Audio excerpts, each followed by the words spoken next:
Show love. Love is a powerful emotion propelled by energy, thought, and action. It can change you and anyone around you who you love. Love needs no announcement. It is visible in the eyes and body and deeds of everyone who loves. If you cannot see love through action, it is not love. It's something else. If an elder loves you, she and he and they will prepare you to do well in life. If an elder abuses you, confuses you, misuses you, it's wrong, and it is certainly not love. Elders who do not love lose their authority and influence over you because they are corrupt and unable. It is an elder's job to share wisdom and not conceal it, destroy it, deny it, or distract you from it. Here are my jewels to you, the young all around the world, in any and every place, no matter the faith or politic. You are not too young to love.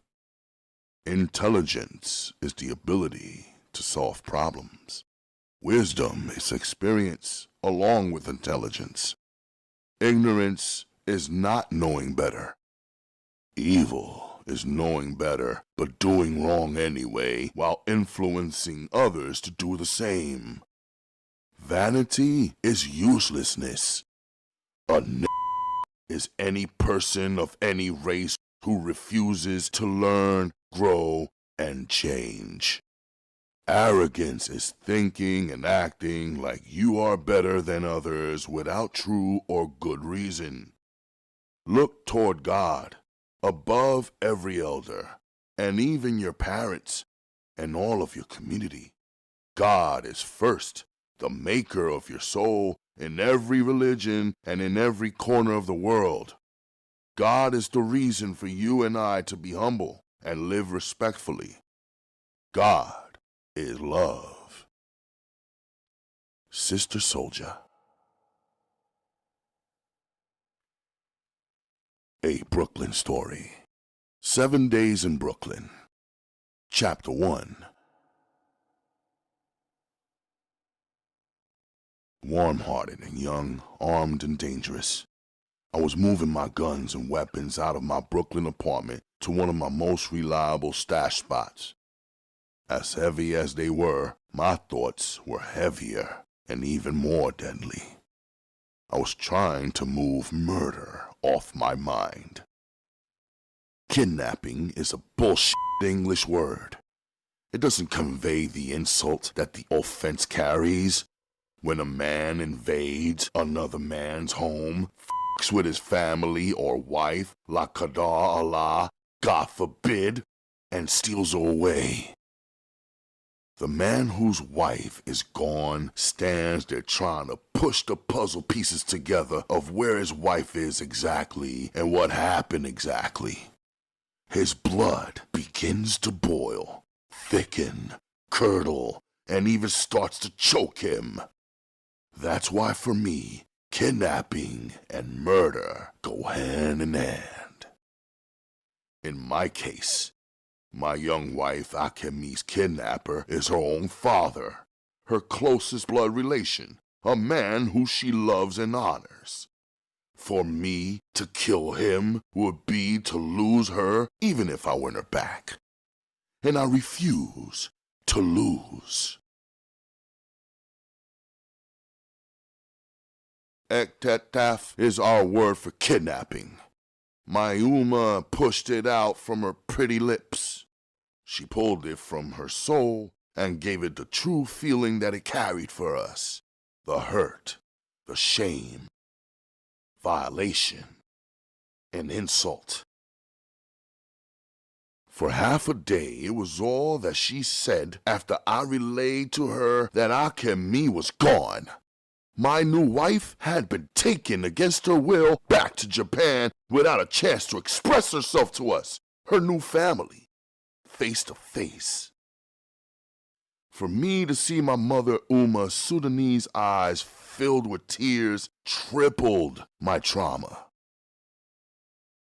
I had dedicated my young life to keeping the water out of my mother's eyes and returning a measure of joy to her heart that life had somehow stolen. But Sunday night, when our home phone finally rang and Uma answered only to hear the silence of Akemi's voice and the gasp in Akemi's breathing and the restraint in Akemi's crying, Uma's tears did fall. There was a furious rainstorm that same Sunday. Everything was soaked. The afternoon sky had blackened and then bled at sunset. So did Uma's eyes switch from sunlight to sadness to rain and eventually redness. Through the evening thunder I sat still, trying to simmer. They say there is a beast within every man, and I was taming my beast with music. My earplugs were siphoning the sounds of Art of Noise, a soothing song called Moments of Love. My sister Naja held her head low. She was responding to our mother Uma's feelings. Like the 7 years young that she is, she did not grasp the seriousness of Akemi's disappearance and believed more than Uma and I that Akemi will be coming through the door at any moment. Much later that Sunday night, family day for us, my Uma placed the purple candle in a maroon dish and onto her bedroom floor. She struck a black-tip match, and it blazed up blue. The subtle scent of lavender released into her air. There in the darkness, I sat on the floor, leaning against the wall, and listened to her melodic African voice in the expressive Arabic language as she told me for the first time ever the story, or should I say, saga of my father's fight to take her as his first bride, true love, and true heart. I knew then that the darkness in her room was intentional. She wanted to shield the sea of her emotions since there was no love more intense than the mutual love between her and my father. She also wanted to subdue my fury. She wanted me to concentrate instead on the red and then orange and then blue flame and listen intently for the meaning of her words and the moral of her story so that I would know why I must not fail to bring Akemi back home and why I had to seize victory the same as my father did. Monday, May 5th, 1986. At daybreak, when the moon became the sun, Uma's story was completed. She lay gently on the floor, still dressed in her fushkia thobe. Her hair spread across her arm as she slipped into sleep. Our lives and even our day were both upside down now. I lifted her and placed her onto her bed. I put out the flame that danced on the plate in the middle of mostly melted wax. Uma was supposed to be preparing for work, but her most important job, which took all night, was finally finished. She wanted to transfer my father's strength and intelligence and brave heart to me, her son. She wanted me to know that I must not be halted by my deep love for her, my mother. She had told me, "You have guarded my life and built our family business. I love you more than you can ever imagine. In my prayers, I thank Allah every day for creating your soul and giving you life. I thank Allah for choosing to send you through my body.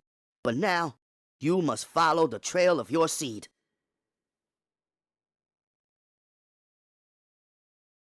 Chapter 2. Naja overslept. When I went into her room to wake her for school, I found her sleeping in the same clothes from yesterday and clutching a doll. The scene was strange. At night, she usually wore her pajamas and a robe and woke up wearing them as well. She didn't play with dolls, wasn't the type, was more into puzzles and pets. As I approached the bed, I saw the doll and had the same hair as my wife, long, black, and thick. That hair is real, I thought to myself, and reached for the doll. I maneuvered it out of Naja's hands and flipped it around. It was a tan-skinned doll with Japanese eyes drawn on with a heavy, permanent black Sharpie marker. The material was sewn and held together with a rough and amateurish stitch. Naja woke up and said with a sleepy slur and stutter, "I finally made something by myself." She turned sideways in her bed, propping her head up with her hand, and said now with confidence, "It's Amin, can't you tell?" I smiled the way a man with troubles on his mind might smile to protect a child's innocent view of the world. I could have easily got tight with my little sister because she had gone into my room and removed the ponytail of her hair that Akemi had chopped off her own head one day in frustration with her Japanese family. It looks like her. You did a good job, I told Naja. "Do you really think it looks like your wife, or are you just saying that to be nice?" Naja asked. I'm saying it to be nice. Now get up. You're running late for school today. Akemi's expensive collection of high heels was lined up against the wall in our bedroom. Her hand-painted Nikes and other kicks with colorful laces were spread out too. Her luggage and clothing, every dress and each skirt, a memory of something sweet, were all there. Her black eyeliner pencil that outlined her already dark and beautiful eyes was left out on the desktop. The perfume elixir that Uma made for Akemi, but truly for my pleasure, was there also. The crystal bottle top was tilted to the right from the last use. Her yoga mat was rolled up and lined in the corner. She had left her diary out for all to see. She knew we could not read one word of the Japanese kanji that began on the last page and ended on the first. Yet she had colorful drawings in there as well. Just then, I recalled her fingers gliding down the page with a colored pencil in one hand and a chunk of charcoal in the other. Everywhere in our bedroom there were signs that this was a woman, a wife who lived here beside me, her husband, and definitely intended to stay. We are teenagers, Akemi and I, but we are both sure of our bond. Furthermore, we took that bold and irreversible step into marriage, and our two hearts became one. She had left her designer life and luxurious apartment behind and moved into the Brooklyn projects to be beside and beneath me. So in love, even in the chaos of this hood and the glare of the ambulances and screams of their sirens, she could only see me. Each day her love became more sweeter, and her smile even brighter. After hearing Uma's story, I understood now that in the Sudan, my home country, the kidnapping of females is unusual, but has happened, especially when two men were battling over the same woman. A Sudanese man will fight hard and by any means necessary to earn the right and advantage over the next man, to marry the bride of his choice and make her his own. Yet our men never battle over a woman after the marriage has already taken place, been witnessed, acknowledged, and agreed on. We never battle to win a woman after her husband has gone her who's nil. The thought alone made my heart begin to race, and my entire body began to sweat like summer, but in the spring season. I looked at my bed sheets that I had never thought about before. Uma had selected those sheets knowing that a man wouldn't mind, but a woman would. She dressed up my bed one day while I was out. Uma wanted Akemi to feel good and welcomed. I had to admit that those Egyptian cotton sheets were soft and comfortable. Only Akemi's skin was softer. Etida is the word from back home that describes for us a bigger offense. My mind switched to that thought. Etida happens when a kidnapper steals a woman against her will, then her. I promised myself that in my blood relation beef with my wife's father, this was not that type of problem. Yet I also knew that when a man is not beside his woman, protecting, loving, providing, and influencing her all the time, Eitada is always possible by any man who is allowed to be in the same room with her, if that man is living low.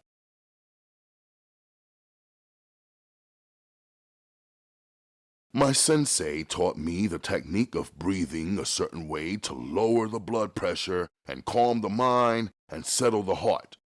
It was not a technique meant to prevent a murder. A man has to think, but not too much. Thinking to an extreme can paralyze a man's actions and turn him into a passive coward.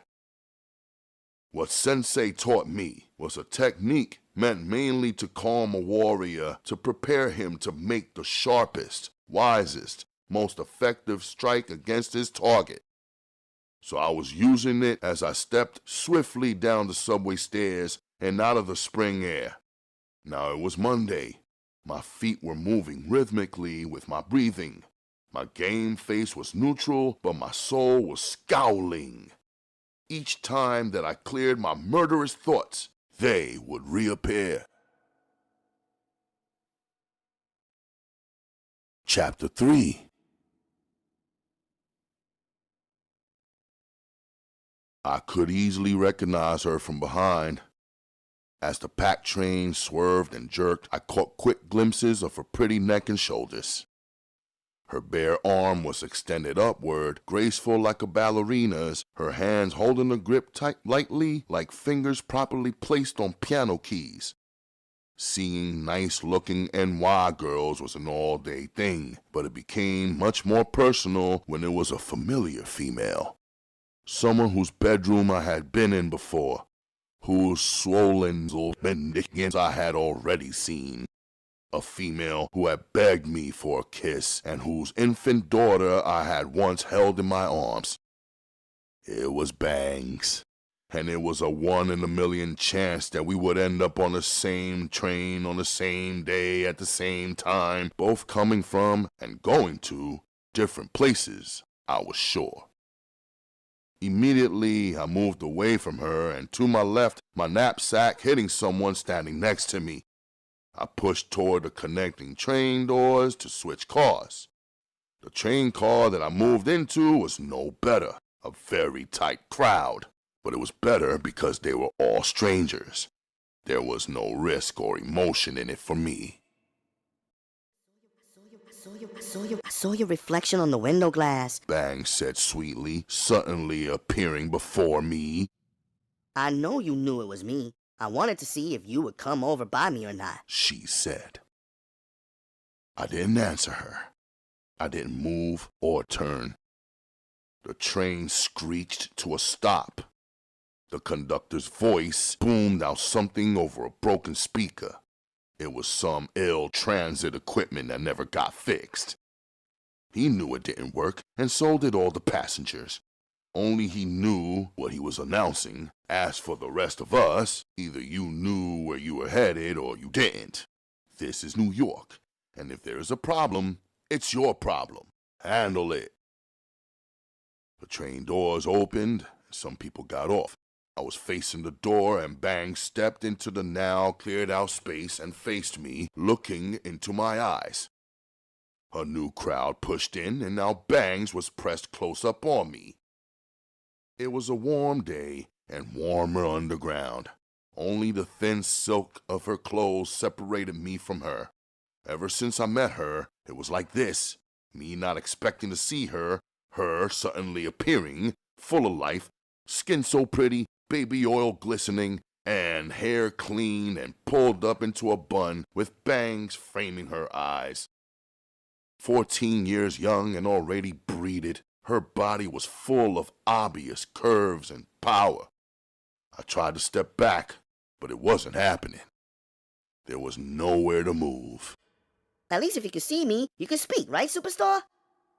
A name she had always called me.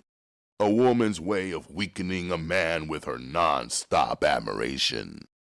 Her pretty lips were thick and natural, wearing no gloss today. Her eyes were still searching me for answers that I had already given her 1,000 times. It didn't matter to her that I am in love and married to someone else. She would keep pushing like the marathon runner she is. No matter what kind of setbacks occurred, she would slow her pace, catch her breath, reestablish her rhythm and stride, and speed up once again, completely convinced that she could win. My mind was clear and straight, but even without looking into her eyes, my body was committing mutiny, heating up at the proximity. The train pulled left and then right. She grabbed my waist to stop herself from being tossed here and there. She kept her left hand on my body. You don't have to say nothing, superstar. You know you still got my heart. She said softly, yet with bold style. I didn't say nothing in response to her. And I'm not worried about it no more because I have a secret about me and you. I didn't know what the she was talking about. There was no secrets between me and her. There was no saliva, no blood, no sperm or sweat exchanged between us. Okay, maybe some sweat. We had danced pressed together at a party once, but all her secrets were her own. I had told her everything and broke off dealing with her before anything ever really got started between us. I told her that me and her could never be. I even turned down her offers and resisted my feelings to slide my tongue into her mouth. So she had no claim on me. Move, please, she said to the people blocking her exit at the next stop. As she got off, I wondered exactly where she was coming from, but I shut those thoughts down by reminding myself that she wasn't my girl, wife, or responsibility. I knew she was surprised by my silence, maybe even hurt. But what was I supposed to do with her if she kept running up on me like this? I liked her, but the sexual feeling that she had swirling around her made me uneasy. It felt like whenever she came around, I had to triple my efforts to ignore and resist. There was one good thing about knowing her, though. Whenever I was the most tensed up, she would make me smile or loosen up with her ways, and for the few minutes that we rode in the train, she paused my murderous thoughts. Yet, the moment she disappeared, I forgot her, and they returned.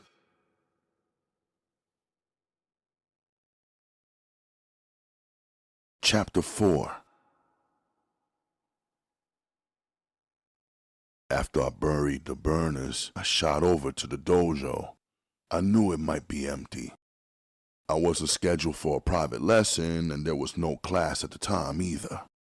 I knew that I might be disturbing my teacher on his downtime, but I felt like fighting somebody, striking the jaw, kicking the head off, slamming a rival. So I went. Sensei drew back the curtain and checked my face through the thick glass window before unlocking the closed dojo door. A serious and mostly silent man whose eyebrows expressed his thoughts, he stood looking at me like a mind reader before clearing the way for me to step inside unannounced. Rage is the opposite of thought, Sensei said suddenly. I didn't respond. Whoever has put you into this frame of mind has more control over you right now than you have over yourself. If he is your opponent and you will face him today, you will be defeated. I had thought I had my game face on. I just knew I was looking neutral. Obviously, I was wrong. It's not the look on your face. It's your energy. All yang, no yin. Excuse me, I questioned. It's all heat coming off of your body. Too much heat for someone so cool. He managed a slight smile with no laughter accompanying it. Change into your doji, he ordered. After I suited up, Sensei led me into some unfamiliar movements. They were slow, like a strange dance. Not the swift and sharp and precise and lethal movements or kata or caliber and mastery. The movements were so slow that it took a lot of patience for me to execute them. Sensei remained focused and performed the same movements continuously.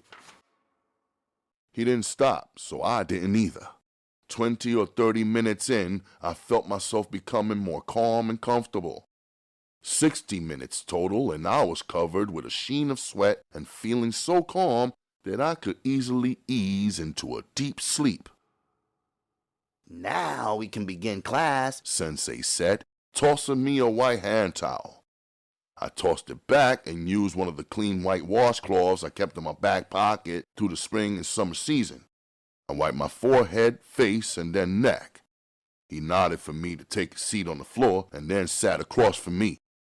I waited for him to introduce the material for today's impromptu private lesson, but still he said nothing.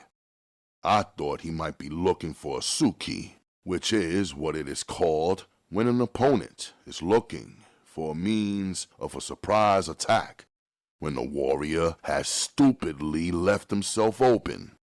I leapt back onto my feet, remembering how this sensei had got the better of me in a few encounters.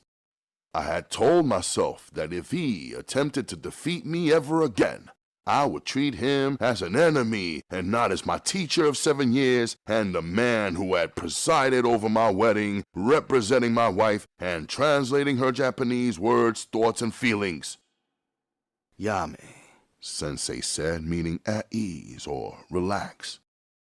"Suate," Sensei ordered, meaning take a seat. He used the Japanese commands that I was accustomed to in our regular group training at the dojo. "You have something to ask me. I'm waiting to hear it," Sensei said with absolute certainty. For seconds, I searched my mind.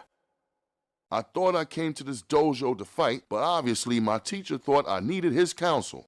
I was not the type to confide in any other man. My trust was in Allah, my father, myself, and my Ummah. For me, there was no one else. I have 2 best friends, Ameer and Chris, but I still kept most things from them. I'm not a liar, but I am an expert at concealing things. So now I sat there calmly, but unwilling to give up any information about my life, my wife, my war. "Now you are thinking," Sensei observed. "It is so much better than rage." I listened to Sensei's words, but chose to remain silent. If anyone should understand me, it was him, a ninja, a master of ninjutsu, the art of invisibility, the man who trained me to be a ninja also. We knew well that ninjutsu stands above all other Asian forms, or do, meaning way of life. Ninjutsu is not recreation or sport. It is the supreme art of war, the science of fighting so fiercely and precisely and thoroughly that your enemies are defeated and eliminated and your survival is the only possible outcome. We sat in silence for 10 more minutes before Sensei broke it.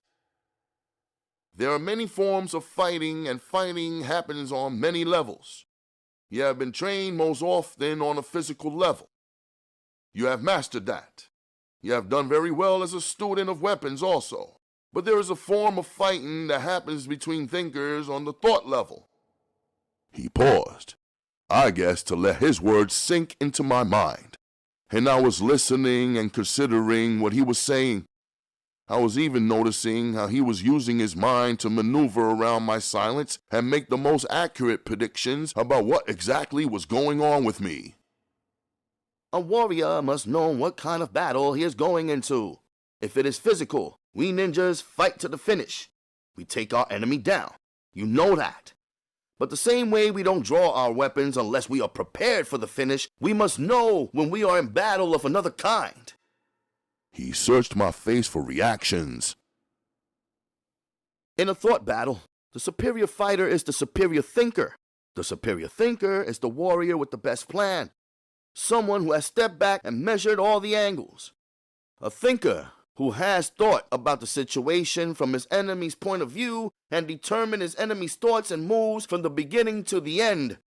A thinker must have good sentinels, soldiers on his side who gather information and do reconnaissance. Or as a ninja, in an unpredictable situation, he must know how to gather information quickly by himself. Sensei, let me get this right, I said, interrupting him. A thought battle, will be the type of battle that a fighter is in when he has already decided that murder is not an option, right? Sensei's facial expression changed. We don't speak of murder, He said firmly, yet very quietly. Let us just say that yes, some battles are not physical, so taking down your opponent is not your objective, but winning still is your objective. Understand? Of course, I nodded in agreement. After all, this was the kind of battle that I was entering with Akami's father. And through this conversation with my teacher, I really understood, accepted, and confirmed that murder was not an option, and that this battle was a thought battle. The only part of this battle that was physical was that at the end, I had to have my wife back into my hands and living in my presence, not his. Then there are spiritual battles. They are the most complex. But to make it simple, let me say that if you are convinced of the truth of your cause, that what you are fighting for is right and true, then you will become capable of gaining the confidence you need to have the upper hand over your opponent on the spiritual level. To be certain of your rightness requires some meditation. When you came into the dojo today, you were without meditation. You were only anger. This is why I led you in a session of Tai Chi, to prepare you to be able to meditate and be certain that you are right in whatever your cause may be. There's always a chance that you are wrong. Meditation will reveal this to you. I listened intently to what he was suggesting. I wondered for a minute if meditation was really so different from prayer. As a Muslim, I pray throughout the day and night. Although I try not to pray at times when my mind is clouded and angry. Fortunately, most of the time, my mind is not cloudy or angry, just focused. Did you meditate, Sensei? Only sometimes when necessary. Because most battles are physical? I asked and stated with confidence. Then a natural smile came across my face. And in a physical battle, you have no worries, no reason to meditate or hesitate, right, Sensei? And I don't either. I held up my fists to emphasize. We both laughed some. There, it is good to see your smile, Sensei reacted. Your passion and your heart are your assets. The best warriors are passionate, and they use the thunder in their hearts to conquer anyone and to overcome any obstacle that threatens their heart. I thought about his words for some seconds and really asked myself if they were true. In the streets, no one says that a man's passion is good. The streets take passion as a weakness. Work overtime to prove that they are cold, colder, the coldest. So who has threatened your heart? The heart of a newlywed that should be at ease, He asked with a half smile mixed with a true concern. Maybe he thought that he had relaxed me so successfully that he had eased me into a talkative state. But that wasn't the case. After a momentary pause, he said with a confident and solemn face, Allow me to guess. Your opponent? It is your wife's father, Naoko Nakamura, a man who has many enemies, but even more friends. I didn't smile or shift or acknowledge Sensei's guesses in any way. I couldn't tell him that my new wife was gone, stolen away, even if it was by her own father's doing. It involved too much pain, insult, and yes, shame.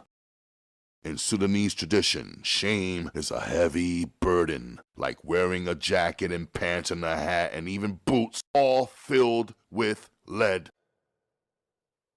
Do you know him, Sensei? I asked. Naoko Nakamura is neither my friend nor my enemy. We are both Japanese. This is all we have in common. He does not know or care that I exist. Then why did you bring his name up and speak on it as if you know him? I asked, unable to shield my general distrust. Every Japanese knows him, especially in my age group. He was born on the day that the Americans dropped a 2-ton bomb on the Japanese people of Hiroshima and then Nagasaki. After so much death and sorrow, most Japanese people just wanted peace at any cost. They welcomed the Americans in and didn't fight the occupation. Not Naoko. He lost his father the day he was born. When he became a very young man, he wanted revenge. He worked relentlessly, was not a physical fighter, but was more clever than a nine-tailed fox. He was a great organizer of men, a real team builder, Japan's extreme patriot, and a masterful businessman, so successful that he became known throughout the Asian continent as the man who never surrendered. I resisted bigging Akame's father up in my mind, despite what Sensei was telling me. They sounded true, Sensei's words, but in order to outmaneuver Naoko Nakamura, I had to view him as just another man, nobody's hero or nothing like that. So I stood up. Thank you for today, Sensei. You helped me with my yin-yang. I smiled. I'll see you in class tomorrow night. Now I gotta go. I turned and headed toward my locker, but he paused me with his words, a final lesson of the day, I figured. Scholars have written books about Naoko. He is a very intelligent and accomplished man. When I saw his stamp and signature on your marriage documents, I thought, what are the chances of a young man from Brooklyn marrying the only daughter of this Japanese tycoon and legend? It seemed impossible. In fact, there was more of a chance of me witnessing a solar eclipse. He smiled.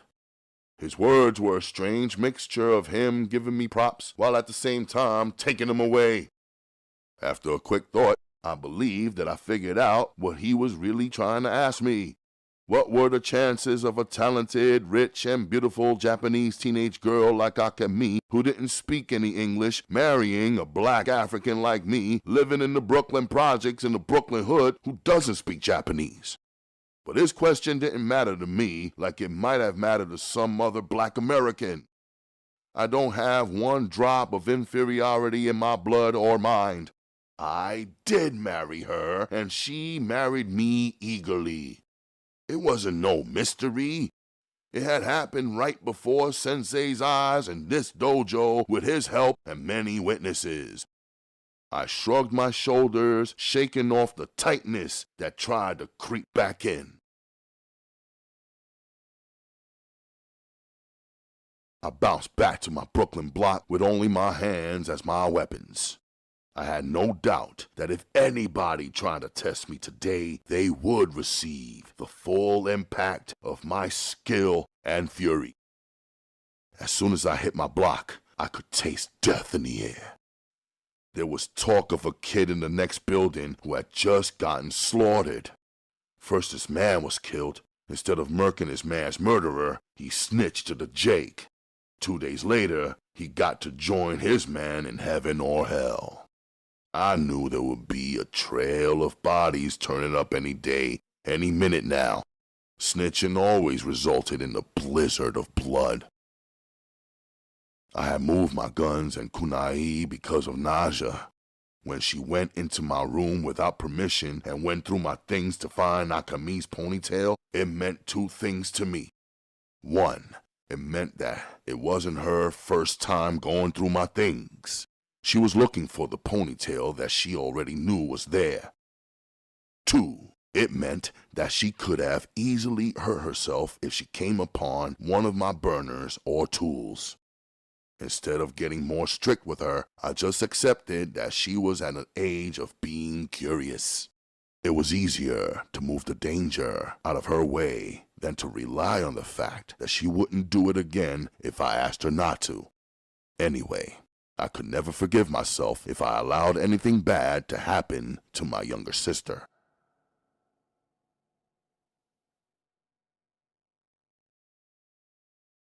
Chapter 5. Back in my room, I pulled down the blanket that I kept folded, and in the top corner of my closet, I unfolded it on my bed and then felt around the hemline. I ripped over the hem carefully and retrieved my 3 diamonds that Uma had sewn securely into the ragtag blanket. It had been my idea to store the diamonds this way. I thought a safety deposit box at the bank was too accessible to employees and higher-ups, and the diamonds were too valuable to me to risk it. Buying a vault for our apartment was too obvious, because the streets watch you bring it in, then plot all day, every day, for a way to get it out. Putting diamonds into my mattress or anywhere any criminal would look automatically was dumb. So I kept the beautiful blankets that Uma crocheted for me on my bed, and kept this cheap hospital-issue blanket that Uma had received when Naja was born in the closet. I knew this blanket would never receive a second glance or be stolen by anyone, so it made a perfect decoy. I had planned to store the diamonds there till forever. I had hoped to one day hand these 3 diamonds to my own son, inshallah, the same way that my father had gifted them to me 7 years ago. That's how it works with a family heirloom. It is not the same as money a person has inherited, or a piggy bank that you go in and out of, or even a savings account that you keep for a while with the intention of spending in the near future. An heirloom is something that gets passed from generation to generation. It is something cherished, the same as these diamonds were, not only because of their value, but because they were lessons from my father. In my lifetime, I could work and eventually go and get more diamonds. But they would not be the same African diamonds that my father gave me in the Sudan, along with his lessons and heart and intentions and instructions. For those reasons alone, they could never be replaced. But my father did say that the 3-carat diamonds were 3 wishes. Use them when everything and everyone else around you fails, or when you feel trapped. I knew that Naoko Nakamura had me trapped at the moment, but I also knew that I wouldn't allow him to hold me there for long. I would use at least one of the 3 wishes to go get my wife. It could be said that my using the diamond was the same as giving the diamond to my son. I was not too young to know that if I had a son in this world, he would be wherever my wife was, resting in the comfort of her womb. I rode in with Uma. She had to catch the 4 to midnight shift at the Brooklyn textile factory since she missed her usual work time slot. We did not talk much. Uma is the kind of woman who doesn't repeat herself or nag. She knew I understood what must be done, and she would wait to hear my plan and add her thoughts later on. Besides those midnights when I pick her up from her job, or when some of our best ideas and plans are hatched. After I was sure she was straight at her job, I headed to Manhattan to the Diamond District to find a reasonable jeweler among thieves to buy at least one of my diamonds. 6 was the magic number. I had seen 6 jewelers by 6 o'clock, the time when the jewel merchants generally start feverishly packing to leave the heavily guarded area. I was not satisfied with even one of the 6 negotiations or offers. I knew what my father's gems were worth. I decided I would come back early the next morning and push until I found the right deal. That same evening, moving east away from 47th and Avenue of Americas, where many of the jewels from around the world are stored and bought and sold wholesale and retail, I made a left onto Park Avenue. I strolled up the full length of the blocks. I looked around carefully, checking out the discreetly placed hotels that lined that expensive area. They weren't well known like the Marriott, Hilton, Hyatt, and Ramada. I liked that. They were more exclusive, even though their nightly price tag was more than I could afford without cashing in at least one of my diamonds. I had to find the right location to place Uma and Naja while I was away in Japan. I already knew that I would not leave them alone in Brooklyn in the projects. We had only 2 weeks remaining before we could move into our new house in Queens, which we had bought using the money that we earned together from Uma Designs, our family business.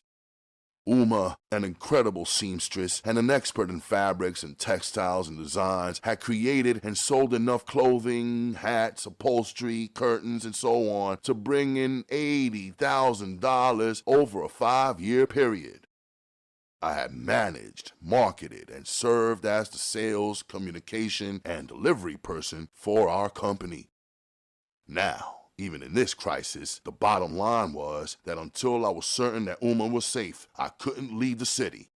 As much as I love my wife in my heart and in my blood and even in my bones, Uma will forever be my first love, my mother, and my purpose. After a while, I located a place called The Inn, a small hotel in a 4-story brick building on Park. The manager was polite enough to show me a suite without seeming to suspect I was a criminal, like most small business managers and owners instinctively suspect and treat black males. A brief tour, and I became sure that this place had the right feeling, the right amount of space and cleanliness, as well as a small kitchen for Uma's use. Immediately outside of the hotel was an upscale deli and a low-key pharmacy. The hefty price was $350 per night. When I heard the quote, it made me lean back. Then I regained my composure by guaranteeing myself that I will only be gone for 3 to 5 days and that this place would help me feel at ease enough to do whatever I had to do to retrieve my wife.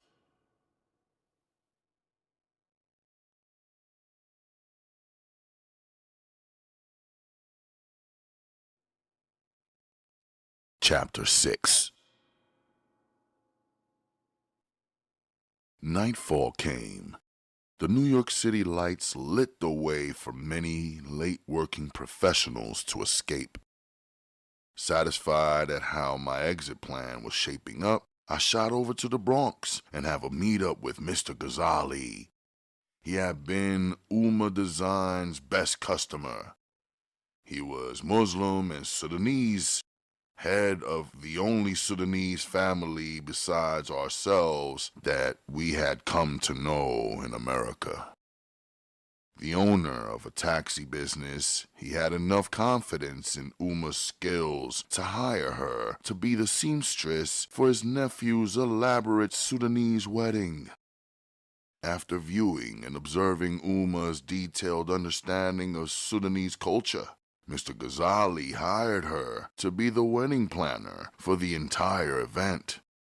The $10,000 that we earned from that one wedding is what put us over the top so that we could finally buy a small house in an effort to move out of the Brooklyn projects. He had hired us once, been kind to my mother and family, and paid his debts on time. Now I was going to hire him to do some simple but important work for me. When I arrived in the Bronx, I phoned his house from the train station. His phone rang 5 times, and just as I was about to hang up, I heard the voice of his daughter Sudana. Assalamu alaikum. Alaikum, assalam, I responded. May I speak with your father, please? You sound tired, Sudana said, surprisingly recognizing my voice. But I should not have been surprised. She was a girl who had kept her eyes on me even when I was not noticing her. While I was working on her family's wedding, I stashed one of my guns at the wedding venue. She saw me when I was sure no one was looking. She laid back, waited, and removed the gun from a tall ceramic vase where I had hidden it. She gift-wrapped it in a colorful box with a bow as though it were a wedding gift. She handed it to me so politely and casually after the wedding ended.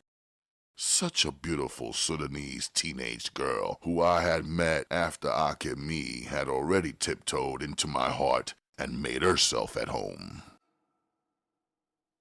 My father isn't in right now, she said regretfully. I'm here in the Bronx. I was trying to meet up with him, I said, thinking aloud. Where? Down the block, train station. Hold on, let me call him, 'cause he really should be on his way home. she said eagerly. I heard her calling her father on what I guessed was another phone line. My father said you should come on over to our house. He'll meet you here. Are your brothers home? I followed up.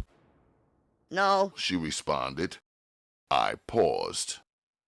If none of the men of her house were home, it was not proper for me to enter their house. This is the Islamic Sudanese way. I'm only 5 minutes away. It sounds like your father will need some more time, so I'll wait and come by a little later, I told her. You are so good. She said softly. But my father has given his permission, and you can sit here in his office. Although no one else is home, my mother and sisters and brothers and father will all be here very soon. My father would not be happy if I left you standing around and waiting in the Bronx. So please come by. Is Amin with you? She asked. I appreciated the way she always welcomed Amin, even though I could feel her attraction to me. Sudana was always more graceful than envious, unlike the American girls who fight to crush the competition with their tongues and fists and feet. Amin is not with me right now, I answered. Oh. Thank you, Sudana. I'm coming through. I hung up. It was a warm night on the hot blocks of the BX. I maneuvered around tight streets where cars were double parked for as far as my eyes could see. Some men sat on stoops and others sat on porches. Some men repaired cars while others rushed toward their homes. The ice cream truck, Mr. Softy, played his familiar jingle tune, loud enough to rattle the hood and call out the hood rats. When I arrived at the only house on the block with a high fence, I stopped out front. I pushed the gate, but it was locked, like I knew it would be. It's you, Sudana's voice asked. It's me. I heard the lock click twice, and the fence opened only enough to let me in. I stepped inside and looked once before lowering my gaze away from Sudana's eyes. Come in. She smiled. I locked the fence behind me and followed her in. I didn't have to look directly at her. Easily I could just be guided by her scent. Sudanese girls who know and live our traditions wear the most exotic and alluring perfumes. Not the same kind that you buy from the department store. They were handmade ones from centuries ago that merge with each person's personal chemistry and give her an unforgettable and unique identity. A woman's smell mixed with the perfumes that we call karma in our Sudanese language has always been unforgettable to me. I easily understood why we, as Muslim men, separate ourselves from the presence of women who are not ours. It is the subtle things that a woman does or wears that makes any man aroused if he is allowed to come too close. And every man in the world of any religion or no religion at all knows that he is or can be or will become attracted to many, many women if he is allowed to smell and come in close. Inside, I removed my Nikes. She bent to remove her sandals. I stopped myself from glancing at her feet. The inside of the house smelled like cinnamon. Sudana was cooking something, perhaps the meal for her entire family. We walked through the living room where her school textbook was wide open on the floor, along with a few notebooks, pencils, and a pen. In a small side room with a messy desk, a telephone, and a few file cabinets, papers, and folders, a well-used soccer ball, and a soiled old pair of sneakers, she invited me to sit down on a clean cloth couch. I sank in like I was a member of their family, sitting in the same exact spot where any of her brothers had sat repeatedly. Wait a minute, please. She said, leaving the room swiftly and leaving her sweet scent behind her. Thoughts of the past 3 days of my life raced through my mind. Early Saturday morning was the last time that I had seen my wife's beautiful face and seductive eyes and felt her deep feeling emotions. By Saturday night she was gone. I had spent all day Sunday searching for her, and Sunday night sitting with Ulma being moved across continents by her true storytelling, which caused me to revisit powerful memories of our Sudanese estate, my phenomenal father, and our relatives, friends, and people. My heart became too heavy for my chest. I made this for you, Sudana said, reappearing and carrying a tray and setting it on the desktop. The aroma of the food and her scent revived me.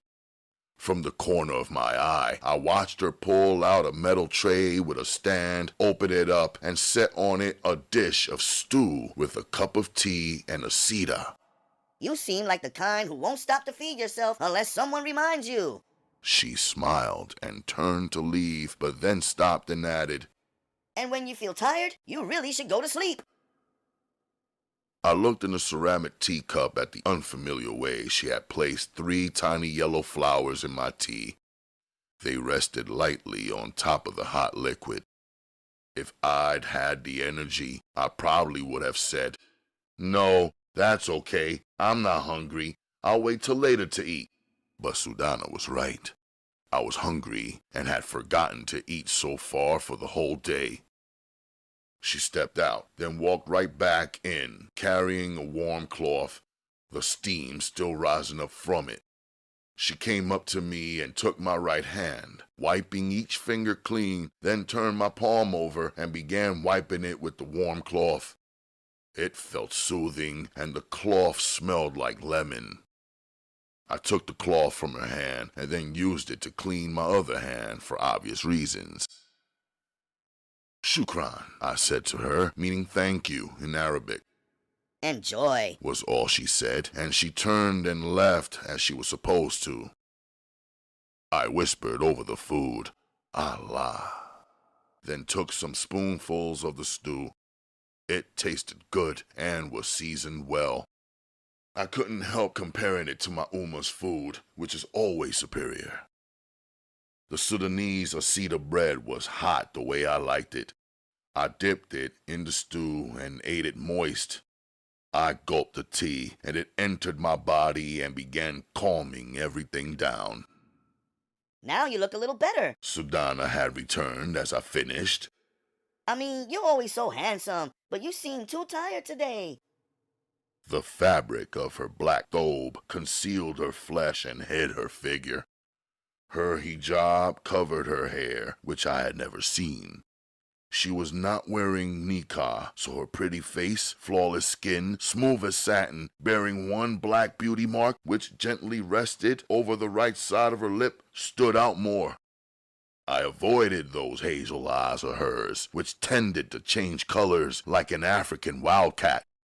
Unexpectedly, she walked up close, stood over me where I was seated, and then placed 2 fingers on the top of my head. She pressed. It was a peaceful feeling, this sleep, like how a body rests when it feels at home and in a safe place.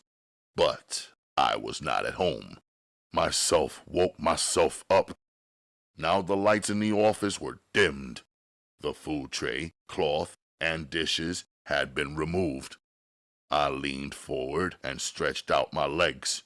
I ran my hand over my Caesar haircut, remembering how Sudana had touched my head. It was the last thing I felt before slipping away. I leapt up to my feet with disbelief at my own sloppiness. How could I allow myself to fall asleep in another man's home? I knew I was responsible for the mistake. But I also knew that Sudana had worked some of her Sudanese female charms and tricks on me. How could I be mad at her when I knew she did it for my own good? I couldn't be, so I stayed tight at myself. in their bathroom, I threw ice-cold water onto my face and rinsed out my mouth and washed my hands. When I stepped out into the hall, I could hear the sounds of a full house out in their living room. When I entered the living room, all the female family members began laughing, beginning with the mother. Meanwhile, Mr. Ghazzali and both of his sons suddenly stood up from their seats. A smile forced its way across my face. I was embarrassed. My bad. Salam alaikum, Mr. Ghazzali and family. It's really okay, Mr. Ghazzali said joyfully. I tried to call Sana, your Uma, and let her know just how hard she must be working you for you to have fallen asleep away from home. But even she wasn't home. She smiled. Sudana brought me a glass of water. Yes, Uma is at work tonight. In fact, I have to meet her at... I checked my watch. It's 10:30, brother, Mr. Ghazzali called out. I drank the water. What's happening, man? Mr. Ghazzali's son Mustafa asked me. Yeah, what up? The younger brother Talil greeted me. Mr. Ghazzali, I wanted to have a brief business meeting with you. That's why I came by tonight. I hope I haven't inconvenienced you in your home, I said, my way of apologizing. Don't insult me. You know that you are welcome here anytime. I was so impressed with the way you handle your business, I was hoping we could work together again somehow. Thank you, Aki, I said. It was a way of acknowledging Mr. Ghazzali as my brother. If my father were standing right there, he would have scolded me to address Mr. Ghazzali as or uncle, which is what a young man calls any man who is older than himself by more than a few years. Well, good night, gentlemen, Tamara auntie, Mrs. Ghazzali said, and 3 of her daughters followed her out of the living room area. Sudana didn't. She came over to collect the empty glass from me and looked into my eyes like she wanted to say something. But then she didn't. She turned to leave, then looked back and said, I mentioned to my oob that I saw your wife Amed in the Sunday edition of the New York Times, the art and entertainment section. I'm sure that you've seen it already. I just wanted to say that the kimono she was wearing was incredible. Did Uma make it? She asked, her eyes filled with curiosity. No. Akemi brought the kimono from Japan, and then she designed the outside herself. You know, she's an artist. Obviously a great one. They only had her picture in there for the entire event at the Museum of Modern Art. I guess she overwhelmed them, Sudana said. Yes, she overwhelms me too, I said naturally, without thinking about hurting Sudana's feelings. But her face didn't reveal any hurt. I was glad. It must be something having a famous wife. You know Muslim men, and we know that Sudanese men don't prefer to have their wives out in the open, right, Oob? She asked her father, and before he could even respond, she said to me softly, I would have worn the veil for you. It was a bold statement for a Sudanese girl, especially in the presence of her father. More than that, it was a polite offer. Sudana, let the men talk, Mr. Ghazzali said, dismissing his daughter. She turned and left obediently without a word of protest, as it should be. Outside, Mr. Ghazzali sped his taxi in reverse down his driveway, stopping abruptly right before his fence. He waved me into the front seat. I got in. He got out to open the fence. His sons emerged from the dark corner of the yard to lock the fence back up. So what's going on? Mr. Ghazzali asked. I have to make a trip to Japan, I told him, getting right into it. Whoa! Japan! Sounds nice, but very expensive. You know, they say it's the 3rd most expensive country to live in the world. I had a guy in my cab once telling me a slice of fish out there is $8. $8! They'll slice one fish up 10 times. They're selling one medium-sized red snapper for $80 US. $80 US. If I were living out there, I'd have to turn my whole family vegetarian overnight, just trying to make it. He made a sound of disapproval with his teeth that most Sudanese make and understand. My Uma and my young sister Naja will stay in New York. That's what I wanted to discuss. I want to set up car service for them for every morning and every evening while I'm away. I came to you because I need someone I can trust, not just a taxi driver to pick up and drop off. You never told me where you and your family are living, he reminded me. They'll be staying at a Manhattan hotel while I'm away, I said, eluding him. Mr. Ghazzali maneuvered around the double parked cars, but had to hit the brakes when he reached a triple parked car. The Impala was in the middle of the street, blocking any passage left, right, or straight. There was no driver seated in the vehicle. I lost a good driver from the Ivory Coast this way, he said, sitting behind the parked car without honking or cursing. My driver leaned on his horn on one of these Bronx streets where people park like they're crazy. Some 16-year-old kid without a driver's license or insurance ran downstairs and shot him dead for blowing the horn too loud. The kid jumps in the car and speeds away, leaving my driver's bloody body behind. A valuable life lost for no reason. This is what I've been trying to say to you, young brother. You don't need to explain to me what you want out of life or how you want your mother and sister treated. We are Muslim. We are Sudanese. We both understand and want the same exact things. It's these animals out here, he said, pointing to the people lingering on the block. It's them who don't understand or care. They got no God, no boundaries, no limits, no respect for life. Just then, a man dashed out of the building shirtless, jumped in the car that was blocking us, and peeled off. No acknowledgement or apology, straight New York ghetto style. Mr. Ghazzali waited 5 seconds and then drove on. So you need someone to make sure that your mother and sister are secured.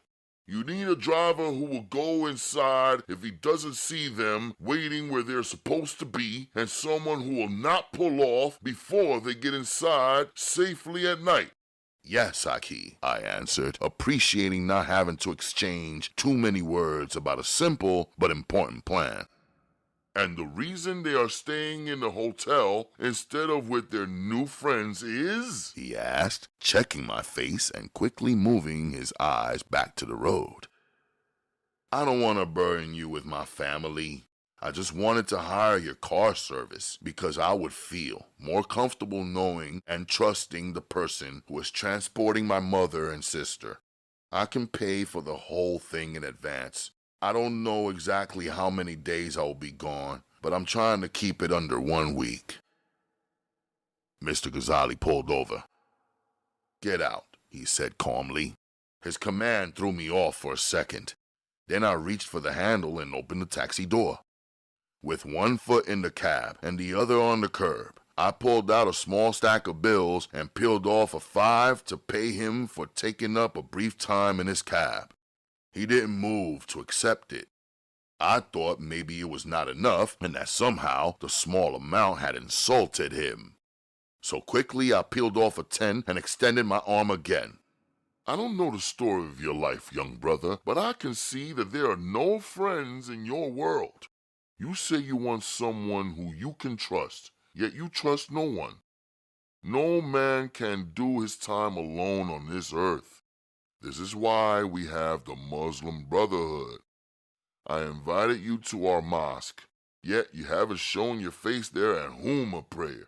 Is there anything that unites you and me other than this paper money? He asked me with a stern stare at the measly $10. I went deep inside my own mind. My father had everything: land, an estate, money, power, family, and friends. In fact, the Muslim Brotherhood met on our property. Men bent in daily prayer at our mosque, whose children attended the madrasa at our estate, whose wives worked and entertained with my mother. But something did go wrong, and it went wrong enough for me to be standing in the streets of the BX and living in the projects of Brooklyn and grinding on American soil, not the rich earth of the Sudan, where I, my mother, and father, and father's father, and father's father's father, and so on, were born. If my father, a brilliant and bold, degreed, rich, and successful man, could not win and rely on the trust of men in the end, why should I expect it now? My father is so much better than I am. I don't know, Mr. Ghazzali. Holy Quran says that Allah is sufficient. I answered with the only truth that came to mind right then. Yes, and your mother's name is Ummah, a powerful name, Ummah. That word means the community of Muslim believers. The believers have got to stand together, worship together, protect together, fight together, and eat together. He searched me for a response. I didn't have one. It's only a few days. Your Ummah and sister are welcome to stay in our home. My wife already loves your mother and young sister. My daughter Sudana admires you, so of course she loves your mother. It is only you standing on the outside. Let me be a help to you. You know well that my Ummah cannot sleep in your home when you have 2 grown and unmarried sons. And there is also you, Mr. Ghazzali. I looked him in the eye. Of course, but there is a separate apartment downstairs. Your mother and my wife were planning to have a woman's business there, remember? Ummah can use that apartment.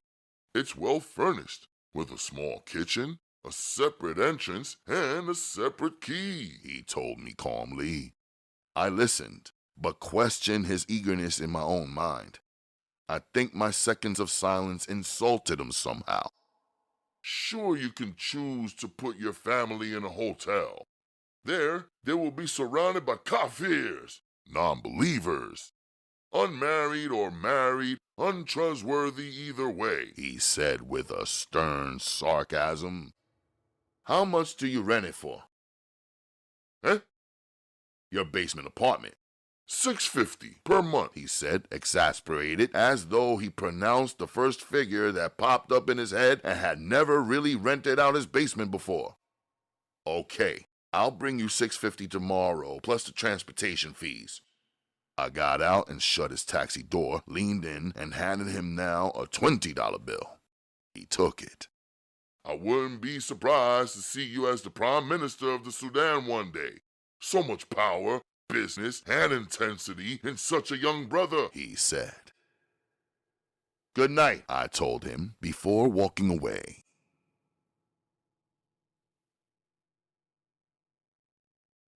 Chapter 7.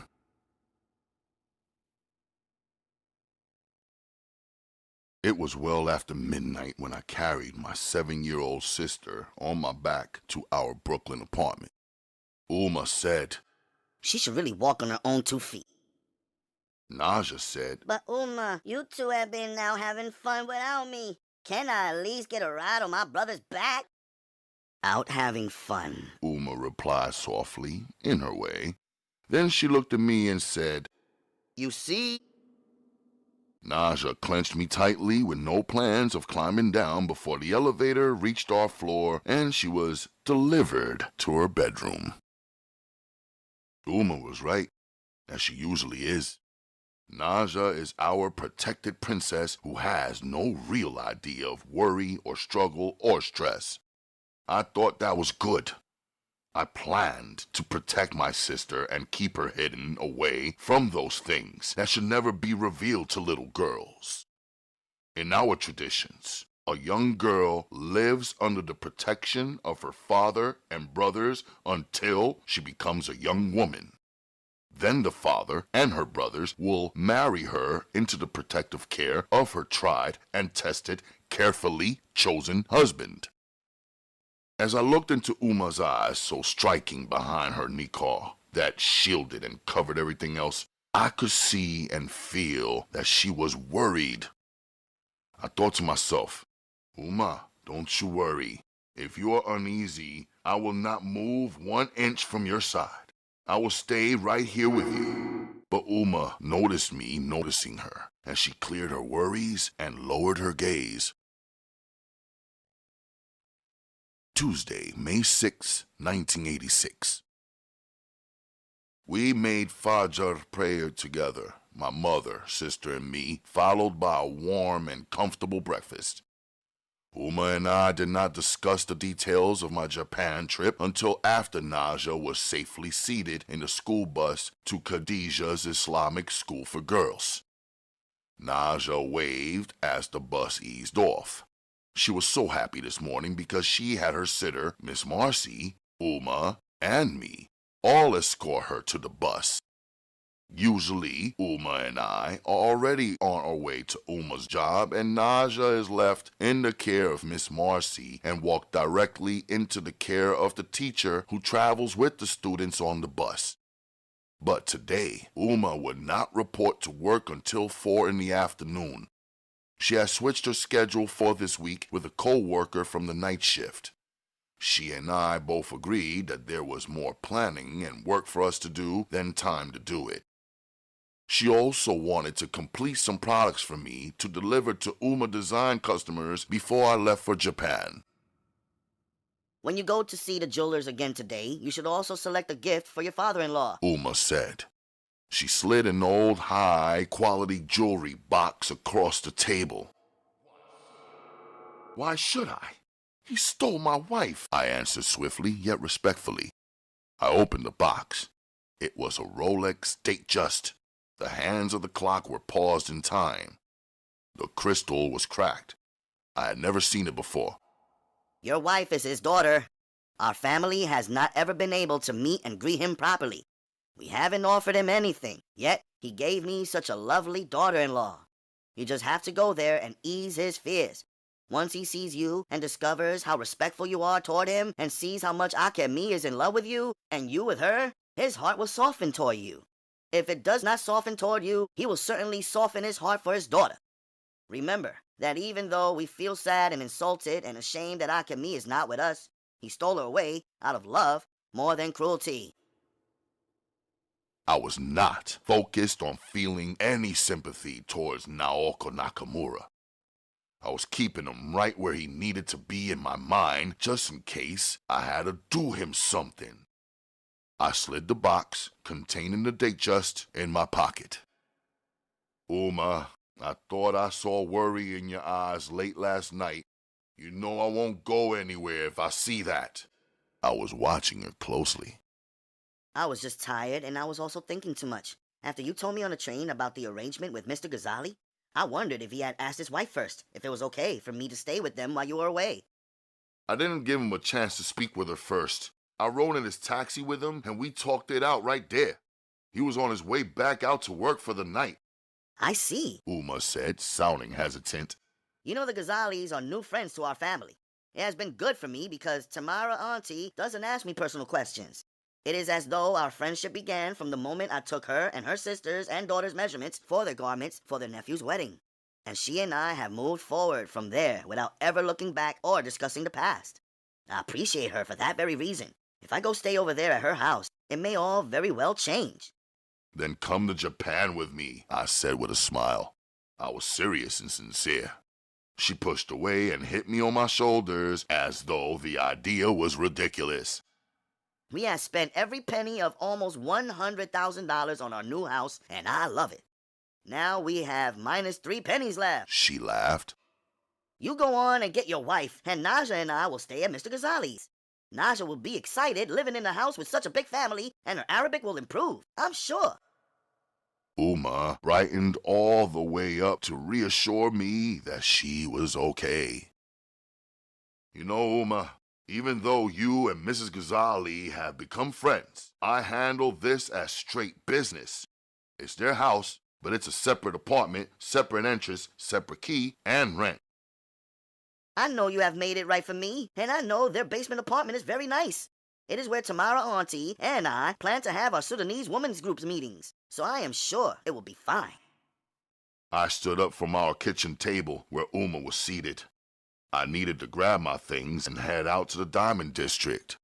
In my room, I stood still thinking. After 20 minutes or so, I began flipping through a short pile of papers I had concerning my wife. In a small notebook that I rocked daily in my right pocket, I jotted down what little information I had on Akemi.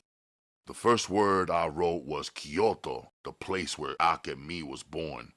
The second note to myself was Kyoto's Girls' High School, the place the MoMA art exhibit event pamphlet said Akemi attended school.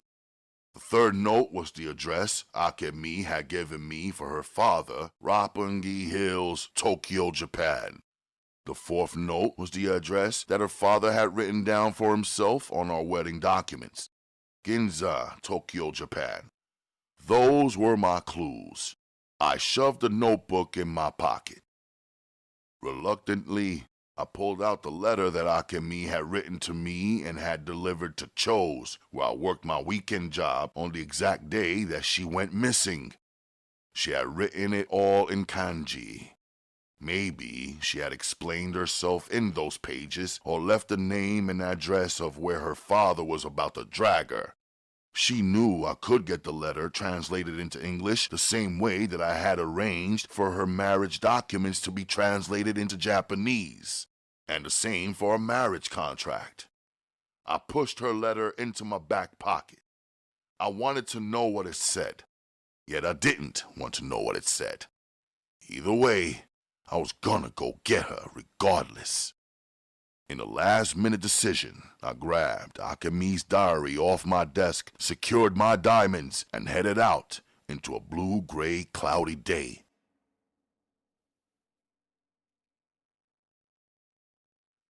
Chapter 8.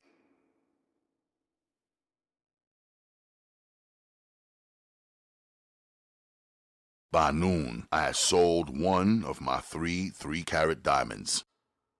Where did you get them? The jeweler asked, eyeing the gem through his loupe, which was lodged in his right eye. From Africa, I said, knowing the continent was so huge that my response was the same as not answering him at all. How much would you give me for each of them? I asked him without any eagerness in my voice. We settled on $15,000 for one diamond. He pushed hard for a package deal on all 3 of the diamonds. He also tried to position his pitch as though he was somehow doing me a favor by buying the gems from me, insinuating that they were stolen and he was relieving me of my illegal goods. I smiled at the slickness of his angle, glanced around at the arrangements of counters offering hundreds of African diamonds for sale. I assured him that the 3 diamonds in the palm of my hand were not the stolen diamonds, and that right now only one of these precious stones was available for him to purchase. I sold him one, watched his fingers as he counted out my payment in cash, all hundreds. I saw how each pile of bills that added up to $5,000 was a half an inch high. When my stack reached 1.5 inches high, I left the Diamond District with my pockets fat and a whole day in front of me. I had the watch repaired and wore it like my father had worn it years ago. I walked into the first travel agency I came up on, Liberty Travel. It was a place plastered with pictures, posters, and postcards featuring discounted getaways around the world. Your destination, please? The receptionist asked. Kyoto, Japan, I responded without any real mental picture of the country. I was good at geography, though, and could easily point out the small island on the world map. I was familiar with the country's shape and size, and even the ocean that surrounded it. But that was all. Please have a seat, and our Japan agent will be with you in a moment. When would you like to travel? the Japan expert asked. Right away, I answered. She looked up from her terminal with a twisted smile. Like this afternoon or tomorrow? She said with sarcastic disbelief. How much is the ticket? I asked to keep it business. Are you in the military? She asked me oddly. No. Can I see your passport? She asked, like an officer of the law, but I didn't have my Sudanese passport on me. I didn't realize that I needed to present it to the travel agent. It was in Brooklyn, locked in Uma's chest with papers that Uma would say if lost would make each member of our family invisible. You need your passport. This is a big trip, aside from the fact that by ordering the ticket at the last minute, you lose all of the discounts that you could have benefited from if you had come in 2 weeks to 1 month prior to your departure date. No one just hops on a plane to a country that's 7,000 miles away without being prepared. If you don't have a passport, you need to go and get one. The passport office is next door to Rockefeller Center. It's open till 6 p.m. today. You're an American citizen, right? She asked. Her question jarred me. I had recently gotten my American citizenship papers, but I am 100% Sudanese. On second thought, I would have to get an American passport now that my citizenship was official. How long does it take to get the passport? I asked her. 6 weeks, She said grimly. I sat frozen in my chair, but was rapidly defrosting as the heat began to rise up from my feet, climbing and spreading into my chest. Well, you don't need a passport to buy the ticket from me. We asked for it because your airline ticket must show the exact name that appears on the passport. But you will need the passport to travel outside of the United States. If you purchase an airline ticket from me right now, you can take the ticket plus an express fee over to the passport office and receive your passport in 3 days' time. But the plane ticket is going to be expensive, She warned. I eased back in my seat. That's more like it, I thought to myself. I was relieved that the conversation looped back around to Cash being able to make shit move. That's what I was accustomed to. Let's do it, I told her and gave her my exact name as it appeared on my American citizenship papers. Date of departure? She asked again. Friday, in 3 days when I'll have my passport, I answered. I recommend that you fly the following day, on Saturday, just in case anything goes wrong. Give yourself 24 hours to fix it. Once I issue this ticket, you will not be able to change your departure date or time. She said. But you can change your return date and time for a fee. I didn't know it then, but her recommendation would change my life. I thought about it quickly. I had a basketball game coming up this Friday night with the black team of the Hustlers League. I had been working hard all spring for our team to win the league and for me to get that big money prize that would put me and Uma in a more secure financial space with our business, Uma Designs. I thought about it further. Every minute and every day that I delayed or that passed me by put too much distance between me and my wife and too much opportunity for anyone who was trying to. Okay then, I'll leave on Saturday, May 10th, and return on the following Saturday, May 17th. 1 week, please. Are you sure? It's $200 if you change the return date. 1 week in Japan is not a long time. She cautioned. 1 week, I confirmed. Would you like to fly American Airlines or Japan Airlines? JAL, I answered. Soon she was asking, How would you like to pay for your ticket? MasterCard, Visa, or American Express? Cash.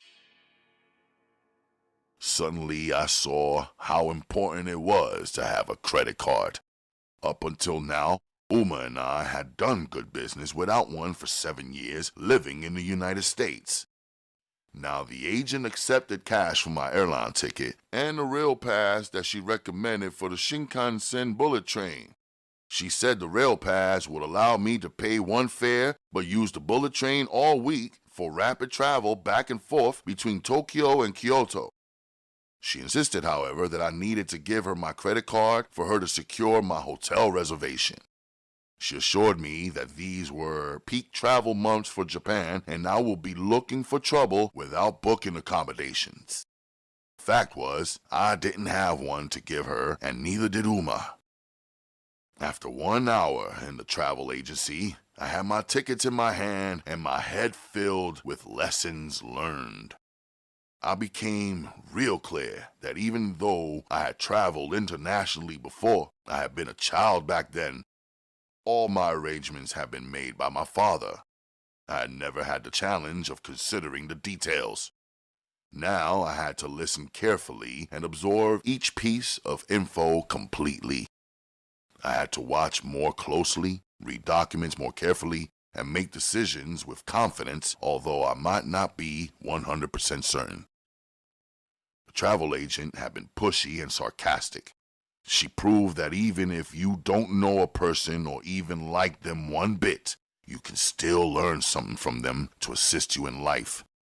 She booked a hostel for me and took the time to teach me the difference between a hotel and a hostel. A hostel can be found in almost every country in the world. It's like a hotel, but it's not. It's housing reserved for traveling students. It's like a dormitory where you will stay alongside other students from all over. It's not nearly as luxurious as any 3- or 4-star hotel. It doesn't offer the same facility or services, but there will be a bed in either a private room or with a roommate. The cheapest hostels give you a bed in a large room where there are several beds and other students staying there as well. If you are planning a longer stay, I could make sure that you got into a hostel that has a shared kitchen with a full stove and refrigerator, and even a shared living room area. The best thing about a hostel, though, is that because it's reserved for students, it's cheap. There are some as low as $5 for a night. I looked at her skeptically. She added, But there might not be a television. Can you live without a television? I booked a private room in a hostel called Shinjuku Uchi, located in the part of Tokyo called Shinjuku. I could pay in cash once I arrived there, and all I needed to check in was my passport and any student identification card. It was $20 per night, and down the street from the Shinjuku station, where the agent told me there was a train going anywhere in the country. Rushing, I dashed into the passport office to get the application and requirements. I was glad I shot by there. They were asking for all types of documentation. Now that I knew the deal, I wouldn't give them any chances to delay my passport for any reason. I planned to return there in the morning and be the first person to get my joint processed. Precise Translations was located downstairs in the same building as the passport agency. I stood outside their door, gripping Akemi's diary and debating with myself. 9 minutes later, I submitted the letter that Akemi wrote to me in Japanese for translation into English. This was a new translation company for me. The one I had used for everything else involving Akemi and me was on the 3rd floor. I decided not to return to the same company because maybe they already had too much information on me and my young wife. Now, I wanted to believe that these translators remained neutral, minded their business, and just interpreted the words on the paper. What if they didn't? What if the battle between me and my wife's father thickened? I didn't want to be using the translator and paying for the translations that might later be used as evidence against me. I held out her diary, but then decided against requesting a translation of it. Although it might contain all the information I needed, it seemed too personal. I thought about Uma and how private she was about her journal and papers and pocketbook. The same respect I will give to Uma, I should give to my wife, I decided. At my bank, where Uma's account was and the teller knew me from placing our deposits regularly, I deposited $3,000 of the cash I was holding into Uma's bank account. I also purchased $1,000 worth of American Express traveler's checks for my use. The travel agent had recommended this also. And when I checked her reaction when I first tried to book a hotel room with cash, I knew that if I had a few traveler's checks, certain establishments would consider me more legitimate than if I was moving around only with a pocket stuffed with dough. At the Travelex Money Exchange, I stood on a short line checking out the long list of countries and the names of the money they used. The world was a lot bigger than the American dollar. There was the Sudanese dinar, the Chinese yuan, the German mark, the Indian rupee, the South African rand, the English pound, and the Japanese yen. I pushed 1,000 American dollars through the small curved slot at the bottom of the thick bulletproof glass. The teller turned it into Japanese yen. After being used to handling American green dollars, which were all the same color, shape, and size no matter the amounts, the Japanese yen looked like play money. There were pictures of Japanese men on each bill, some bills tan, some colored blue. The only similarity to American money was that it was all plastered with old men wearing weird hairstyles that I would never rock. They were looking real grim.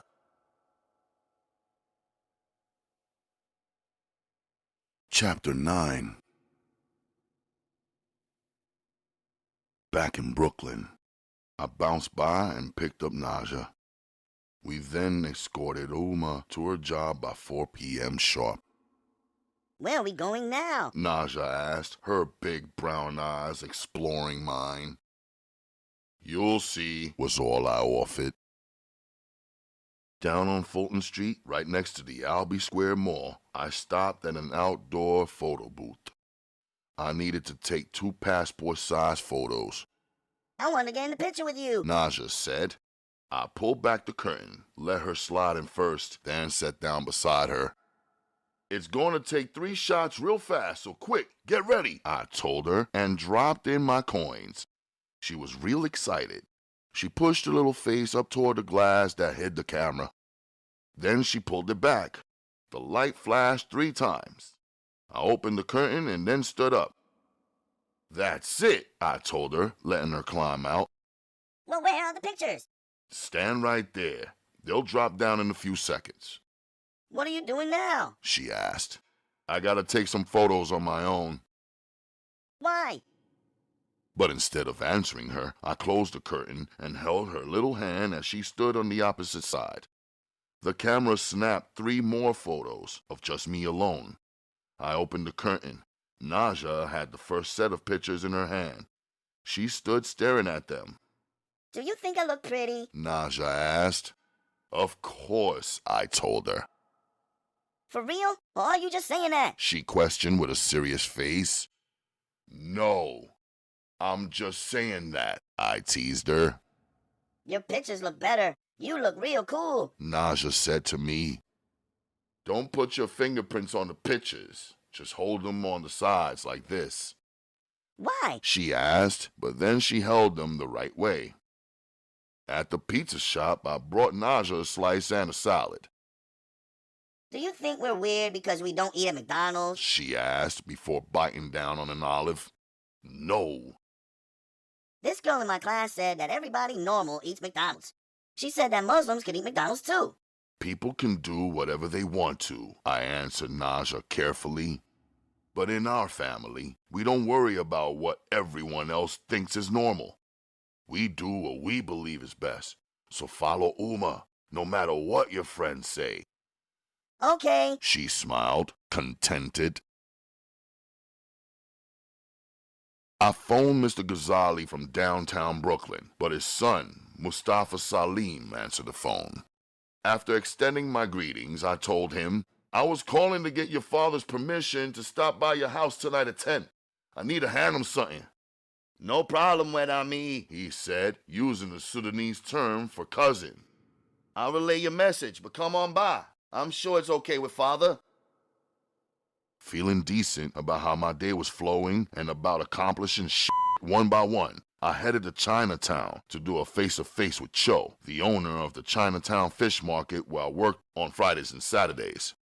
He was a Chinaman who had reluctantly broken his regular pattern of doing things and given me a job a year ago. In almost 52 weekends, I had never missed a workday or even ever arrived late. Whenever he needed me to do overtime, I did it, no problem. So I planned to do the honorable thing and give him a heads up about my travel plans, which would cause me to miss 3 of Cho's busiest workdays. Naja's little hand was moist in the warm spring air. I held on to it, though, not wanting her to get swept away as Chinatown got invaded by the NY after-work crowd looking for some fresh goods to prepare for dinner. You don't have to hold my hand. I won't get lost, she said, as her little feet had to double step to keep up with my swift pace. Oh yeah? I said, still holding on to her. If we got separated, I could find you easily. Your sneakers are cleaner than everyone else's, and your laces are so cool. How come my sneakers are dirty? How come when you walk around all day, your sneakers never get dirty? She asked, looking up at me. I just smiled. But I did decide I would buy her a new pair of kicks. We dipped into a sneaker store.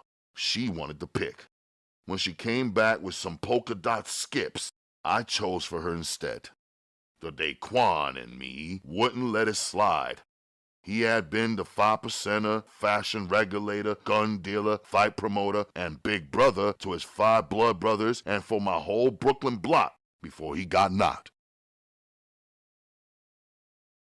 Cho and his nephew Chow were in a rhythm, satisfying the customers and knocking them off the line one by one. I waited till the small crowd cleared. "What do you do here on a weekday?" Cho questioned. "I came to give you a heads up. This weekend I'm going to work Friday like regular, but I have to take off all Saturday the 10th and the following weekend the 16th and the 17th.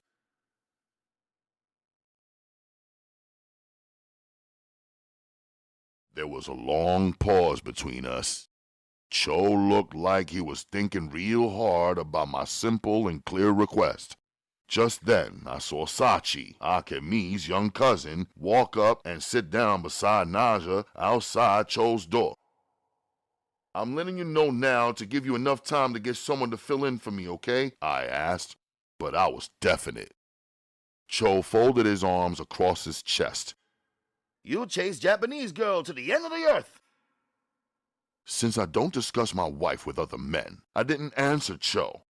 I knew that he knew that my letting him know was a courtesy, not a request. "I'll see you on Friday morning, Cho. Don't count me out. I'll be here for sure," I reassured him. He mumbled something back at me, some sentences spoken in Chinese, so I figured he must be talking to himself. Mayonaka! 8-year-young Sachi jumped off the steps and put her hands right on her hips, where she liked to keep them. She was calling me by the name that Akemi called me. Mayonaka, meaning midnight in Japanese. Naja followed behind her. Before the little Japanese girl could start dropping her word bombs, her father, who was also my wife's uncle, appeared outside their family store door, which was 4 doors down from Cho's on the same side of the block. "Oh, you better go, you know. Here comes your father," Naja warned Sachi. But the little girl only removed one hand from her hip and said through a half smile, "He's only scary for you guys. My father's very nice to me." She turned on her toes to take off, and I slowed her down. "We'll walk over with you," I said. She and Naja began skipping slowly. Naja got her first scuff mark on her new ACGs. "Konbanwa, Uncle Nakamura," I said, using the Japanese language intentionally. "Good evening," he answered in English dryly and for his own reasons too. "How's it going? How's business?" I asked, even though I had just seen him on Sunday when I was searching for Akemi.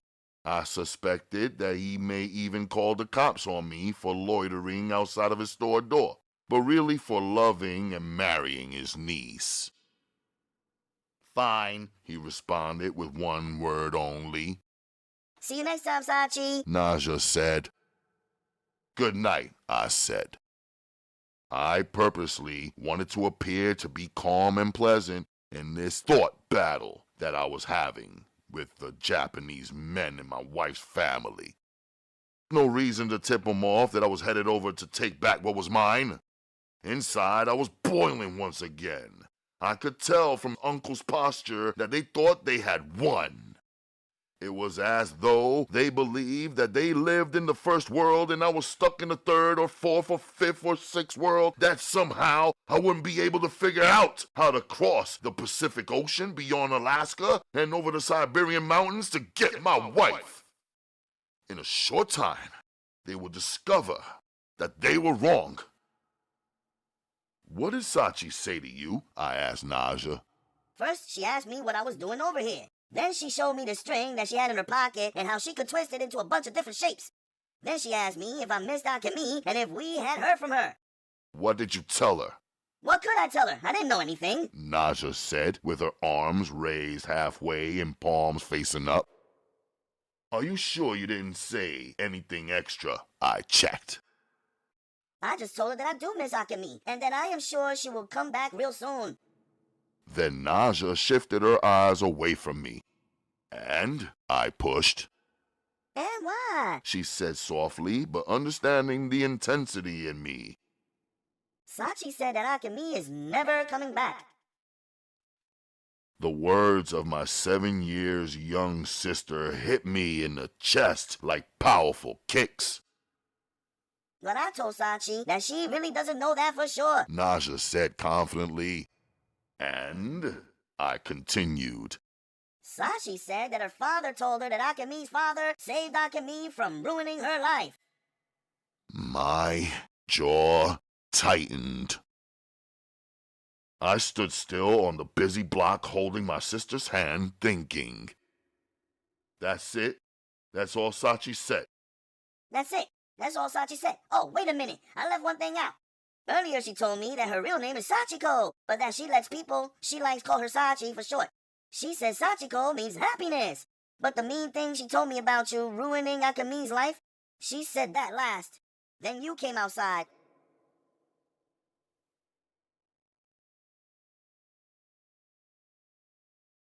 Chapter 10. Me and Chris dipped into our funds and bought you a wedding present. We could have got you something before if you would have let us know you was getting married, Ameer said. We were in the dojo locker room, suiting up in our dojis. Me, Ameer, and Chris, my 2 best friends. They were weeks late with their gift, but it was cool. Truth is, I wasn't expecting anything at all. So since the money came from our car fund, that means that I paid for 1/3 of my wedding gift, I said, kidding them about the money that we all 3 had saved up over our 7-year friendship. True, Chris smiled. But brother, that's not the point, Chris added. So where is it? I asked, standing with my arms extended doubtfully. It's at Ameer's place, Chris said. I turned toward Ameer and asked him, is this gift something that you used first? 'Cause if you already used it, you can keep it. Y'all know I don't like leftovers. I slammed my locker shut, laughing. That's cold, Ameer answered. Maybe I should use it first. We hit the floor, taking up our positions. Naja shrank herself into a corner beneath the large, antique gray metal fan, reading the new book I had just bought her. During the second dojo hour, Sensei called out for sparring. Although he always chose random partners, he tried to avoid putting me, Chris, and Ameer up against one another. He put me against a muscular heavyweight instead, an old dude, about 29 or so. It wasn't a conscious choice for me to place the face of Akemi's rude-ass uncle over the face of my sparring partner. Akemi is never coming back. Akemi is never coming back. Akemi is never coming back. I kept hearing that one sentence. I must have heard it too much or too loud in my mind. I landed a blow to my opponent that shifted his jaw and cracked his nose. It was only a slow stream of blood running from his nose over his lips and onto his teeth that brought my mind back into focus and into the dojo. My bad, man, I said. Sensei stood staring. It didn't move me. We are warriors, and some blood gotta spill sometimes. This was not the first time someone caught a bad one in our ninjutsu dojo. Later, outside the dojo, me, Ameer, and Chris conspired in the warm night weather. "What's up for tonight?" I asked them. "Nothing, man. You brought your kid's sister. I wanted you to come through the East tonight," Ameer said, referring to East New York. "Word? Chris, you headed to the East?" I asked. "Punishment, remember? I'm still on punishment." As we all laughed, Chris's father, Reverend Broadman, rolled up, pushing the caddy and snatched Chris up. "How about tomorrow night? I could come through after ball practice, but it'll be late," I told Ameer. "Nah, then come through in the afternoon after I get back from school around 4:30. It'll be safer for you then." Ameer glanced down at my father's watch, then smiled. "You know how to eat." "Yeah, you got me." I gave him a pound. "I'll check you tomorrow," I said as I walked away. "I wouldn't want none of them boys around my way to steal your wedding gift from you, especially after you paid for it and I used it first," Ameer said with a laugh. He got that one off on me. "Later," I told him, and grabbed my sister's hand and kept it moving. Is it wrong if I think that your friend is handsome? Naja asked me as we rode on the train after being unusually silent the whole time. "What do you mean?" I said, shocked and having nothing else to say.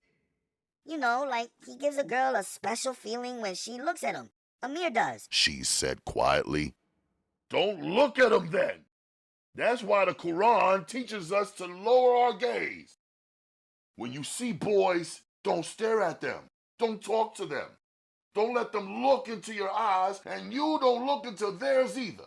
Don't do anything," I scolded her, feeling off guard. It's only the first time I felt that. She said softly. And I don't see boys or stare at them either. I go to an all-girls school, remember? Maybe I only noticed them because you brought me here again. Sorry. She apologized. "I'm sorry too." I hugged my sister with one arm. "I won't bring you there no more. And you let your first time feeling be your last time feeling until..." Until when? She asked. "Until it's time for you to marry." Who knows when that is? She said below her breath.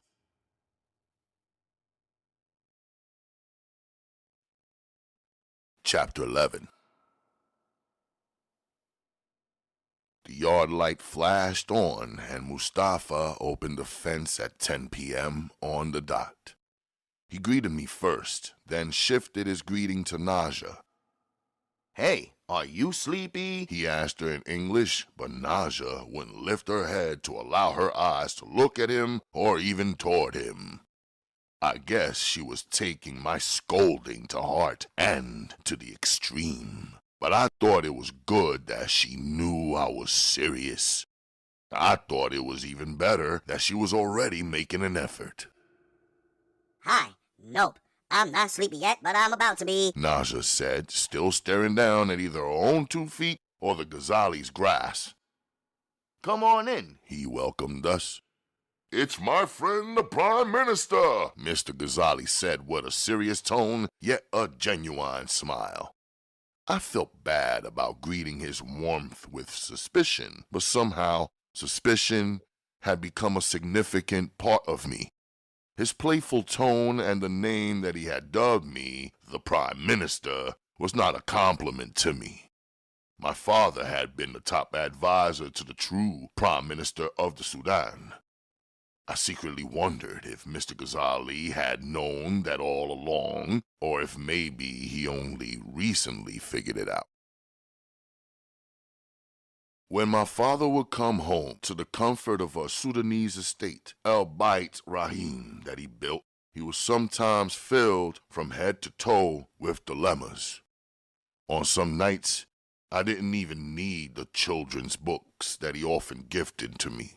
My father would sit at my side in my bedroom and tell me stories that he pulled from the depths of his mind and core of his heart.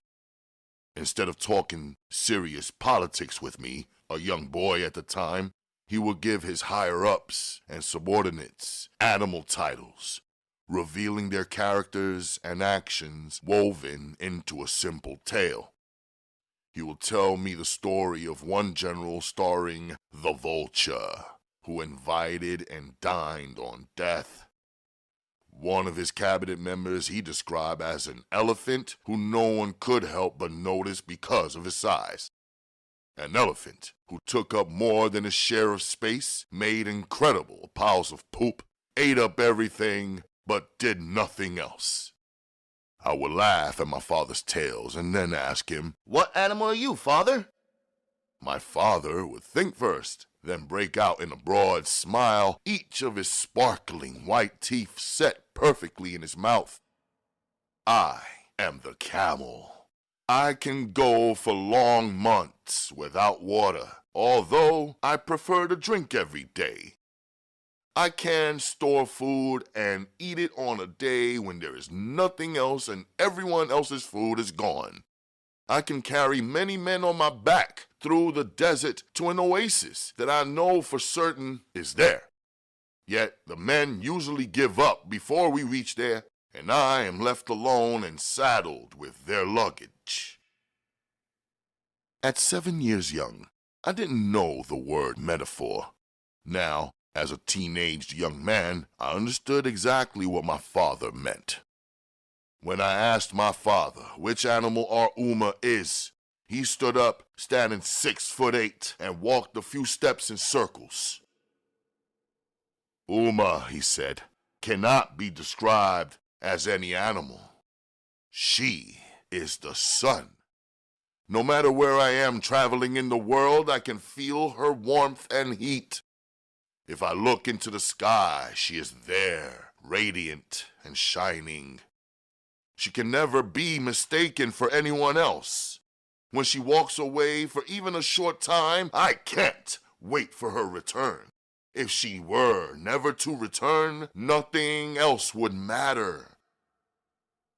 My father silenced me with his words that night as my mind gripped their meaning. A tear did come to my childish eyes. "You must not cry," my father cautioned me. "It is our job to keep the tears from Uma's eyes. It is every man's and every son's job to bring happiness to mothers and wives and sisters." "Good evening, Mr. Ghazzali," I greeted him. "I know you will want to get right down to business. You and I could step into my office. Maybe your sister can sit with my oldest daughter, Basima." Mr. Ghazzali called upstairs for Basima to come down. Sudana appeared instead. Basima is still at Fordham U. She says she will be there to study for her final exams, Sudana told her father. Mr. Ghazzali seemed disturbed for some seconds and then pulled himself out of the mood. Sudana took Naja with her. "My sister and I have to meet Uma at her job at midnight," I told him, so he would be mindful of my time. It was already 10:15. In his office, I paid out the $650 for rent and $500 for him to deduct his fees for his transportation services. As he dropped the keys into a small envelope and pushed the envelope across the desk to me, he said, "Here is the key for the separate entrance, and another key for the extra night lock that we place on the fence. Since Uma and Naja will be escorted each night, she probably won't have any use for the night lock." "Let me write out the address for Uma's job and," I began saying. "I'll drive you there tonight so I can be sure about the location and route. And then you will feel more comfortable also." After a pause, I agreed. "Can I take a look at your basement apartment before we leave?" I asked. "Sure. For the next 30 days, it's your basement apartment. Starting..." He glanced at his modest Timex with the black leather band. "Right now." He smiled. I looked at the keys inside the small envelope, realizing that his welcoming us into his home was an act of trust, even though I was paying the rent. Downstairs, I checked the place, each window and door and room. I opened every closet, cabinet, and drawer. "Sudana cleaned up very well for you, Uma," he said. "Actually, the place was cleaned up all the while. I have never rented it to anyone else. I have only a few nephews and nieces stay here, family." My eyes went to the only door leading to the outside. My mind was focused on that instead of Ghazzali's words. I knew that I would install a deadbolt slide lock. I had no way of knowing exactly how many people had copies of Mr. Ghazzali's keys, even if they were his family members. But at least when Uma and Naja were here inside the place, they could use the deadbolt to prevent anyone from outside from entering while they were home. Looking at the wall and the door molding, I knew it would take my handheld drill, either that or locksmith. I told myself that Ghazzali would understand. I saw how he already had solid steel bars blocking all 5 of the tiny, rectangular basement-level windows. Even if an intruder broke the glass out of those windows, there was no way to fit a body, no matter how skinny, between the steel bars. My mind shifted again. The apartment was already furnished, decently clean, but by no means spectacular. It was good enough, though, for me to begin thinking, why should my mother and sister ever return to the Brooklyn projects ever again? With a whole month's rent paid out to Mr. Ghazzali, I could leave here and go get my wife. Once I returned, I'd pack up our Brooklyn apartment by myself. I'd hire a moving company to transfer the stuff from the Brooklyn apartment to a new house in Far Rockaway. Then scoop up Naja and Uma from here and take them directly to our new home. Uma, Akemi, and Naja could decorate our new home however they wanted to and never again have to step their feet there or be bothered with the Brooklyn projects. So deep in thought. "Do you need anything else?" Mr. Ghazzali had interrupted right on time. "We should get moving now." Naja slept in the back of Mr. Ghazzali's taxi. When we arrived, I jumped out to get Uma and let her know we were taking the cab. After late-night greetings given very respectfully by Mr. Ghazzali to Uma, we drove mostly in silence except for the brief interruptions of the taxi's two-way radio. I watched Mr. Ghazzali as he kept his eyes on the road and drove us to a Brooklyn block. No other legitimate taxi would take us to our address, especially at this late hour, without hiking up the price and adding a string of complaints about danger.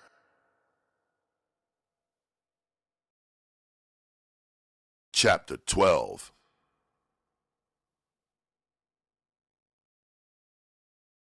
Wednesday, May 7th, 1986. Uma and I were second and third online at the passport office. We were standing behind a panicked Pakistani American who was headed home to meet his bride-to-be, who had been carefully chosen for him by his parents. He seemed to have to tell me about it as we waited for all the workers to arrive and windows to open up. I was stuck there, half listening. I'd rather tell him tell me than tell Uma. I think it was Uma, though, who inspired him and made him feel comfortable confiding in us. I'm certain she was something familiar, wrapped in her colorful thobe from head to toe, and delicate as a tropical flower. She had accompanied me just in case the authorities here required any sudden additional and random signatures. We were prepared. Now she stood in silent anticipation, her slim fingers wearing faded but fascinating henna designs as she clutched a manila folder containing our neatly organized official papers and identification. Uma was also completing passport forms for herself and Naja.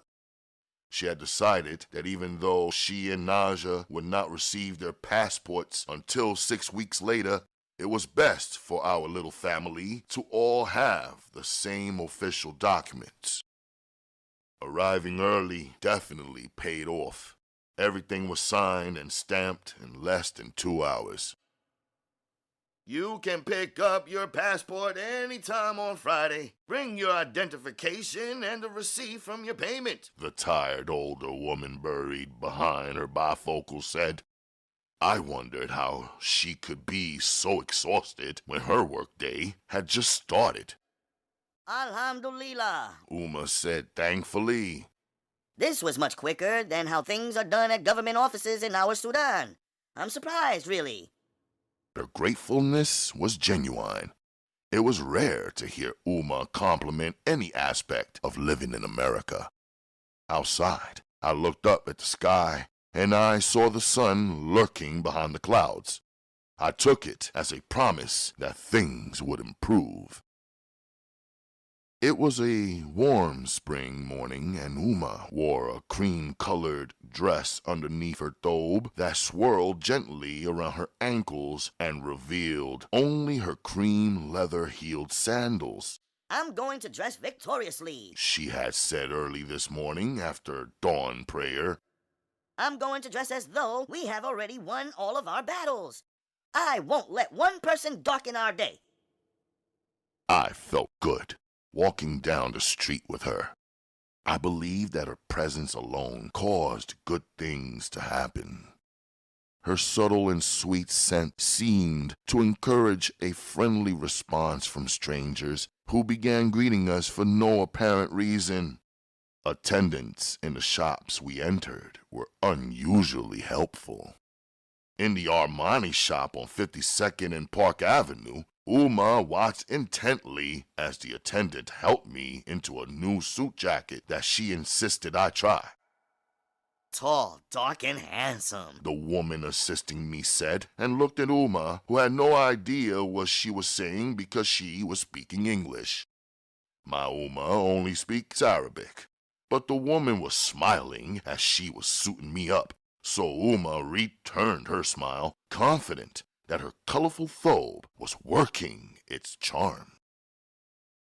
Finally, Uma chose her favorite suit. When you meet Akemi's father for the first time, inshallah, be sure to wear this exact suit. The suit does not make you into the man that you already are, but it does distinguish you from the men who will judge you this way. This suit makes you stand out, Uma said, gesturing her approval with her talking hands.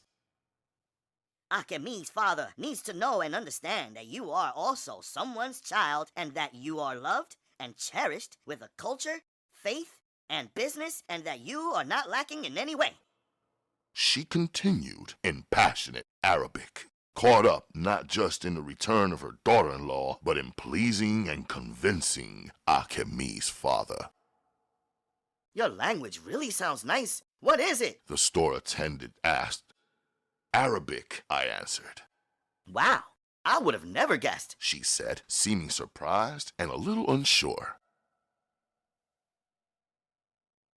I purchased a suit to please Uma, period. I was not interested in impressing Naoko Nakamura. In the shoe store next door, the shoes designed by Bruno Mugliani best complimented my foot and the Armani suit. For a few $100s, they became mine. I was watching my money pile closely.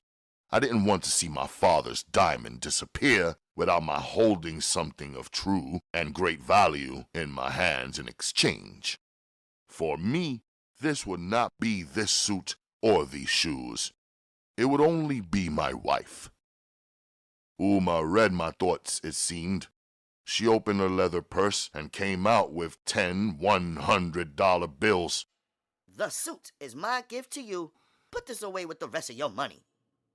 I accepted her sincerity and thought to myself, this is how it is between my mother and I. We are both giving each other everything that we have to give, so our blessings in life keep going back and forth between us. Afterward, I led her into the Hunters and Wilderness store and Paragons for the rugged wear that I preferred to rock. We shared a meal at a restaurant that Uma selected because of its name, the Tamarind. Uma loved the sweet taste of this tropical fruit and even used it in her cooking from time to time. When she saw the unshelled tamarind dangling in the restaurant window, she nudged me and we stepped inside. It was an elegant place, each dining area secluded by a beautiful curtain. The cuisine was Indian, but the decor was familiar to us, the Sudanese. Once seated, Uma closed the curtain and relaxed her thobe covering. She and I ate comfortably, yet lightly. We shared palak paneer and dal takta. Instead of any of the wonderful breads that come from India, we had vegetable samosa. It's something like a beef patty, but instead of beef, it's seasoned vegetables and potatoes stuffed and tucked in a fried triangular bread. Soon after the meal, an Indian approached, smiling ear to ear. His nameplate had only one word on it, one really long name with 18 letters. He drew back the curtain and held it tightly in his left hand. Immediately, he introduced himself as the manager and offered 2 complimentary dishes of coconut ice cream. A gift for your bride, he said, staring at Uma. She is my mother, I corrected him. Oh, Mother India, he exclaimed happily. No, I said seriously, while giving him the stare of a polite warning. He then shifted his focus onto me, asking, Oh, but she is not from India. She is wearing henna. Is she Arab then? No, I said, feeling impatient. What then? African, I answered in an even tone. African? He repeated, looking puzzled. I thanked him for his creams and told him to please release the curtain. I was used to Uma drawing attention. Like the sun, even when fully covered, she was still radiating.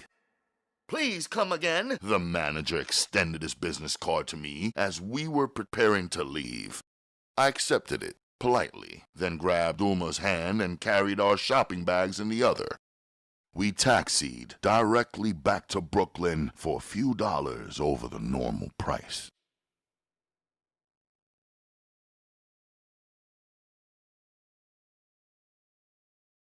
Chapter 13. I picked up my heat and headed to East New York to meet Ameer. I wasn't expecting any beef, but I wasn't sleeping either. Ameer was seated at the top of the bench in front of his building, a female between his legs below, his backpack still on his back when I rolled up. You made it, he smiled, still joking like I should be shook in his hood. Dana, this is my man Midnight, Ameer introduced some girl. What's up? She asked softly. I didn't answer back. Come on, let's move, I told Ameer. He caught that I wanted him to lose the girl. We both knew that he never acted right when females was in the cipher. He got up and we headed into his building. When he turned the key in the lock, he pushed the door open and we stepped inside. I followed him into the living room. You can chill right here. He left. In the hallway, he ran into his mom's. Why you not at work? He asked her, sounding surprised. I left early. I had a headache, she told him, sounding as if she could still feel the pain. That's 'cause you and Pop stayed up too late last night.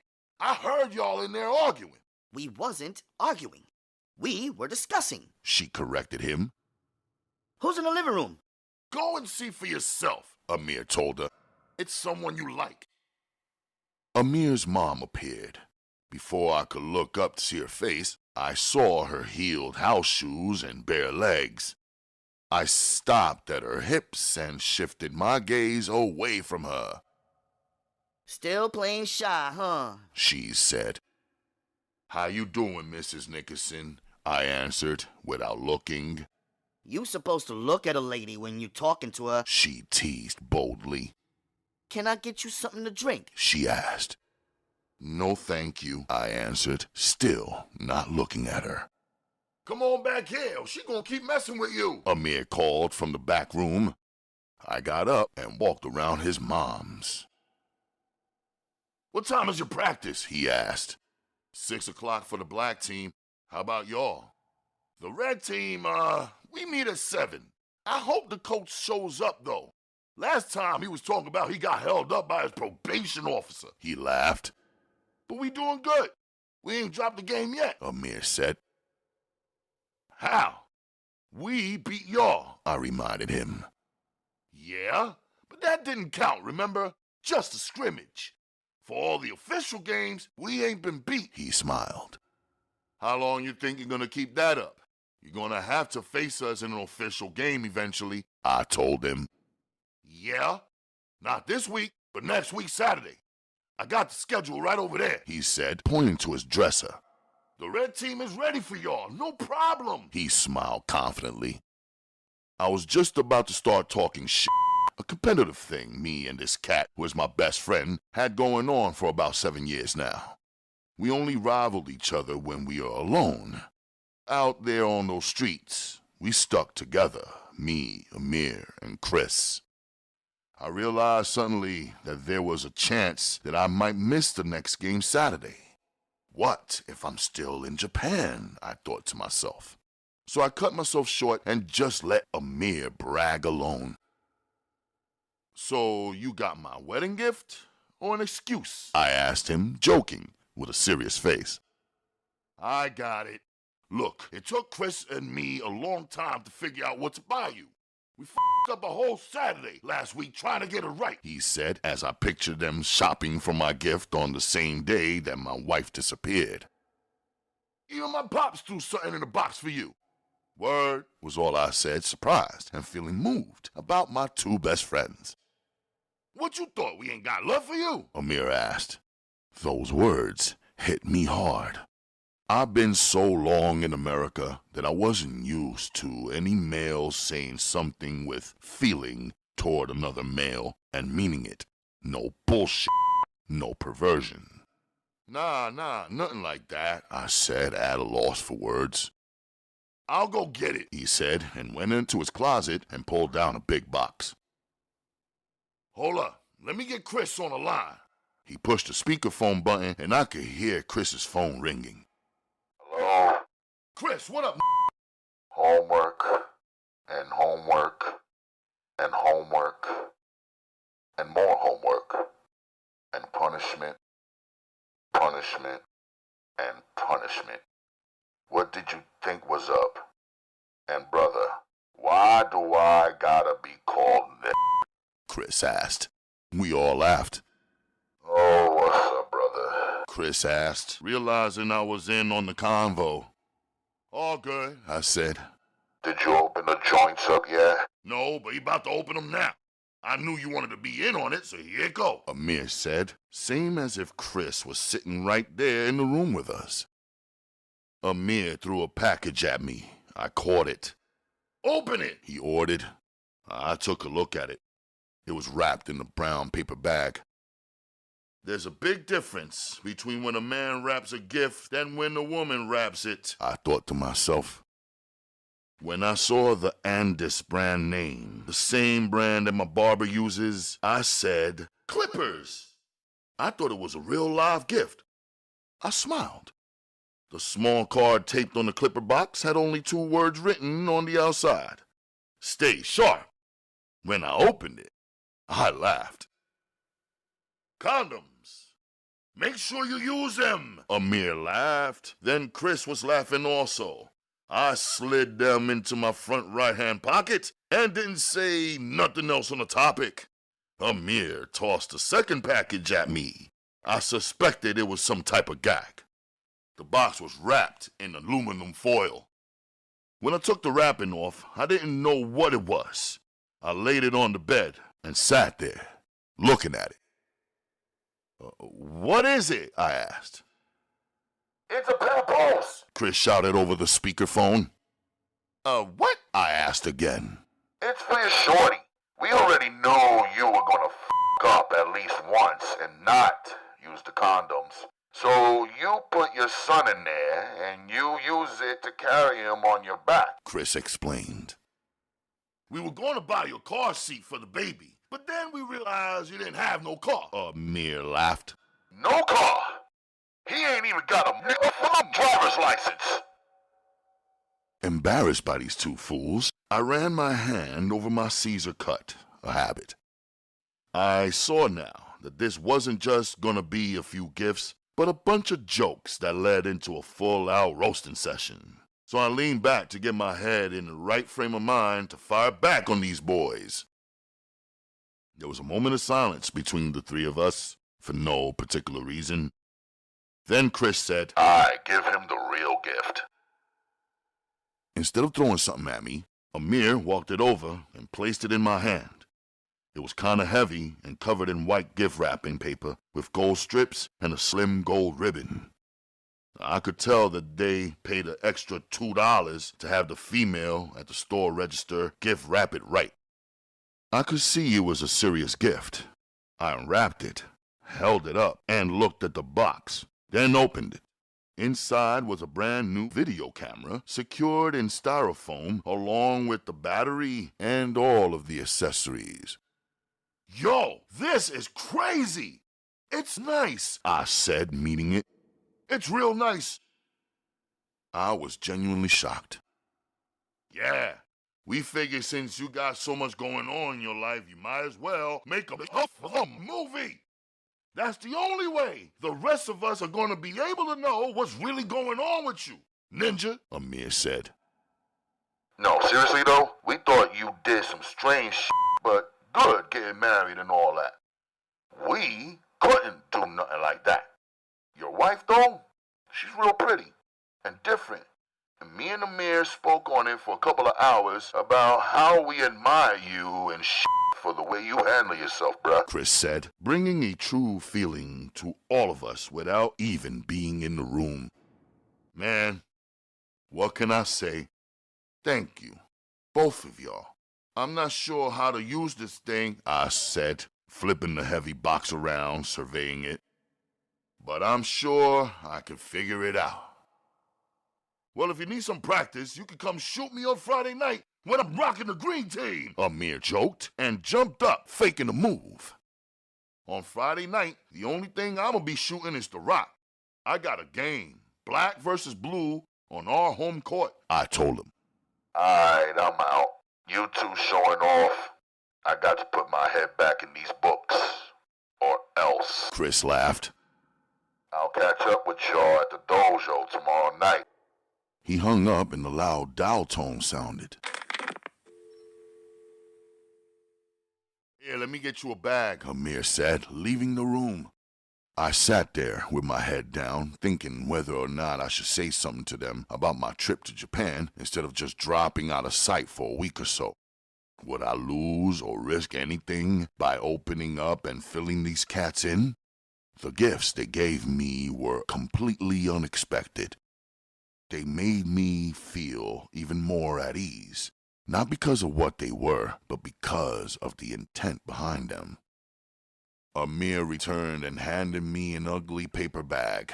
Here, throw it in here. Disguise it. It's better like that, was all he said. I gotta make a run, I announced, lifting my head and straightening my back. To where? He asked. Japan, I answered. He looked at me real serious, paused for 9 seconds, and then busted out laughing. You see? This is what me and Chris be talking about. You're going to Japan? He asked, seeming amazed. Then we both heard the metal knocker banging on his front door. Hold up, he said, but as soon as he moved to step out of the room, his mom darted out of her room first and dashed to answer the door. I could tell they were both expecting something unexpected, because instead of treating it casually, Ameer stood watching the door from the back hallway. I was watching the door too, from behind him. I know you didn't have the nerve to knock on my door, I could hear his mom saying. Her words were loud and clear and forceful. Ameer shifted and was now blocking most of my view.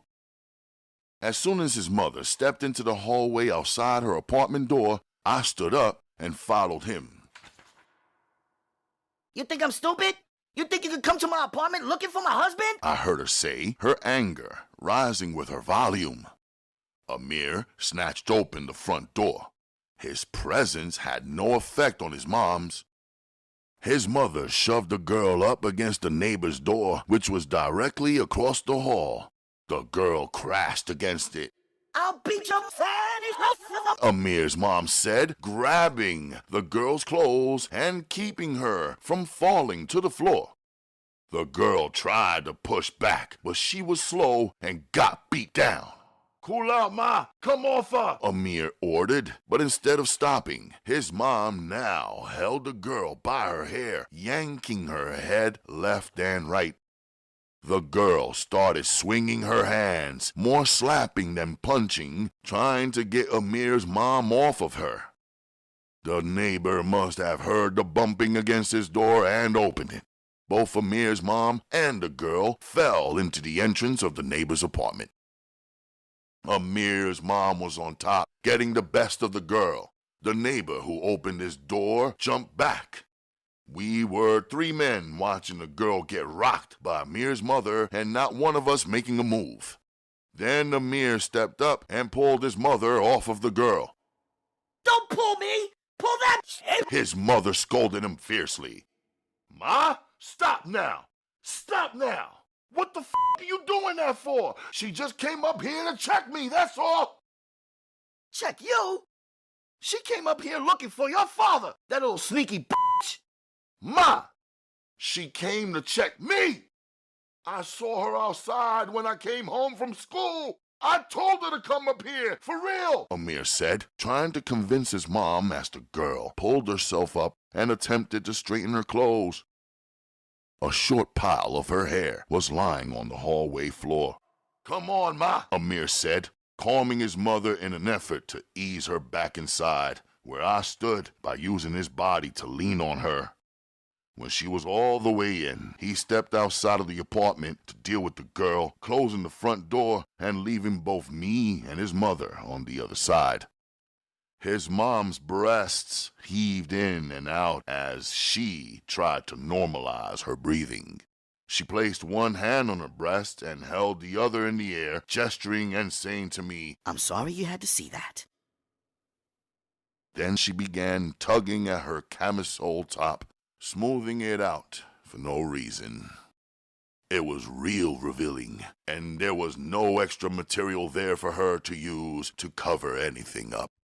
She was bare-legged, with short shorts on, and no high-heel slippers this time.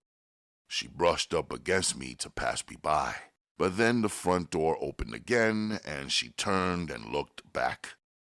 It was Ameer's father standing there. She turned all the way around saying nothing and walked toward her husband. But she didn't stop where he stood. She grabbed her front door open. Ameer was still standing there talking to the girl, calming her down. She's here to see you, right? Ameer's mom asked Ameer forcefully. Yeah, Mom. I already told you that, Ameer said. Then bring that bitch inside. Ameer's mom demanded. That's all right. I'm good right here. The girl finally spoke. Bitch, you had the balls to knock, right? Ameer, bring her in here. The mother demanded again. Ameer grabbed the girl's hand and walked her into the apartment, past his mother and father and me, and down the hallway into his bedroom. I heard you got married, Ameer's father said to me matter-of-factly, ignoring the heated scenario. I did, was all I answered back, mostly stunned at the situation. Thank you for the clippers, I told him, trying to break up the tension. His wife's glare was on her husband only. She ignited the hallway with her fury. Soon there was very little oxygen to breathe. She looked like she was in killer mode, although she was still silent. I'll go say peace to Ameer. I gotta get over to basketball practice. I'm running late, I said, excusing myself and heading back into Ameer's room where the door was now closed. I knocked once and pushed it open.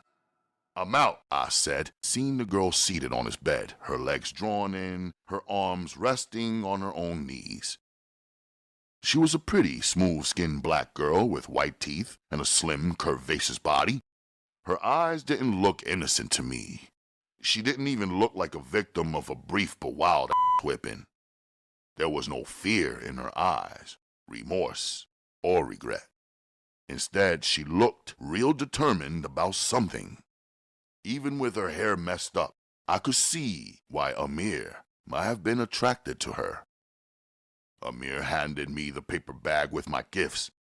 I closed his room door and left. I didn't see his parents anymore. Their bedroom door was closed now. I went back and opened Ameer's door one more time. Come lock your front door. I'm leaving. There's nobody out here, I told him. He followed me, saying nothing. Their front door shut, and I heard the lock click.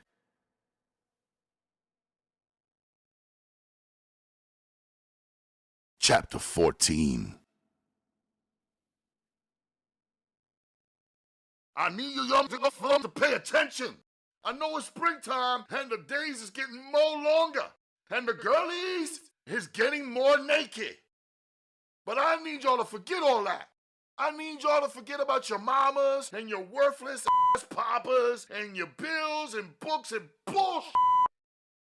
I only want one word branded onto your mind, coño. Just one word. Who knows what that word is? Coach Vega asked us. My teammate, known as Machete, lifted his head. But Coach, why we gotta be though? Don't answer my question with a question. Vega overruled. How are we supposed to get what word you got in mind, Coach? Braz asked. That's another question. Think before you talk, Coach said, growing impatient. At least tell us the first letter of the word, Jaguar said smoothly. Okay, I'll give you the first letter. It won't help, because half of you can't fucking spell. Vega laughed. What's the letter, Coach Vega? Panama pushed. You! The first letter of the word is you. Vega challenged, his arms folded across his chest and his face filled with doubt about our thinking capabilities. That's easy, Big Mike, our starting center, said. The word is unity. Wrong! Vega cut him down. Seated on the court, all the players fell silent. Undefeated, I said, breaking the silence. There you go, Papi. Vega shouted excitedly. Undefeated. We are undefeated. That's the only thing Drew should have on your mind tomorrow night's game. We don't want to win the league. We don't want to sweep these cockroaches from Fort Greene to the hook. We don't want to give them one chance to breathe. Now run me 25 suicides with 0 complaints. I would have sent y'all outdoors to do laps around the hood, but I can't be sure that 1 or 2 of y'all might not make it back. The whole team let out a muffled laugh as we moved to carry out Vega's orders. As the practice got more and more intense and Vega's push and demands grew more serious, I assembled the words in my mind to tell Coach that after Friday night's game, I would be gone from a week's worth of practices. Also, that the possibility existed that I might miss next Saturday's game against the red team. I knew if I kept my energy high and my performance strong at the 2 remaining practices and played my part in the upcoming Friday night game, Coach would be less vexed about my next week's absence. But at the same time, I knew the better I played, the more dependent Coach would become on me showing up for him and the team. I told myself, relax, it don't matter. Even though winning the league could earn the top 5 players on the winning team $10,000 each, and the league's most valuable player a $25,000 purse, my wife was worth way more. Vega and the team would just have to step up and adjust, The same way an NBA team had subs for even the greatest players when they got sidelined with an unexpected injury or fouled out. Practice ended with Vega wiping his forehead down with a terry cloth hand towel as though he had actually worked out alongside the rest of us. Then he laid his hand towel sideways over the top of his head and pulled out what seemed like a liquor flask. Oh yeah, what's the word? All right, make me look good, Vega said, tilting the bottle, which was filled with Spanish cologne, not cognac. He patted his face and neck with the cologne and ended the 3-hour practice. All right, break out. See you tomorrow at 4 p.m. Sharp. Right here, okay? I hung back to get his ear. Coach, I'm good for practice tomorrow and Friday night's game, of course, but I'm not going to be around next week. I got to take care of something serious. Court date trial? He asked. Nah, I responded. Abortion? Birth? Or funeral, he tried guessing. Nah, none of that, I said. He grew tight. Then what? Just something I gotta take care of. Then I'll be back. I showed him a stern, straight, and serious face and a hard stare. He reached into his pocket and pulled out his money clip stacked with clean and folded $50 bills. I noticed easily. I never liked $50 bills. I prefer hundreds. I estimated he was holding much more in his stack than any intramural community-type coach would ever earn. Oh yeah, talk to me. He stepped in too close to my face, something Latino dudes did sometimes. Not because they were a funny type of man. They just had a different idea about space. Some of them used the tactic to threaten and intimidate. Others used it to relay secrets and console. I took one step back and reset my stance. I knowed you good for it, he said, nodding his head once and holding the money hand up, gesturing that I could take a loan from him. Good looking out, I told him sincerely, but refused his money lending. It's just something I gotta take care of, you know what I mean? Then I'll be right back here for the team and the game and for you, coach. It took Vega some seconds before my facial expression influenced him to yield. He put his money away. Let me know if you need some backup, he offered, as though he was a lieutenant in some vast army. Now his face switched completely, as though he never was a coach, but more like an assassin. Sometime, you gotta let a sideline nigga pull the trigger. You know what I mean? He stepped in close and grimaced after spitting his suspicious one-line rhyme. You know you are the heart of this team. We can lose a couple of toes and maybe a finger, but we can't win without our heart. He clenched his fist and placed it on the left side of his chest where his heart rested. I felt the pressure, but I had no plans to acknowledge it. Yeah, I'll keep that in mind, I said evenly, giving him a pound and walking off. He shut down the gym lights, whistled for the school janitor, and walked out behind me in silence. It was 9 p.m., and the sun was still streaking the blackening sky with strips of light. I had close to 3 hours to kill before picking Uma up from her job. It wasn't that I didn't have plenty of shit to do. It was just lining it up, riding my head, and knocking it out in the perfect order.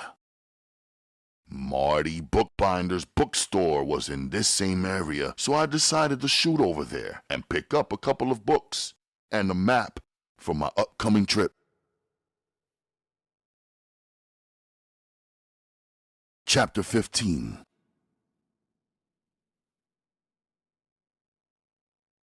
Just as I reached the corner, I heard the roar of the wheels on the gravel.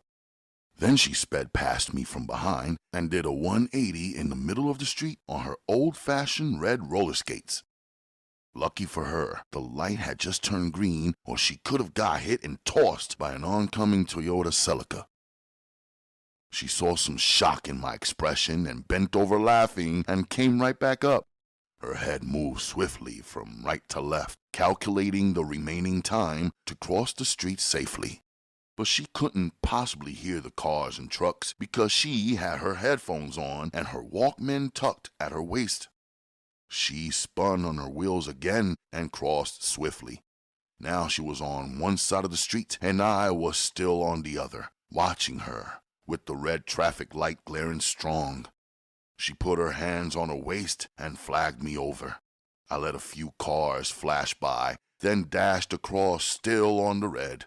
She was smiling and beaming with happiness like she didn't have one worry in this world, with her long, thick red laces and short, tight denim shorts that hugged her small waist. I could see her belly button and about 4 inches of her naked flat belly before her tight red tee clenched onto her breasts. Her bare shoulders were covered with a sheen of perspiration, and a small wet spot leaking through revealed that she was still breastfeeding her baby. It was Bangs. Hey, Superstar, do you know how to roller skate? She called out to me as I approached where she was steady rocking. Vega was easing into his car parked on the same side where Bangs was standing waiting for me. Soon as I peeped him, I got tight. I didn't want Coach to think I had some bullshit excuse why I was going to miss practice next week, like I was out here just f***ing with these girls and doing what they wanted me to do instead of what I was responsible for. Second, I didn't like Bang showing off her banging body to any man who wanted to look. I already knew that every man would look, especially if it was Bangs. They had to. Of course I noticed Vega's eyes were riding in and out of her curves. Oh, yeah, that's right. You don't do nothing fun. Bangs joked, removing her headphones and wearing them now like a necklace and smiling still. Vega pulled off slowly. Where I reached where she was standing and rocking back and forth on her wheels, I walked past her. She sucked her teeth and followed me. Superstar! Word up! I'm starting to think you straight crazy if you can't even speak to me. It's either you really are crazy, or you just in love with me too, and can't face up to it. She was talking to the back of my head. On the curb, I turned to face her. Bangs, go home and... You can't send me home tonight. It's only 9, and you know I got till 11 to get home. So let me just hang out with you for a little while, okay? She was flashing her deep dimples and still smiling while posting her attitude. Go back and put on some clothes. Then I'll talk to you, I told her. Walk me over, she asked. Nah, Bangs. It ain't gonna be me and you up in your house. You should already know that, I told her. I'll be at the bookstore. Put on some clothes and you can meet me over there. I started stepping. What bookstore? She asked, riding over and pulling up to me from behind. Her hands were grabbing each side of my waist as though she needed to balance herself. You know, the one over there by the pharmacy, where you buy your grandmother's medicine, I reminded her. There's a bookstore over there? She asked. Later was all I said, and left. I heard her wheels take off. All I could think was how could she have a bookstore in her own hood and never step inside of it once? Worse, it was as though she never even noticed that it was there. No wonder Marty bookbinder store was always empty. Every time I went in there, I had full range of the place. I knew I could chill in there comfortably until closing at 11 p.m. If I was bored, I could pick up a good game of chess, although over the years I had learned to outmaneuver Marty on his own chessboard the majority of the time. My good friend, my main man, Marty said. It was his version of cool. Let me pull out the board. He was excited to have me in his empty store, packed with plenty of books and magazines. Let me look around first, I told him after returning his greetings, and that slowed him down some. Look around? You know everything that's in here already. I maneuvered around the geography section until I found a book on Japan. I sat in the comfortable lazy boy chair in the mystery section where I normally purchase most of my books. I cracked the book open and flipped the pages until I found a map of Japan. I began examining it, looking for Kyoto, Akemi's home spot, and the place where her high school was located. I was also looking for a place called Ginza. I remember that when I wrote to her father concerning my desire to marry his daughter Akemi, I did not address the letter to Kyoto. I wondered if it was Akemi's father's business address, or if they had moved from Kyoto, or if they actually had more than one or two homes. I had gotten the address from Akemi, but never bothered to find out why she did not give me a Kyoto address.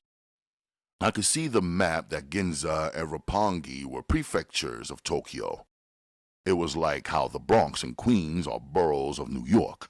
When I measured the distance, I could see that Ginza was in Tokyo and Kyoto was 3 hours away from Tokyo by train or 6 hours by car, moving at 60 miles per hour. My mind drifted deep into the map as I studied every detail. I burnt up almost an hour reviewing the atlas before I began flipping and reading through 2 books that I had pulled.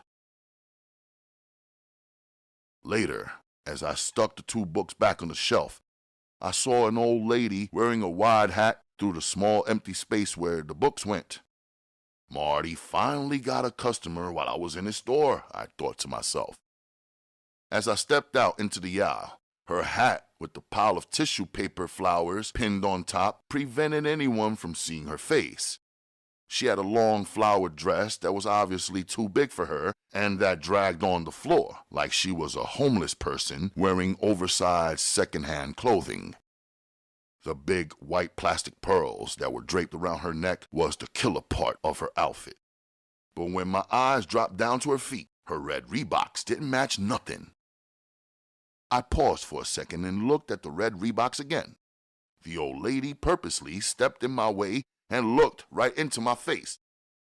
Snatching away her hat and dropping her blonde wig to the floor, she clapped her hands together and started cracking up. It was crazy as bangs. I was mad, but I had to laugh. I was tight, but she was funny. I borrowed one of my grandmother's dresses. They don't fit, but I figured you would like this a lot. She began smoothing the tent-sized dress out with her hands and demonstrating to me that her arms and legs and even her body were all covered. I had already noticed that without her pointing it out or exaggerating it. She smiled brightly. She was being swallowed and eaten by the dress. No, psych. I just wanted to see you laugh, superstar. You be way too serious, she said, dropping her huge dress to the floor. Underneath, she wore jeans and a short-sleeved blouse. She looked more decent than she had in her hot pants and roller skates, less naked. She bent over and picked up the dress that lay deflated on the floor like an old hot air balloon. She folded it and held it in her left hand. What is going on? Marty Bookbinder appeared in the back where we were standing. Don't ask, I told him calmly. Is she one of your friends? He questioned. I'm Tiffany. Bangs introduced herself.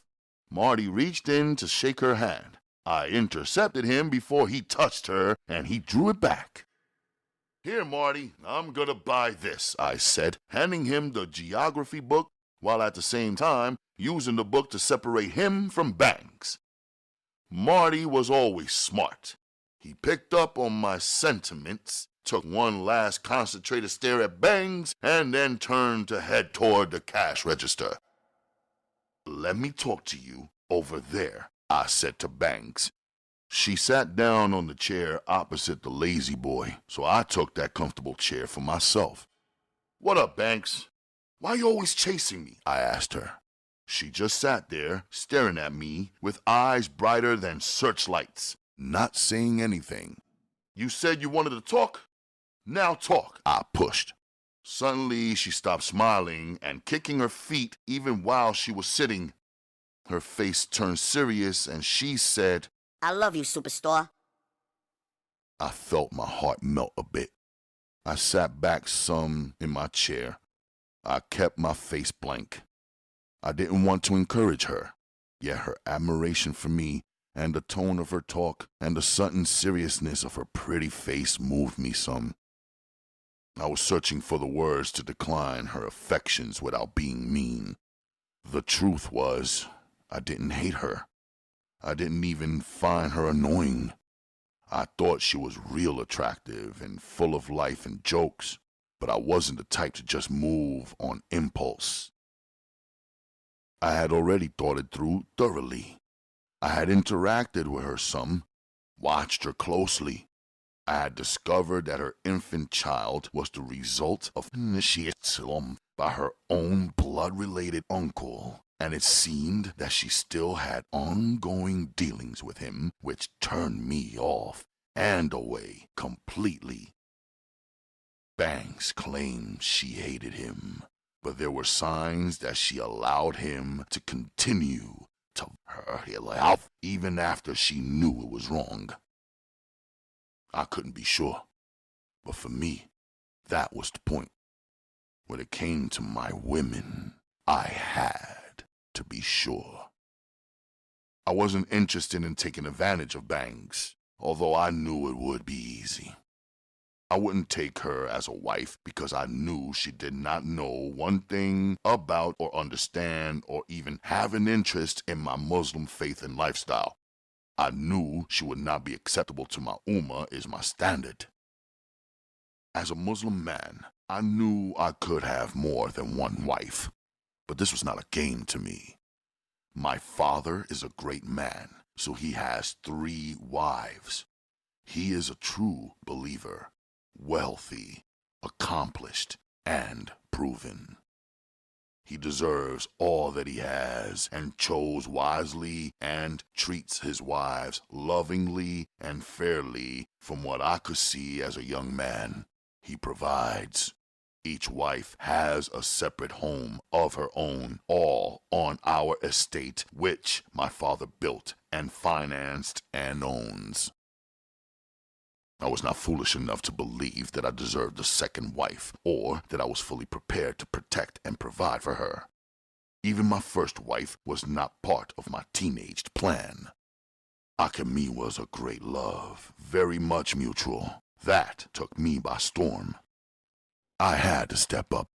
I wanted to. She was a virgin. I was a virgin. She worked hard. I worked hard. She was talented. I was dedicated. We were connected solidly in every way without a common language between us.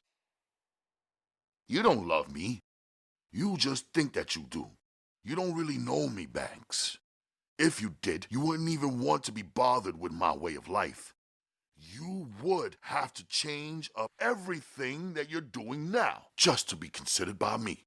So you see, it's too much trouble for you, I said earnestly, but also trying not to blame her or hurt her feelings. What am I doing that is so wrong? She asked sincerely. It's not just one thing. Actually, it would take too long to explain. Come on, tell me something, run it by me. I want to know what you're talking about, she urged, flinging one of her legs across the other and easing her body forward to listen intently. After a thoughtful pause, I answered her in a way that I thought she might understand, a way that might make her take a look at herself instead of only looking at me. How long you know me, Banks? You never even offered me one glass of water. You see, a man is out here working and even hustling on these courts a few hours every night. You never thought to offer me a cool drink. I've been in your house. You never offered me a stew, sandwich, or a cookie. You think you're ready, but you wouldn't even know what to do with a man, I said, picking the smallest, easiest criticism on purpose. True that. She said regretfully. And how many men you been talking to since we met? I asked, not expecting a true answer, just trying to show her something. So if it didn't work out between you and me, would you just roll with the next cat that you had lined up? I asked with a serious face, not angry, but telling her my real thoughts. When she didn't have no quick responses like usual, I knew I was affecting her. Didn't you say I had your heart? If I got your heart, how could there be a next man online? Is it a game? I asked her. If I don't got you, and I don't talk to no other guys, how am I supposed to get you out of my heart, superstar? Why does it have to be somebody? Why can't you just go home and take care of your daughter? Go to school and put your mind on something else. 'Cause that's boring, and I'm young. I need real love in my life. She answered. And besides, when I be with other guys, that's just talking. It's only you who I love. She looked right at me to try and show her true intent. She didn't even blink. Come on, superstar. Let me get a do-over, she said, smiling wildly once again. I'll change for you. I want you to be my man and my daughter's father, for real. I'll do anything. Just tell me. Nah, it ain't easy like that. It's not just something you wake up doing tomorrow. First, you got to at least have some learning and understanding. I'm smart. Just 'cause I'm funny and I like to have fun doesn't mean that I'm not smart, superstar.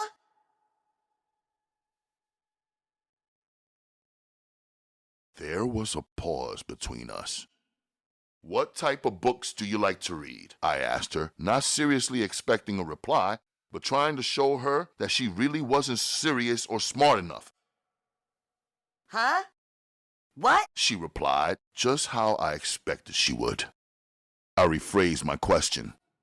What is the name of the last book that you read? I asked. Seconds and then a full minute passed. She didn't have a title, an answer, or a clue. Not even any of the books that surrounded her here in the bookstore could trigger any thoughts in her mind or memory, it seemed.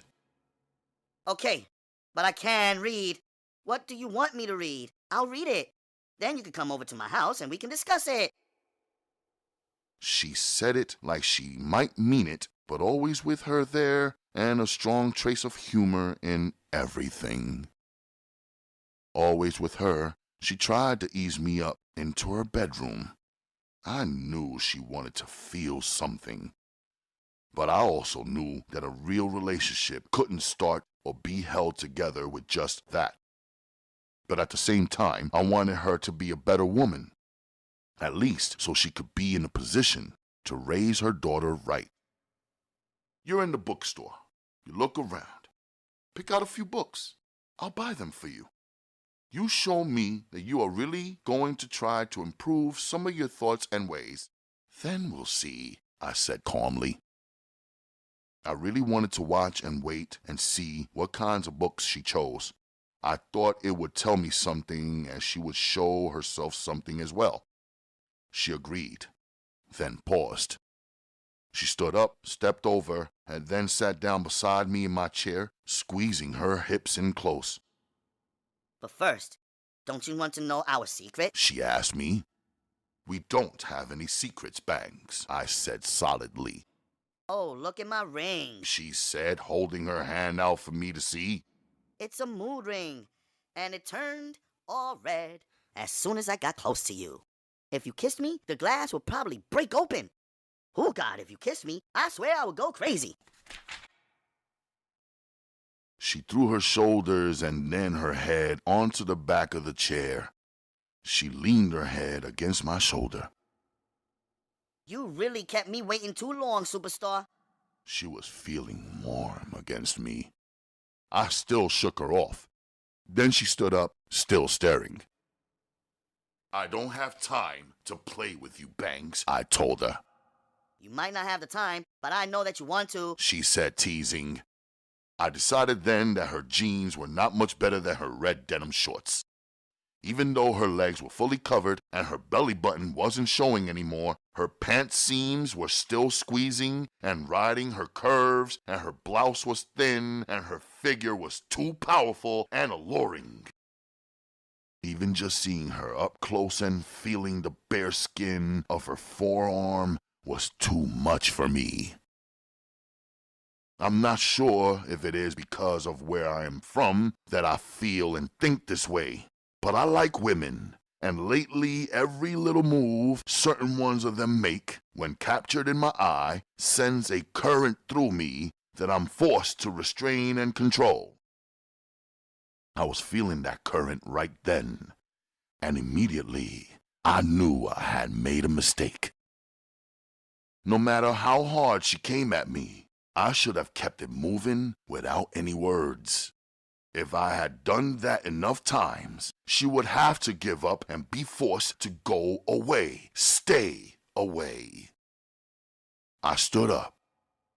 Okay, but before you leave, because I can see you're getting uptight, just let me tell you what the fortune teller said about me and you. I don't believe in no fortune teller. Back in Sudan, this kind of thing is called kitaba.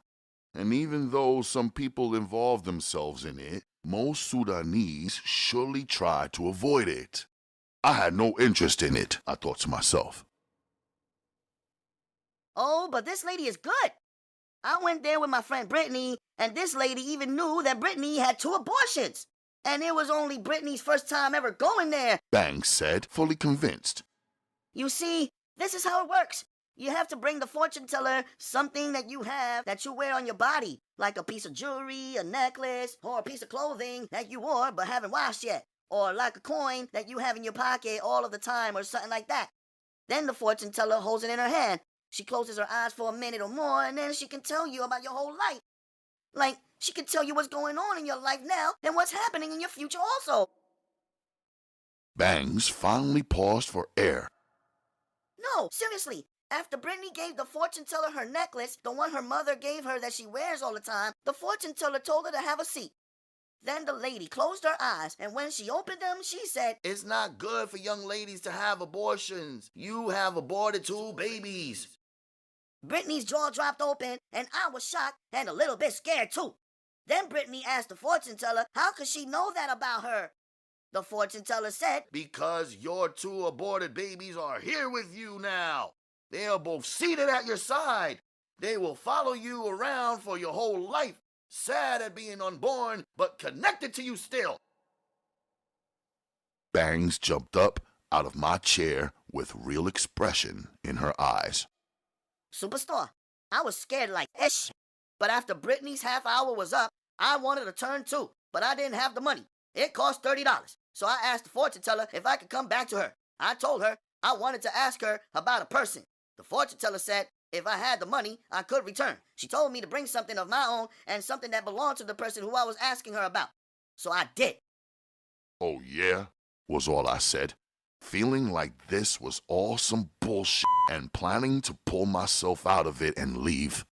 But then Bangs said, I wanted to ask the fortune teller about you, superstar. So I took your hoodie out of my closet. Remember the hoodie that you wore that night that the police was chasing you and your friends the first night that you climbed into my bedroom window? Well, I gave it to the fortune teller. And I gave the fortune teller my t-shirt that I had on that night because that night was so special to me. I was so happy that you came my way that I could just die. Now Bangs had my complete attention. Not only had I left my hoodie at her house that night, I left one of my guns. If she took the hoodie out of the closet and gave it to some stranger, I wondered what she might have done with my gun. I had always felt grateful to her because she helped me out on a night that the police were headhunting. In those situations, they don't care who actually did what. They just want to pump bullets into black bodies and deny it later. I had picked up my hoodie and my gun from Bangs after that incident. But now I thought back. I recalled that I waited about 4 days before I went and got my shit back from her. I had wanted to be sure that the commotion and the surveillance and the search on her block had died down first. So the fortune teller held your hoodie and my t-shirt, and she closed her eyes. When she opened them, she told me that you and I will be together for a lifetime. The fortune teller told me that you were at my side right then, and you will always be on my side in the future. Bangs was staring into my eyes, this time to judge if her story had gotten to me. Did you move my gun out of your house at any time while you had it? I asked her seriously. Maybe I even frightened her.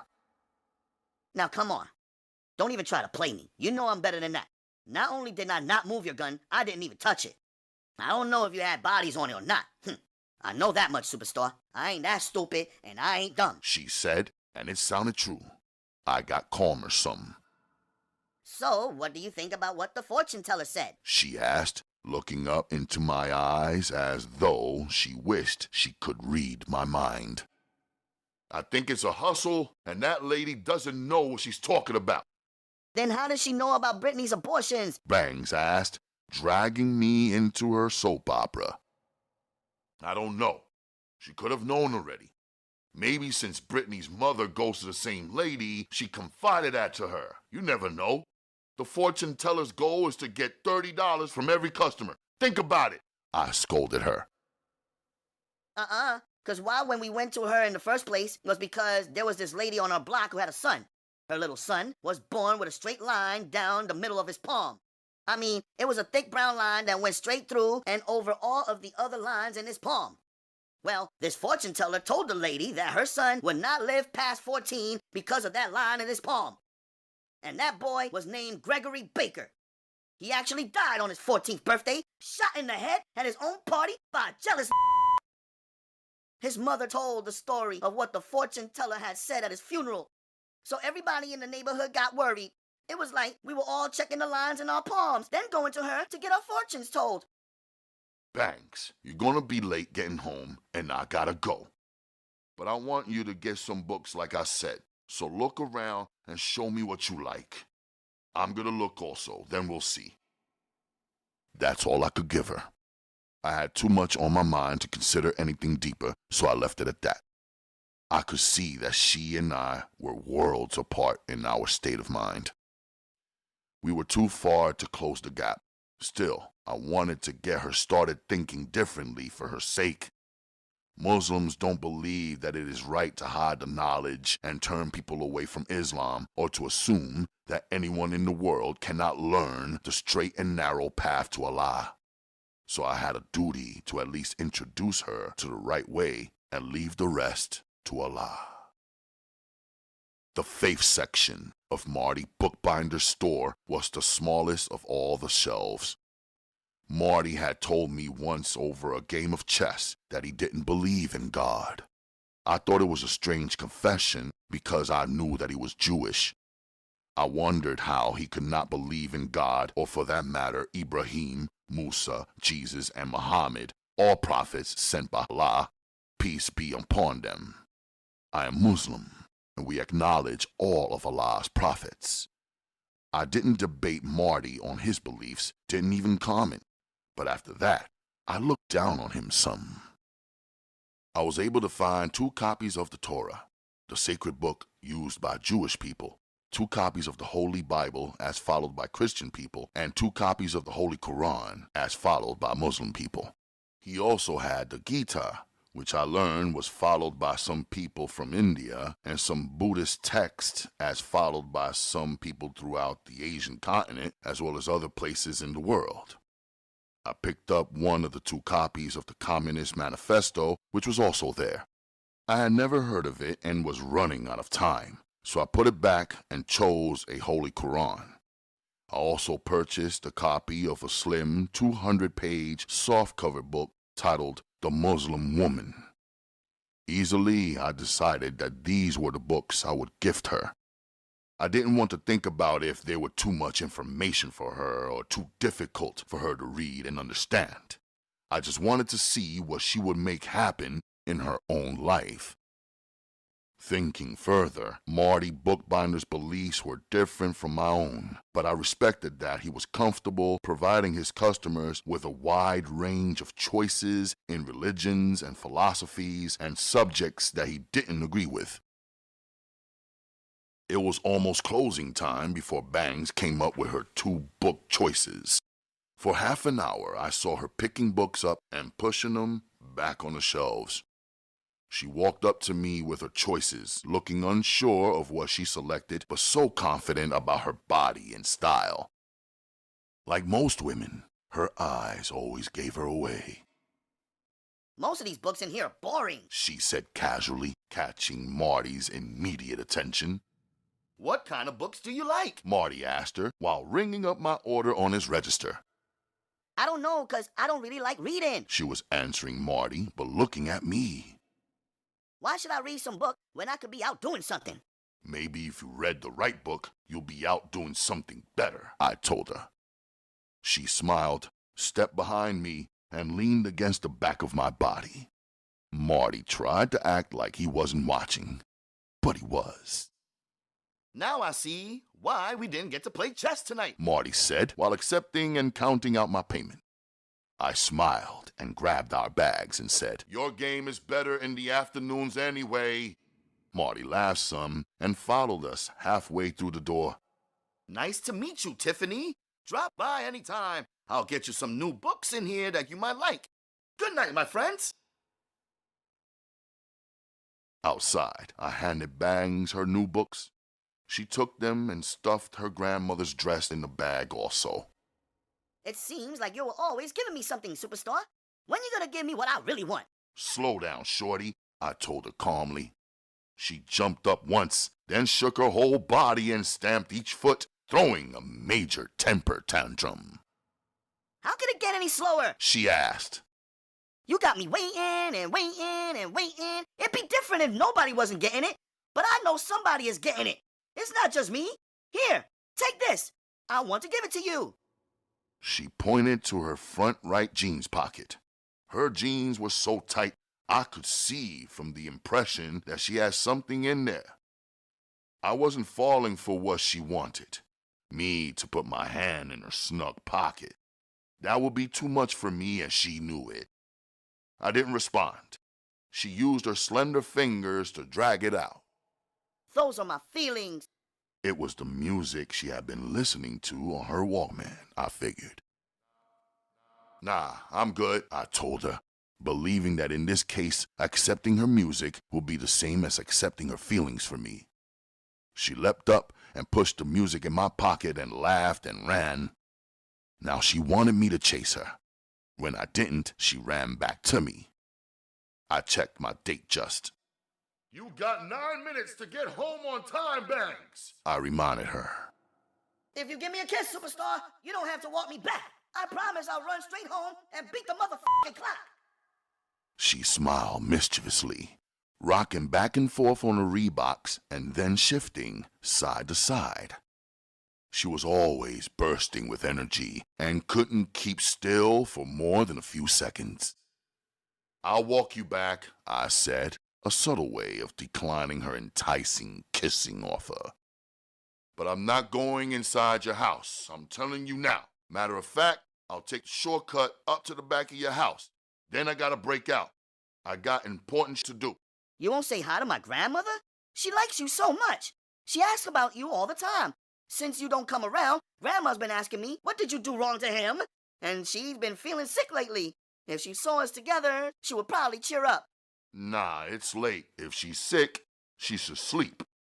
Don't give her a hard time either.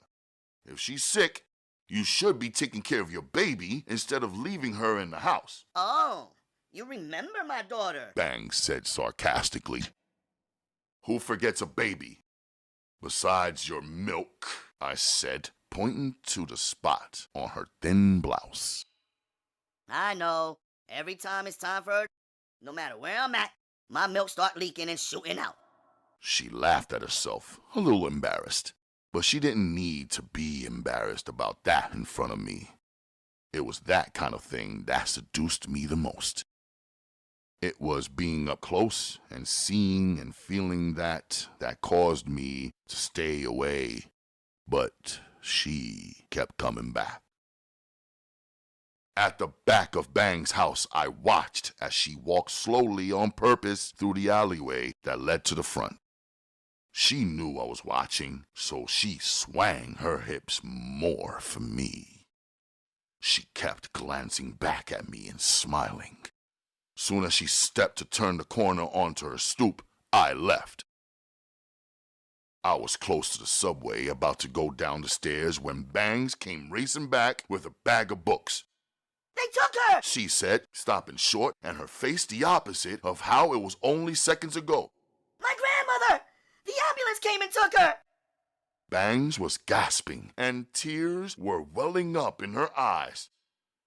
Then she gotta be at the closest hospital. Take it easy. Did you lock up your house? I asked her. No, I never went in the house. My neighbor, Mrs. King, was sitting right there on my stoop waiting for me. She said the ambulance came and took my grandmother, and then my uncle took the baby. Her body began trembling.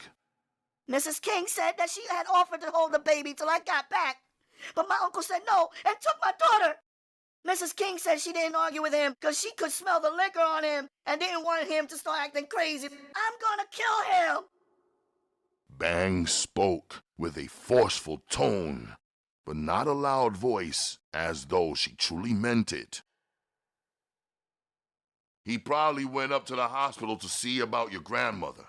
She's his mother, right? Don't worry. He'll bring the baby right back.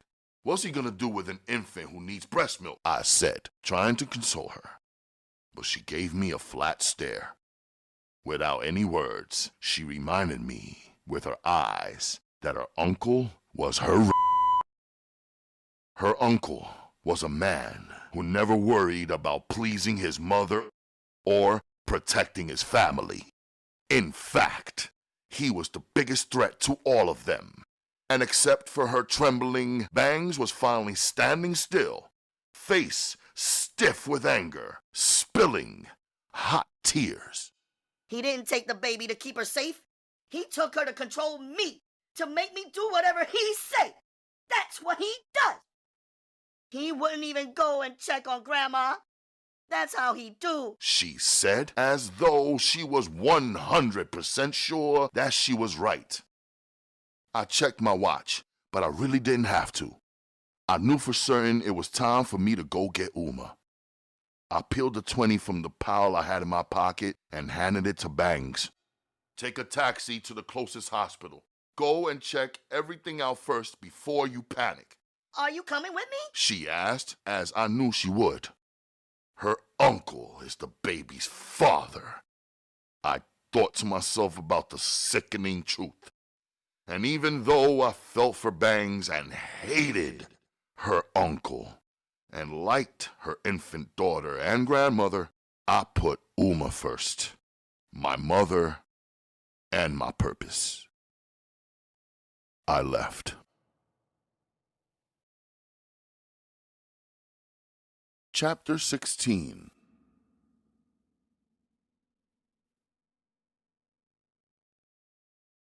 Back at our apartment, after Uma was sleeping, I sat down on my bed thinking about my life while holding the new Sony Handcam that Ameer and Chris had bought for me. It was the latest model, an HDR XR100. Studying the device, the buttons and attachments, I unfolded the user's manual and glanced it over. Akeem didn't like cameras too much, I believed.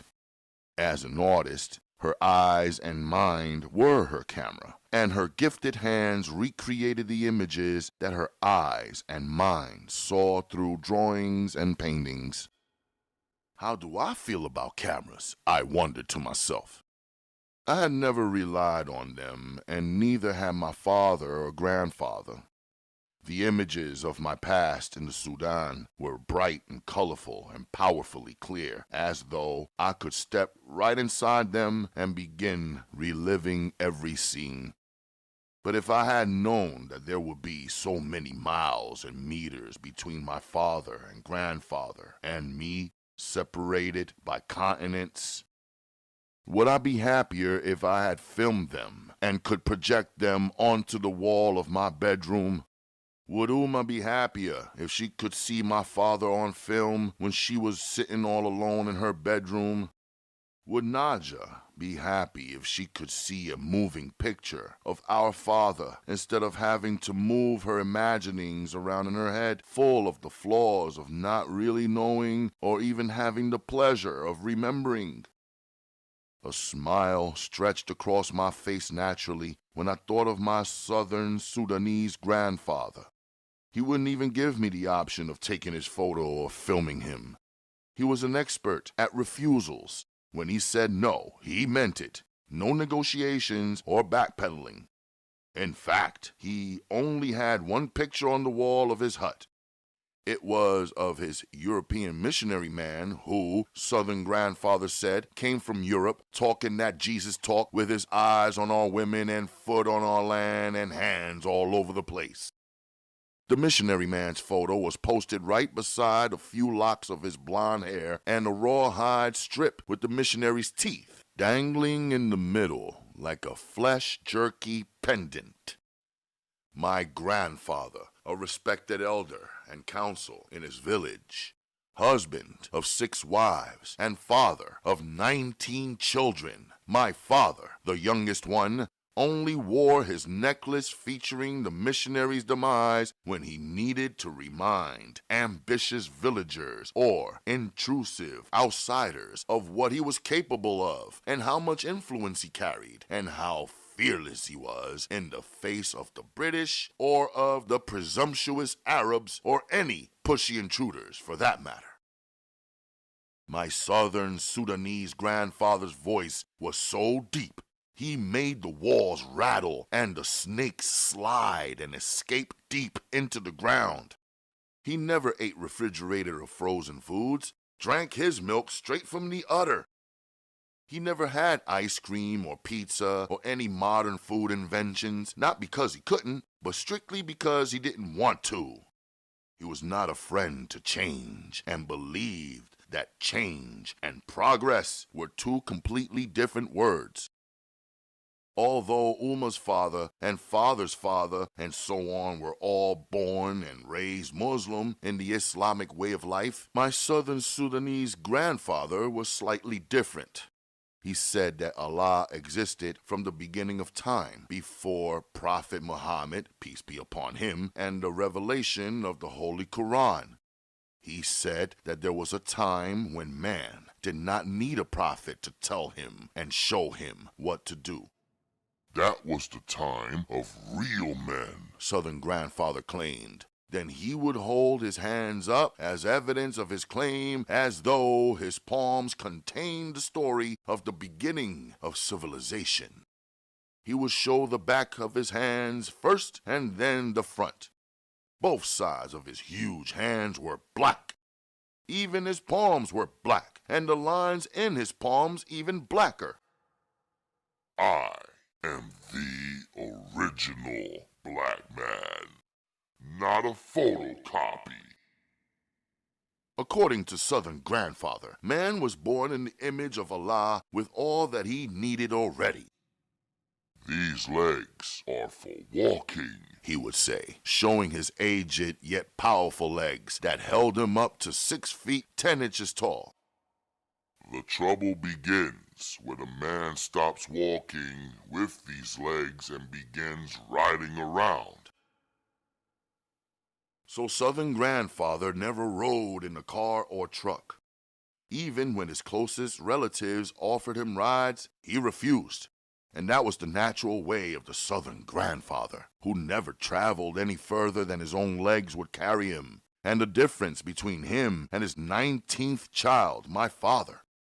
My father was the only child of my grandfather who dared to race way ahead of his own father and accomplish things that his father could never imagine. Not because his father was stupid, but simply because he did not want to. My father bowed down to Allah and acknowledged the Prophet Muhammad, peace be upon him. My father read and recited from the Quran and even led other men to do so. My father moved to northern Sudan, married Uma, a northern Sudanese woman, not of his region or tribe. I never repeated my grandfather's philosophies and criticisms to Uma. I just held them in my mind and weighed them out word for word. Then I followed closely and with deep feeling and loyalty the path of my father.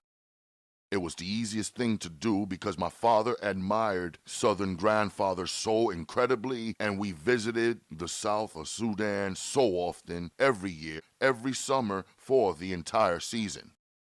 It seemed to me that my father and his father were separated only by small talking differences. I saw both of them bow down to the same and only God, Allah. While everyone everywhere hailed my father up as a great man, young, brilliant, and influential, a well-educated and well-traveled advisor, my grandfather would say with sincere concern and certainty that each generation has become weaker rather than stronger. It is a son's job to be better than his father, not more dependent and more useless. When I would watch silently and listen closely, I couldn't imagine how I could possibly ever be a better man than my father or even my grandfather, especially now that I was living in America on this foreign land of foreign ways. I was certain that it was next to impossible. Still, I was doing my best, passionately.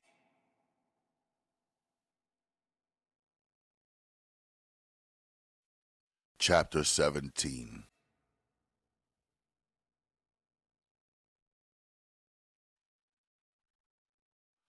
I began packing my duffel bag for my trip. I needed space the duffel provided because I was bringing 3 brand new pairs of kicks and wanted to leave them in the boxes they came in. Also, the Timberlands always took up more than enough space, yet I couldn't see traveling without crispy beef and broccolis. I would rock my Clarks on the plane for comfort, so I didn't need to pack them. I folded my shirts exactly like how they are displayed in the store. I made a separate pile for jeans and slacks and my workout clothes. My suit was hanging in my closet, still in the suit bag that I purchased for travel. When I looked down, I saw Akemi's ostrich skin stilettos standing up straight as though her pretty feet were still in them. I wrapped them in tissue paper and laid them inside my duffel bag for some reason that I didn't know yet. Memories mushroomed to fantasies, and fantasies slipped into sleep. I had one last conscious pull at resistance, but I gave in. A voice from the distance reminding me that I had to rise up early on the same morning. Thursday will be my last chance to finalize all the Uma Designs deliveries. Despite all the emotion and shock that had gripped my family this week, Uma had managed to complete 3 more orders. So of course, I would handle my business and get it to the customer and collect their final payments. Thursday, May 8th, 1986. Some hours later, I woke up. The Fajr prayer that normally came naturally like sunrise was a problem for me this morning. Even after the shower that shook me into consciousness, I couldn't concentrate. 1,000 different thoughts and dilemmas raced around my head and danced through the words of my prayer and trampled the feeling in it. For some reason, I couldn't express myself spiritually at the moment, so I stopped speaking the words of the prayer and kept my head to the ground. Very slowly, the chaos of my mind began to settle. The loud thoughts and voices simmered until there was silence. I felt it would be better to be silent and still than to be half-hearted, half-true, half-false. Many minutes passed before I eased up into a straight stance. What's wrong with you? Naja gave me these words as her morning greeting. Nothing. Let's go. I walked her to Miss Marcy's and onto the bus. That's 3 days this week. she said, smiling. That means from now on, you have to walk me to the bus even though Mrs. Marcy is here, okay? We'll see, I answered. Her little eyes followed me through each bus window until she reached her seat. She pressed her face against the window and smiled again. I nodded. I walked Miss Marcy back to her apartment on the ground floor. Once I heard her turn her locks, I opted to take the stairs up to avoid the morning rush and long wait for the elevator.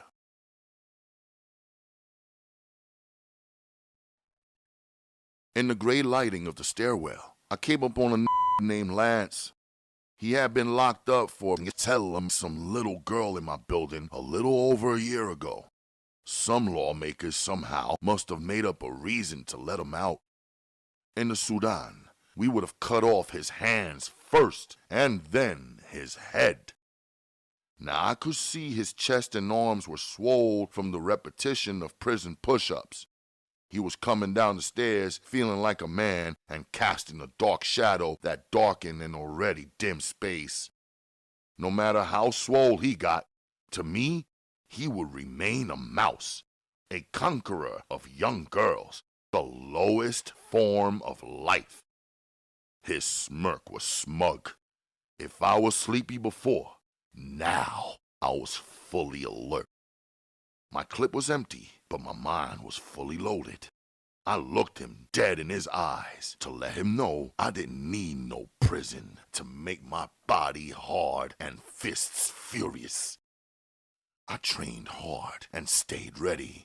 Guns or no guns, I would send him back to meet his maker easily. I was going up, he was going down. We passed on the same step with only a centimeter separating our shoulders.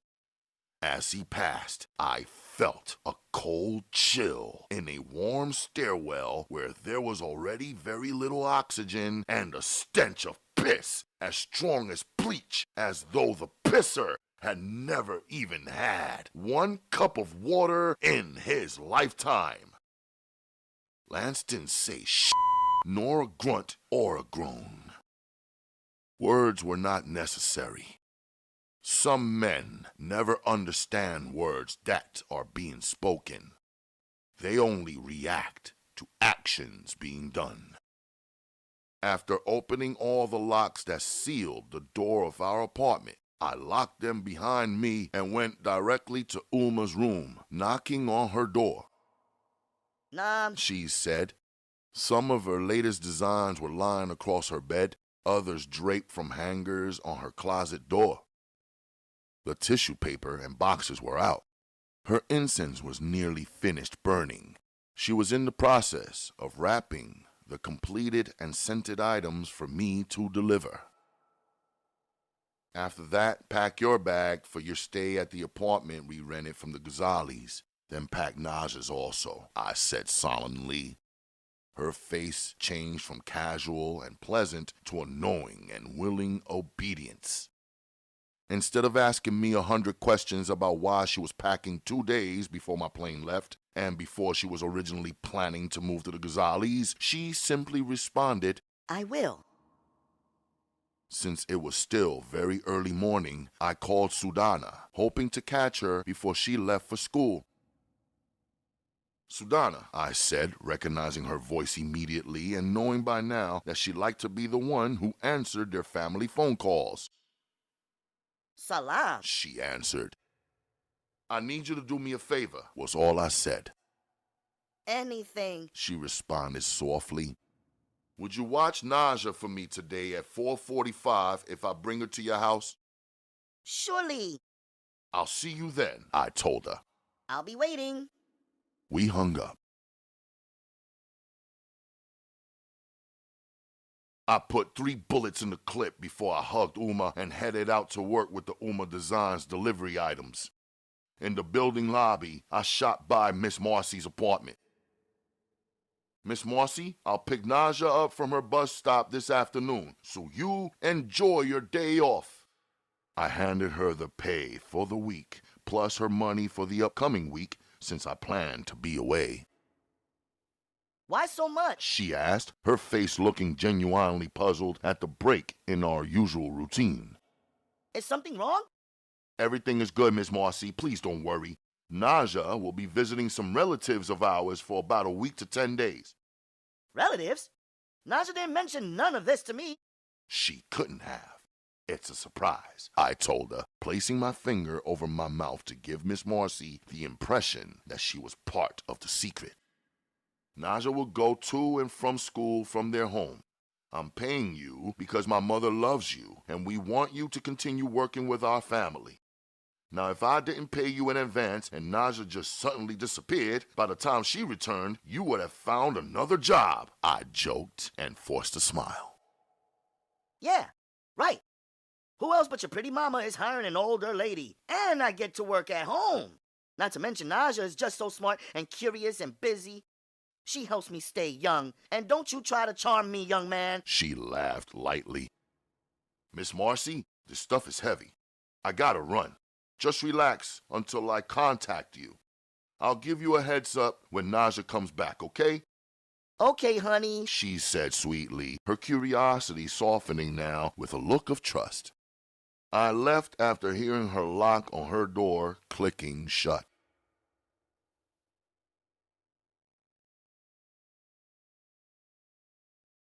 Chapter 18. On point for my private lesson at the dojo, I arrived 15 minutes early at 12:45 in the afternoon. Sensei unlocked the door and let it drop before I could actually get inside and face him. Like normal, I went straight to the locker room and got myself prepared. It wasn't long before I heard Sensei's office door open back up and him moving around in the next room. "Konnichiwa, Sensei," I greeted him in Japanese as I glanced over at the table. Whatever he had over there, rope or knives or kunai or ninja gear, was always a preview of the private lesson of the day. On the table was a tall bottle of alcohol and a dingy white briefcase that was plastered with a large sticker that read, "First Aid." Sensei said, "Konnichiwa gakusei," which means, "Good afternoon, my student." "First things first, Sensei. I showed up early for class today to let you know that I won't be here next week. I know the dojo policy, so I'm prepared to pay up front for the lessons and make them up the following week." This would be the first time in several years that you have made this kind of request. May I ask the reason for your absence? His face looked stern. "I just have to take care of something personal. Once it's completed, I'll be back fully focused, no problem," I assured him. Something personal? Sensei said with quiet anger, as though he was having an imbalance in his yin-yang. What could be more personal than me teaching you the way of ninjutsu? He asked quietly, yet pronouncing each syllable of each word with an extra emphasis to make himself clear. Instead of responding, I watched him as he shifted from standing in a straight up and down position to having his legs spread in a more open stance as though he was about to leap. Then he moved both of his hands and held them behind him. Is there someone else teaching you how to defend your life? Perhaps there's another master elsewhere teaching you how to eliminate your enemies. I didn't have a response. I struck my stance and prepared for battle, although I was unclear what went wrong and certain it couldn't be some sudden just because I unexpectedly rescheduled a few classes. Your silence is not welcome today. Today, your silence is offensive to me. He made a swift move, bringing his right hand forward. As I monitored his right hand moving slowly in front of him, he quickly used his left hand and threw his kunai at me. Instinctively, I leaned to my right, causing his blade to miss me completely. I felt and heard it slicing in the air. It didn't crash to the floor, so I was certain that it lodged on the corkboards that Sensei had mounted on the walls. But I never turned to look behind me. I dropped down to the floor instead and kicked the table over to shield myself in case Sensei had more knives. It is the way of the ninja to make his weapons invisible to his opponent, so I knew that it didn't matter that I did not see Sensei's kunai. Stand up, Sensei said, peering down on me, sheltered behind the table. But I was not a new warrior, and I wasn't falling for that shit. Resisting his command, I eased up, holding the table in both of my hands. Without hesitation or notice, I suddenly rushed into Sensei, backing him up and ultimately pressing him against the wall with the weight of the table. My strength was greater than his. My arms and my wingspan were longer and more powerful. Then Sensei dropped down to the floor and leapt through my legs with the ease of a frog. Before I could turn or release the table and clear myself from its fall, I could feel the blow to the back of my neck, and I fell forward against the falling table. I broke my fall and rolled over backward and was up on my feet in an instant. Sensei had ran toward his kunai, which was lodged in the opposite wall. He seized it and threw it again. It landed in my left shoulder, and the blood came quickly. Immediately, I pulled it out and precisely threw it at him the way that he taught me to wield it. He jumped mid-air to avoid the spinning kunai, but it caught him in his ankle. He dropped to the floor. Before he could raise himself, I jumped on him, tackled him, and held him from behind. My forearm was around his throat. My leg was much longer than his, and I used it to pin down his ankle purposely at the point of his injury. I knew that had to be hurting him, but he didn't make any noise, still struggling, using only his body. I loosened my grip on his throat intentionally and used my left hand to undo his knot. I used his own hair to choke him instead. When it was clear that I had the best of him, I dragged and then yanked him by his hair to the wall. He twisted his dragon body, loosening himself from the hair choke by spinning. He stood up. In his eyes, I could see the impact and damage of my dominance over him in this 14-second encounter. But Sensei did not count himself out. I saw his eyes shift toward the bloodied kunai lying on the floor. As he dived to grab his weapon, I seized the rope that was mounted on the wall. As Sensei attempted a kunai toss from the lying down position, my swift movement landed my foot on his wrist, my big toe pressing against his ulnar artery, causing the kunai to be released. As he grabbed my ankle with his left hand, I moved my foot off his wrist and kicked the kunai across the floor in one swift motion. Now he used both hands to capture my feet, causing me to lose my balance. I went with the fall instead of breaking or resisting it, threw my weight against him, and tied him up with his rope, using the method that he had once taught me and successfully and used against me also. When you conquer a man's mind, he's finished. Sensei knew there was no reason for him to struggle further at this point. His ninjutsu rope style was so expert that the more an opponent struggled, the more the ropes trapped and confined him.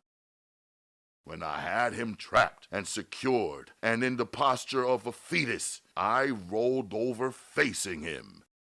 The pressure on my shoulder shot through my body, and I was only now noticing the blood streaming from my shoulder slice.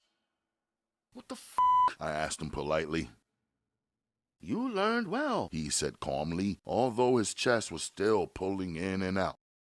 His rapid breathing seemed to come from his anguish more than from the difficulty of our encounter.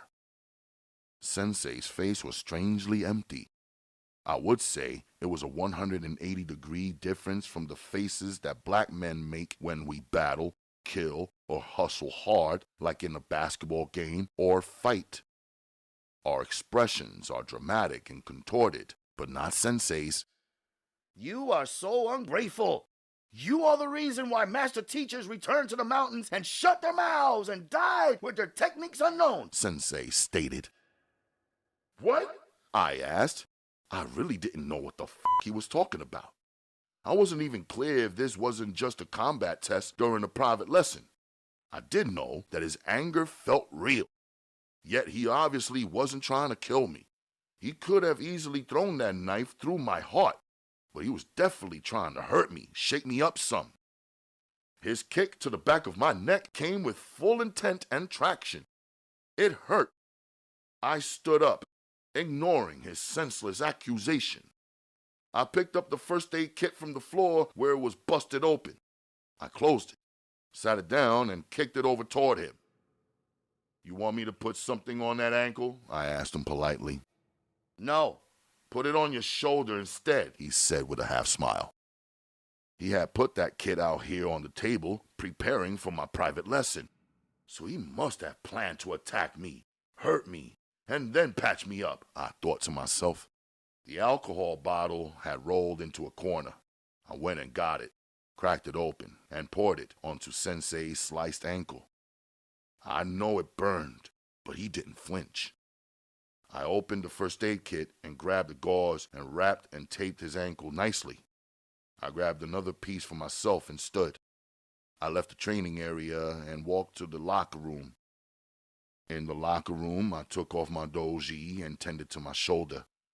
It was still bleeding, but I didn't consider it nothing severe. I just protected it from infection, splashed on some alcohol, and wrapped it. I changed into my street clothes. I fastened my watch and saw that I had a whole hour and 45 minutes remaining for this private lesson. All that shit between me and Sensei happened in less than 15 minutes. But I considered that Sensei would want to continue with today's lesson, being that I was sure our encounter had not gone how he had planned it. I took my heat from my dojo locker and tucked it in my waist beneath my shirt and also retrieved my cutter, then returned to the training room to see what was happening with Sensei.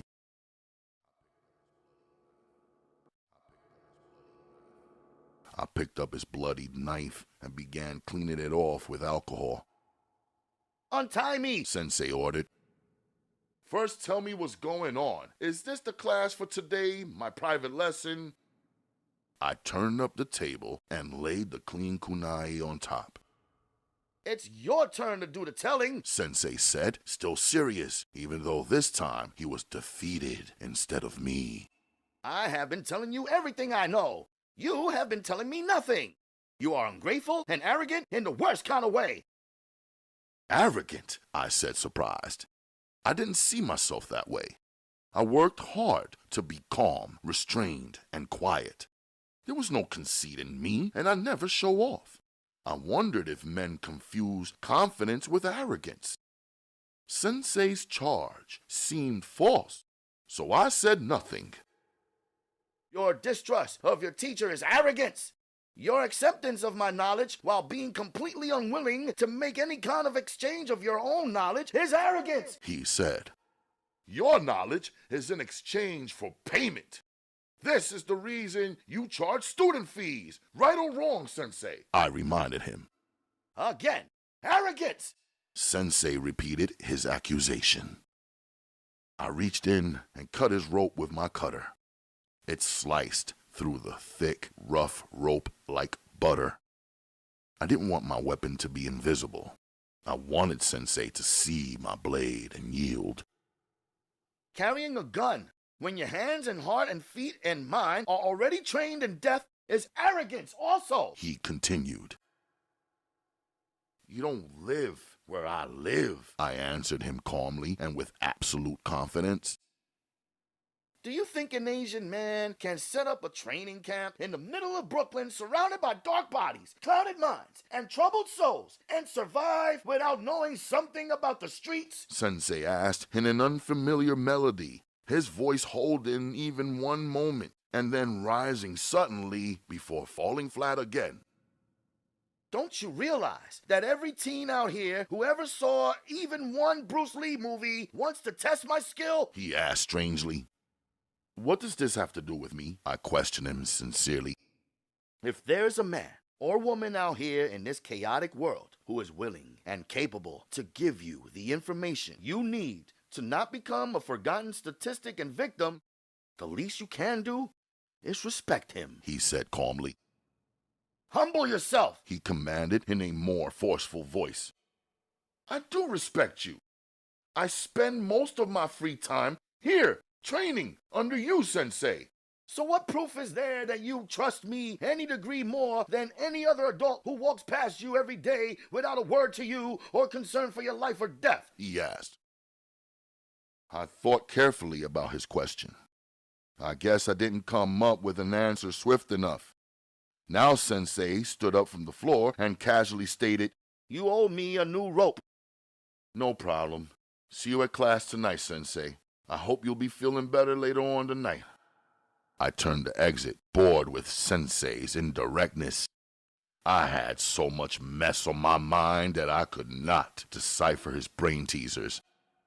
Do you really think you can do Japan all by yourself without a friend or ally or even a basic understanding of the language or culture? He was speaking to my back, but I heard him loud and clear. His question caused me to break my stride for half a second, but then I picked it back up again and continued walking across the floor to leave, believing that Sensei was trying to delve deeper into my business than I wanted to allow him. Miss Akemi Nakamura called me, Sensei said coyly. She called me on Sunday and Monday and Tuesday and Wednesday, and she even phoned this morning, Thursday. Sensei knew these words would stop me completely, as they did. I turned to face him, genuinely surprised at the completely unexpected news. I had no way to measure how much Sensei knew and how much he didn't know about my wife, her father, and our situation. I wanted to move in complete silence and anonymity, as usual and on purpose. But now there was a path connecting my Sensei and Akemi's father, which meant that any unexpected action I took against her father, if investigated, would lead back to me. Whenever something deadly occurs, not performed by one person alone and not concealed from every single other living being, the threat of its being uncovered is extremely high. I never want to strike in this situation. I was being reminded once again that the battle between me and my wife's father had to remain a battle of the mind, a thought battle. No blades or gunpowder or fists or feet even. My mind understood my situation. Still, it was difficult for me to fully accept. What did my wife say to you? I asked solemnly. Oh, you trained her well. She was particularly polite yet quiet. She didn't say much, just asked if you had been to the dojo and if you were here at the moment. I asked her to leave her telephone number. She refused, saying only that she was calling from Japan. What time does she normally call you? I asked, thinking. She called at a different time each day. Then today, when I told her you were not here yet, she became desperate. She left a telephone number for a friend of hers who says she speaks English. She asked me to pass it along to you so that she and you could arrange a way and a time to talk. Will you give it to me? I asked, knowing Sensei now had the upper hand. Of course I will, but it would have been better if you had told me what was happening from the beginning so that I could help. I waited every day this week for you to say it to me yourself. I wanted you to say it to me because you trust me, because you have known me, because I have trusted you, because I have trained you, but you did not. And then today you walked in here and revealed how little you think of me by announcing that you will be out for 1 week. You underestimated me as though I could and would never piece together what was happening.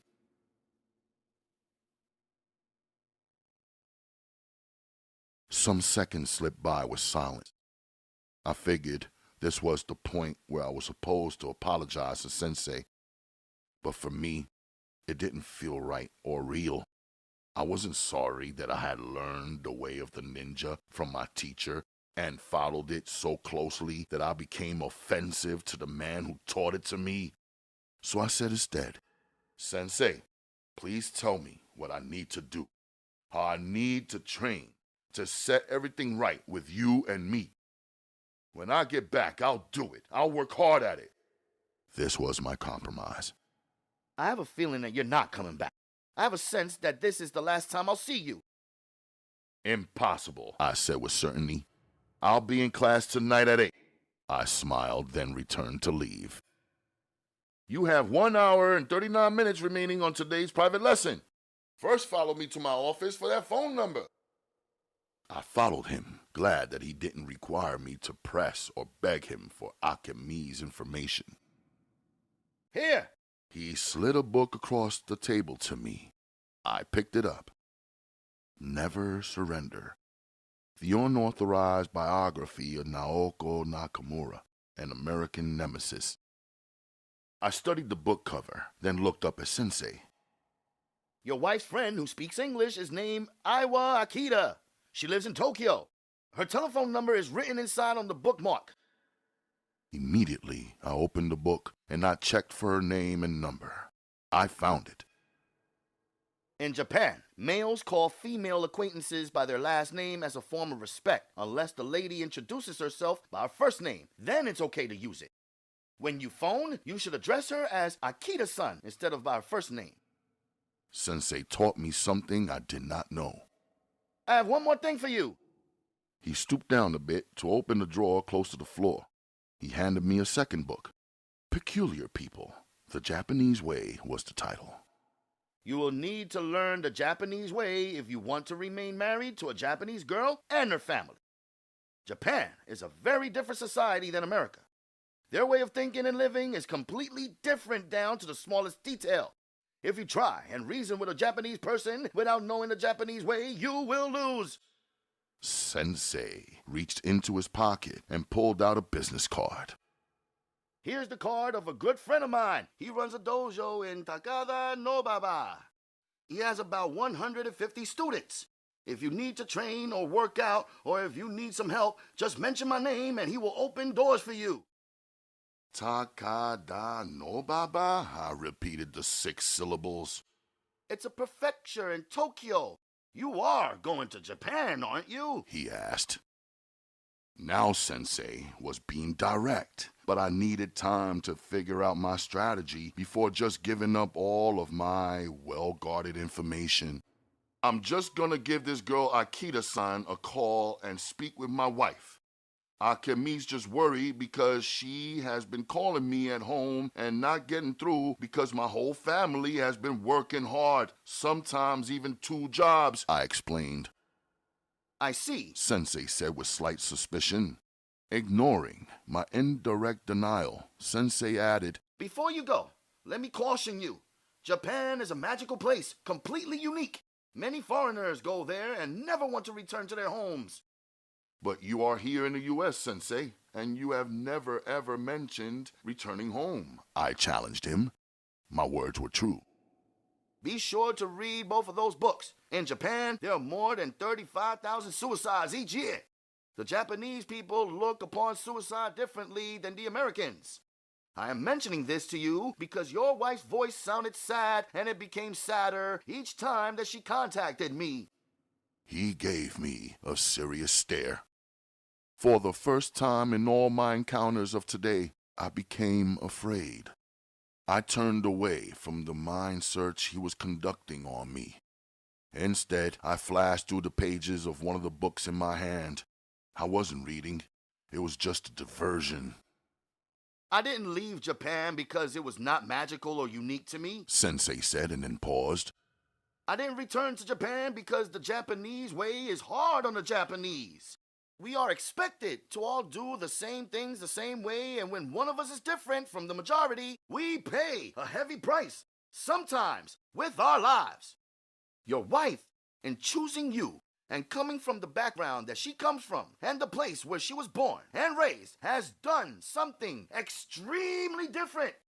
And I am sure that many of the people closest to her are making her suffer because of it. I hope that you don't take her life lightly.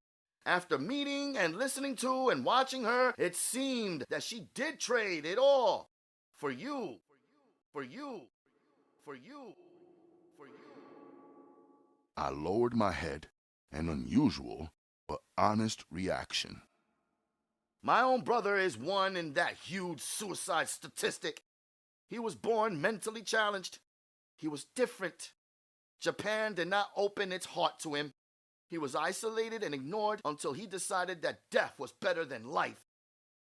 I came here to America, bringing along everything that is great about Japan with me, and leaving the rest behind. Sensei placed his hand on his chest and said solemnly, In my heart, I have to believe that there is hope for the underdog. Every day I awaken, I want to stand beside the man who is not expected to win. Without regard to either of our injuries, Sensei led me in an intense 1-hour session of resisting torture. The separation of the mind from the physical pains and desire that your body is experiencing during torture. My sensei's lessons were incredible to me. I could actually feel the warrior within myself strengthening. And despite anything that my Japanese teacher may have believed, I was showing him respect my way by listening intently to his instruction, following his example, and mastering even the smallest details of his techniques.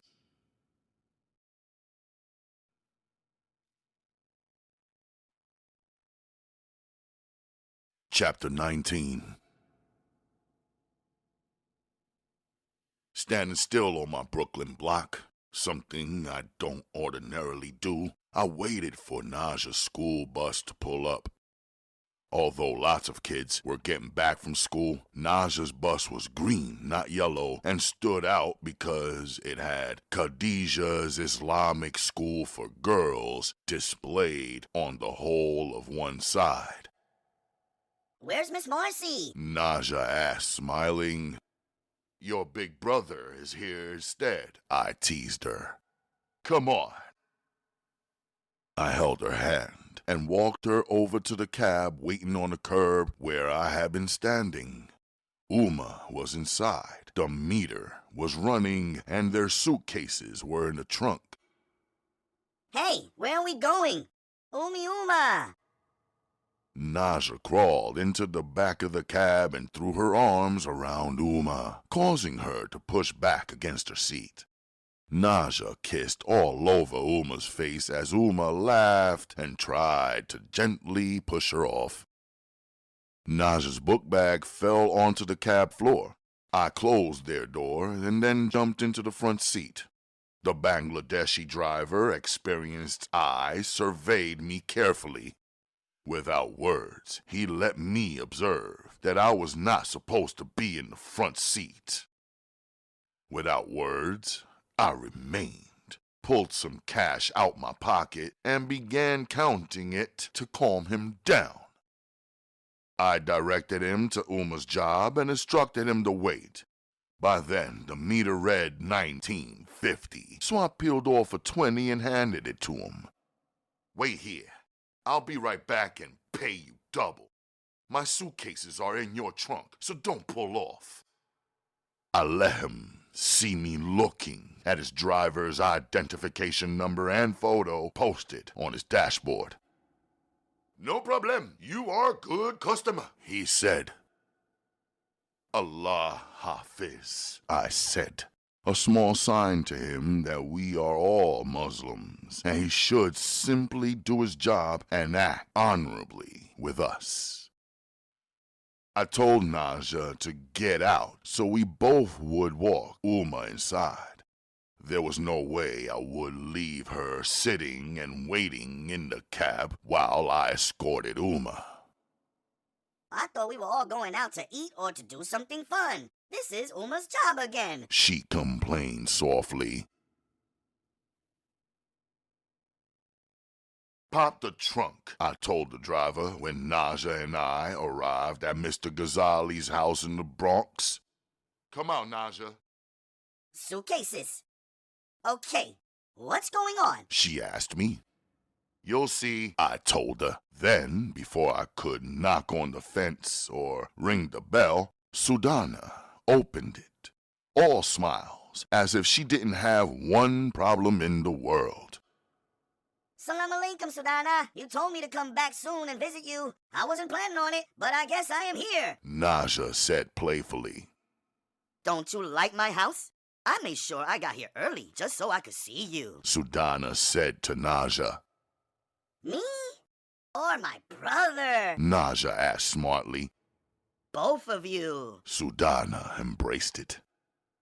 Is your father home? I asked her. Laser. Sudana said, meaning no.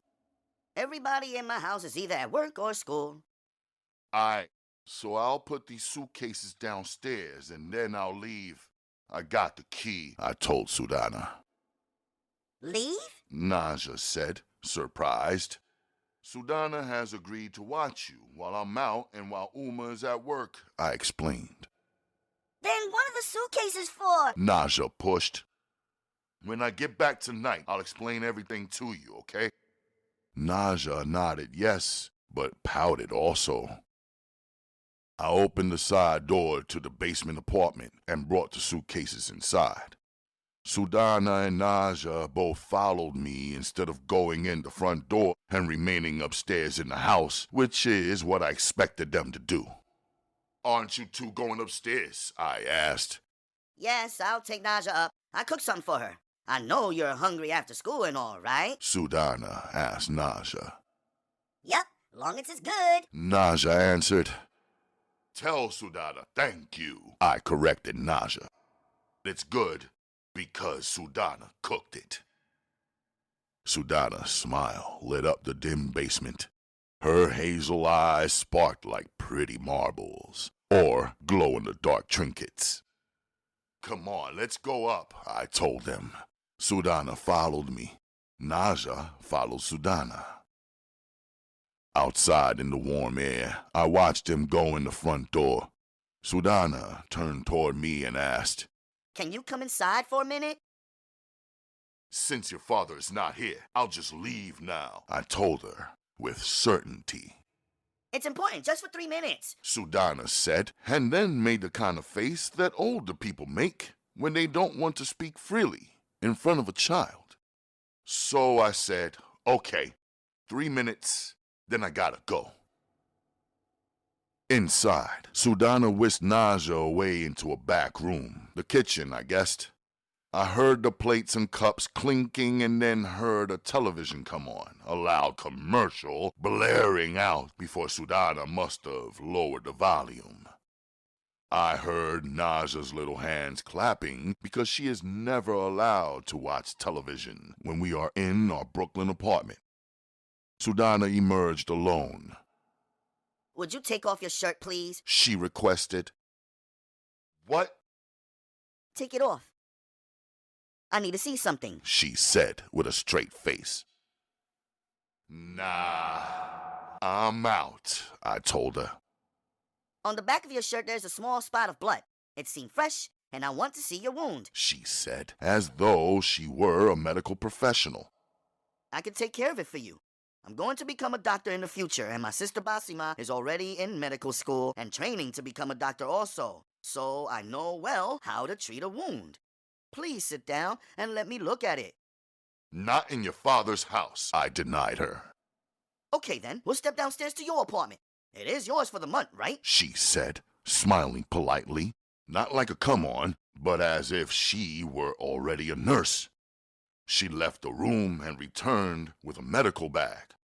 I figured it had to be Basima's bag. It will be quick, I promise. Oh, but it does depend on how bad it is. If it is something I can't handle, I'll send you straight to the hospital. It's not that serious. I'm definitely not going to the hospital. Follow me. She said. She opened the door that led to the basement apartment and went down 6 steps. She turned around facing me and said, You can sit here on the steps so we can hear Naja if she calls us or comes. Sudana flipped a switch and a bright light shined down on the stairs. She was standing over me and I was seated. Take it off. I won't look at you as a man. I will look at you only as a patient. I didn't believe her. Women are all emotion, I thought to myself, recalling my father's lessons. Yet I found myself cooperating with her anyway. I reminded myself that last time she had put me to sleep using some strange technique and pressing down on the center of my head with her 2 fingers. I pulled off my shirt. She saw my gun. I moved it out from my waist and laid it down on the stairs beside me, facing the wall. When my chest and shoulder and back were bare, Sudana looked at me like a woman looks at a man. I could feel her heart softening. I could see it also in her eyes. She caught herself and redirected her energy. She began unwrapping the cut from my duel with Sensei. When she saw the whole thing, she suddenly made a sound, sucking the air in through her teeth as though the wound was worse than she expected, as if she felt my pain also. The sound she made with her mouth made me feel something that I was trying not to feel. She opened her medical bag and used her free hand to begin searching through the items inside. Wait 1 minute. I'll be right back. She returned with a needle and a cigarette lighter and some hefty thread. You need stitches, she said confidently. She set herself up on the stairs. She cleaned my wound first, the cold alcohol against my warm skin, and her light touch and gentle rub with the clean cotton felt way better than when I had wrapped the wound myself. She flicked on the lighter and burnt the tip of the needle until it turned black. Then she swiped the thread with alcohol and threaded her now sterilized sewing needle. This is going to hurt a little bit, but it'll help a lot, she said softly, standing so close to me that I could feel her body heat separate from the warmth of the atmosphere. She stood so close that I could see the texture of her pretty lips and smell her seductive Sudanese scent. She pierced my skin with the needle and it pinched, but wasn't nothing to me really.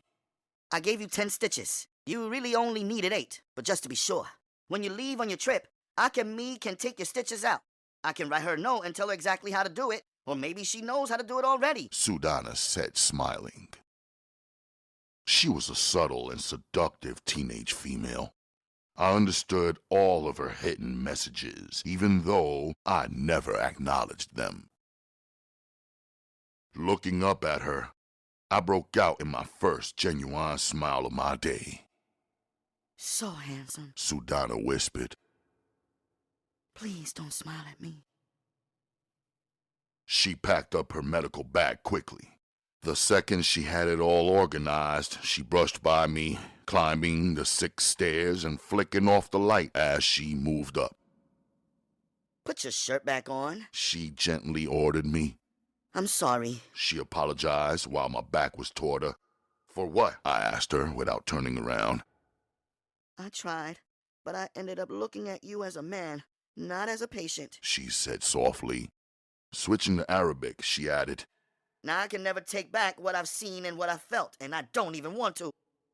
Our language, in this situation, seated in the dark staircase of her home, aroused me. I threw my shirt on swiftly and stood right up. Sudana, I called her back. I'm going to lock this door from the inside and go down here to make my prayer. I'll leave from the outside exit, okay? She nodded knowingly. As Muslim, we needed prayer to keep our minds right and our actions also. When I ring your bell, meet me outside so you can lock your fence. Oh, and, thank you for healing me, I told her. She smiled and moved her eyes away. When I pressed her bell, she came to the door alone. She handed me a man's shirt without looking at me. It's my older brother's shirt. You can wear it for now since you have that blood spot on the back of your shirt still. That's good. Thanks, but I'm good. I'll take care of it, I said. Outside in the sunlight, she seemed embarrassed to look at me, even though now she had seen much more of me than she was ever supposed to. so I didn't stare at her either. I shifted my eyes and said, I'll see your family tonight when I bring my Uma. On my way to practice, I picked up a new shirt and white tee from a random shop. I stuffed my old shirt with the blood spot in my back pocket and just rocked it like that.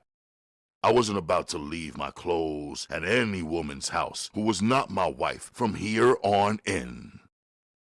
In my mind, I pictured crazy-ass Bangs taking my hoodie to some zany fortune teller and started laughing, even though I was alone. Chapter 20.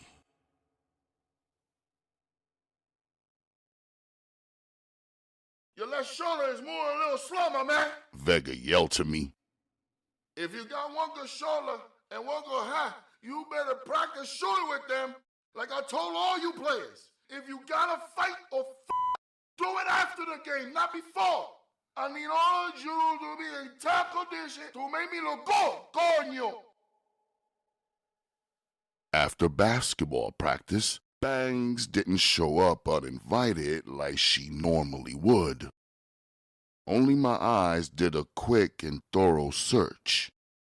I didn't move one other muscle or limb to go looking for her. I had dojo tonight, and everything in my Thursday schedule was back to back. I left the gym in the pack with the others and headed down the steps to the subway with a few of them. I jumped on the train and headed to the dojo. On the street outside the dojo, I could see Ameer. He was coming from one direction and I was coming from the other. Other fighters walked up and pulled up one by one and entered the dojo. I stood waiting for Ameer to reach me. Meanwhile, the caddy pulled up smoothly. I watched as Ameer seen the caddy from a distance. Then he dropped back some and sidestepped and waited for Chris's father, Reverend Broadman, to pull off. I wondered why. What's up, brother? Chris gave me a pound. I see you got your chauffeur service in full effect. I kidded him. Yeah, I got a ride here, but I gotta get the train home. Tonight, the Cosby Show is on, and my father watches it with my mother and little brother and sister religiously. I mean, nobody can schedule anything when that show is on. The Cosby Show? I repeated. Come on now. I know you heard about it before and seen it too, Chris said. I ain't seen it, I assured him. Man, there's a girl on that show I'm gonna marry. Lisa Bonet. Damn, she fine.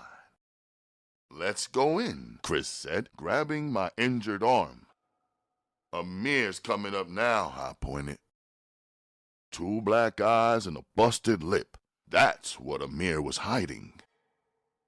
What the fuck happened to you? Chris asked first. Who we gotta see? I asked Ameer, seriously. Whoever did this shit to you, we gotta see him. We could do that tonight. We could do that instead of the dojo. I was running on immediate reaction. It ain't like that, Ameer said calmly. I was used to him being the one who's hyped up and me being the one who's calm. Now, there was a reversal. You saying it's not like that? Your face is saying that it is like that. I told him. Let's just find out what happened first, Chris said as he threw his rational thinking in. If we skip the dojo, we can go get some pizza and see what's up with all this, you know, come up with a plan. Aye, I'm down. You gonna skip dojo? Ameer smiled through his mangled face. You look like you need to skip it also. Besides, my shoulder is a little f***ed up. I need to rest it before tomorrow night's game. What happened to your shoulder? Chris delved. Nah, it's just a little something. It's nothing. I dodged. Hold up. We got 3 minutes before class starts. Let me say something to Sensei since we all 3 skipping dojo. I told him. I'ma chill out here, Ameer said. Me too, Chris agreed, as though Sensei was our father who the two of them were afraid to confront, disagree with, or disappoint. The usual advanced fighters were on the floor waiting for our teacher. I gave my greetings to some of them and pushed off straight to Sensei's office. "Konbanwa, Sensei," I greeted him. I pulled the envelope with the payment that I was supposed to give him at our private lesson out of my back pocket. "You and I got distracted earlier. These are my fees." I handed him the envelope. "No, thank you," he said politely, using his trained hand to push the envelope back toward me. "This money has someone confused our bond as teacher and student," Sensei said. I understood what he was getting at, but I didn't want to enter into some long and deep exchange with him right before he was scheduled to teach and while my friends were outside waiting. Slowly and clearly, without any disrespect in my tone, I said, "Sensei, I respect you, and I am grateful that you have been my teacher. I want to pay as usual and continue our training when I return. I don't think that's simply because I finally won one match between you and me that our bond is any different. And I know that if you wanted to throw your kunai this afternoon and stop my heart, you could have. Now, please, accept my payment." "I won't accept any more money from you. If you really do return after a week's time, we will continue." He nodded his head, but still seemed doubtful. I grabbed him up and gave him a first-time hug. I knew this was not his tradition. "Thank you, Sensei," I said sincerely. I was good to go as long as he wasn't trying to cut me off for whatever I thought wasn't a good enough reason. 3 things before you leave. 1. Never carry a firearm to an airport, Sensei said evenly. I would never, I assured him, as though that couldn't apply to me. 2. Even though you say that you are not traveling to Japan, if you do find yourself there, never purchase a gun. It is not like New York. If you are captured with a gun, they will put you in their prison forever. He stared hard at me to push his point. 3. If there is any complication between you and Naoko Nakamura, and he refuses to allow his daughter to return to the United States, let her choose whether to leave or remain in the country. If she chooses to leave, let her leave the country of her own will on her own 2 feet. What do you mean? I asked. Don't put yourself in a position where any authority could accuse you of kidnapping or any other kind of crime that carries a severe penalty. If you do, you will pay the price for every foreigner. Pay the price for every foreigner? I asked. The Japanese as a people have always distrusted foreigners. Don't give them any excuse to snatch your freedom from you. Sensei, I understand, I told him. Here, take this. Sensei opened his top desk drawer. Before he could hand me anything else, I put up my hand for him to stop. Sensei, you have given me more than enough. Too much, I protested. He ignored me and pushed a ring across his desk where I was standing. The ring was not made of gold. It was shaped for a man's finger and made from a pearl.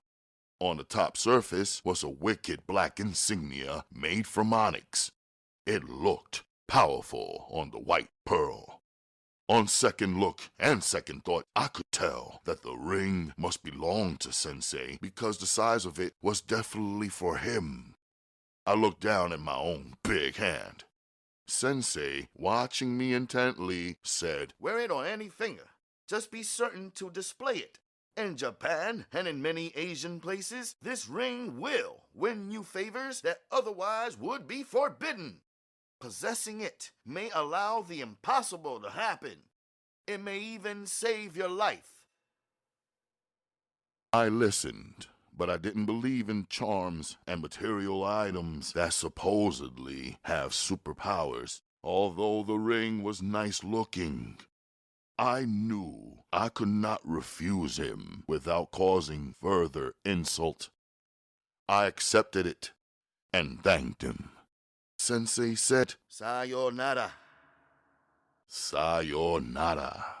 It was the word I hated most coming from my wife's lips. I paused and felt a chill. Sensei walked toward class with a slight limp. Ameer and Chris are with me. They will both miss class tonight also. Of course, Sensei said. They are your friends. Let them bid you farewell. We walked away toward our regular pizza spot. At a newsstand, Chris tossed $1 for some cheap children's sunglasses.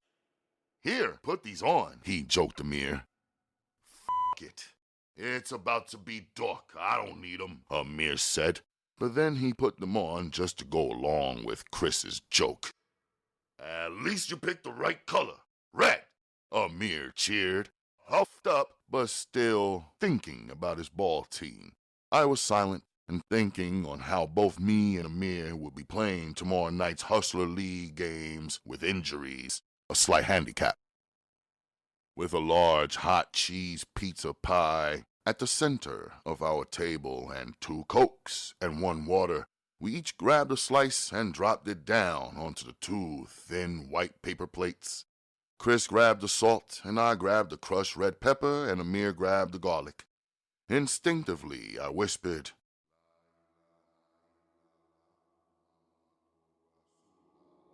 La ilaha illallah Muhammadur Rasulallah, over my slice before I bit into it. So why are you hesitating to do something about your situation? I asked Ameer. Or is it that you already took care of it? You took care of it, you don't have to speak on it. But if you let somebody do all that shit to you, they'll feel crazy confident and come back and finish you. They'll finish you off if you don't get them back first, I warned him. Does the cat that did that to you live on your block, or is he on your team? Is he somebody you're gonna come across again and again? Chris asked Ameer. It's somebody who I'll have to see, no doubt, Ameer confirmed, being vague. Oh, shit, Chris muttered. Who is it? I asked, pushing for the details. It was my pops, Ameer said, and then smiled, his busted lips split and discolored. No way. I don't believe that. What happened? Chris asked. Word up, Ameer said. I came back from school today, and Pops was waiting for me outside right at the bench. As soon as he saw me, he threw the gloves up at me and said, "Let's go." Ameer looked as though he was reliving it. I wasn't scared as shit. You know a young be wanting to kick his father's from time to time. We just never get a real opportunity, but we wish we could, right? Chris looked puzzled. Then he broke out and laughed a short, nervous laugh. True. I wish I could take a swipe at my father sometime, but I know it's impossible, Chris said sincerely. Nothing is impossible, Ameer assured him. So what happened? I asked, pushing further. So we went down to the basement in my projects and ish, and I was thinking like, I don't want to use the gloves. I'm not no fucking boxer. I wanted to use our bare hands. But my pop said, keep your gloves on and raise your fists up. You're not gonna use that karate I paid for on me. Ameer imitated his father's cool old hustler's voice. We all laughed some. So we start boxing. That's my pop's thing. So he's getting the better of me, alright? So then he started feeling himself and pulled his gloves off and just laid into me. Next thing I know, he started punching me in the face, raw hands and all. I tried to block the jabs and swings, and restrain him and control him. But it was like the old was having flashbacks of some ish with some of the dudes that done it to him. Somebody that done him dirty in the past. I mean, I'm his son, right? But he is really trying to crush me. I mean, I got some good shots off on him too, but I wasn't trying to lay him out. I wasn't trying to finish him off. I know I could have if I threw my heart into it. I wanted to punch him in the face a few times, but not injure him or kill him, you know what I mean, we both gotta live in the same house together, right? Ameer might as well have been performing in a play. That's how he told the story. He made anybody wish they were there. He used all of his talking skills, gestures, and energy to make you feel like you was there. Chris was amazed and entertained. I, on the other hand, didn't deal with it like that. I could not imagine actually fighting my father. I definitely couldn't imagine trying with any real intent to punch my father in the face, scar him, whip him, or even to win. I mean, my father taught me various fight moves when I was real young, but the way Ameer's face looked, this was no joke. It was real difficult to get my mind around the idea that his father tried to do him something extra dirty. So what happened? I pushed Ameer to finish telling his story. Afterward, we both went upstairs like it wasn't nothing. When my mom got home, she went off. My father told her, "Stop with the drama already. You know how boys fight. Your son had a fight in school, and obviously he lost this one time. It happens." What did your mother say after that? Chris asked. She asked me if I had a fight at school. I told her, yeah, but don't worry about it. You should see the other guy. Chris and Ameer laughed again. After some seconds, I asked, "What was his reason? Why did your father want to attack you like that?" "Oh, 'cause I f***ed his little girlfriend," Ameer said casually. "The girl I saw at your apartment yesterday? Not the girl Dana who was on the bench with me when you rolled up." "I know, the one that was sitting on your bed." "Yeah, her," Ameer confirmed. "I thought you said she was one of your girls," I reminded him. "Nah, she was really looking for my father, and I knew it, and my pops knew it too. I just didn't want my mother to get arrested over her. You know my mother's smart. She wasn't just gonna believe right off the top that the girl was there looking for me and not my pops. She already didn't trust the girl from something before. That's why my mom's told me to take the girl to my room. That way, if the girl was there looking for my pops would reveal himself by the way he acted." "Did he reveal himself in front of your moms?" Chris asked. "Nah. You saw how cool he was when he came back home, right?" Ameer directed his question at me since I was there with him yesterday. "Yeah. Right," was all I said. "Well, the girl was in my room and she was tight at my father, so she was coming on to me. So I f***ed her. My headboard was banging against the wall of my parents' bedroom the whole time and the whole night. The whole time I'm f***ing her, I'm covering for my father, and I'm hoping that it's convincing my mother that she was really my girl. And it did. The next morning, Mom's was all cooled out. I bumped into my pops in the bathroom, and he ain't say nothing rude or nothing. Later on, when I got home, though, he was just laying and waiting for me with the gloves." "What about the girl?" Chris followed up. "Oh, I f***ed her good. At first, she was just angry with my pops and f***ing with fury, like a revenge you know what I mean? Then I could feel her body loosen up and giving in. She slowed down and started moving her hips like music. We grinded some more, and soon she was moaning. When she wanted some tongue, I knew I had her all the way open. When we was through, she was looking at me like she was all turned out and in love. I told her not to bring her ass up to this apartment no more. If she wanted me to keep fucking her, or even if she wanted my father, she needed to stay her ass downstairs and wait till one of us come check her." "Did she go for it?" "What did she say?" Chris asked. "What the is she gonna say? She said okay." Chris and Ameer laughed again. I wanted to laugh also, but I couldn't. I was still trying to figure out why Ameer's father had to hide his relationship with the female.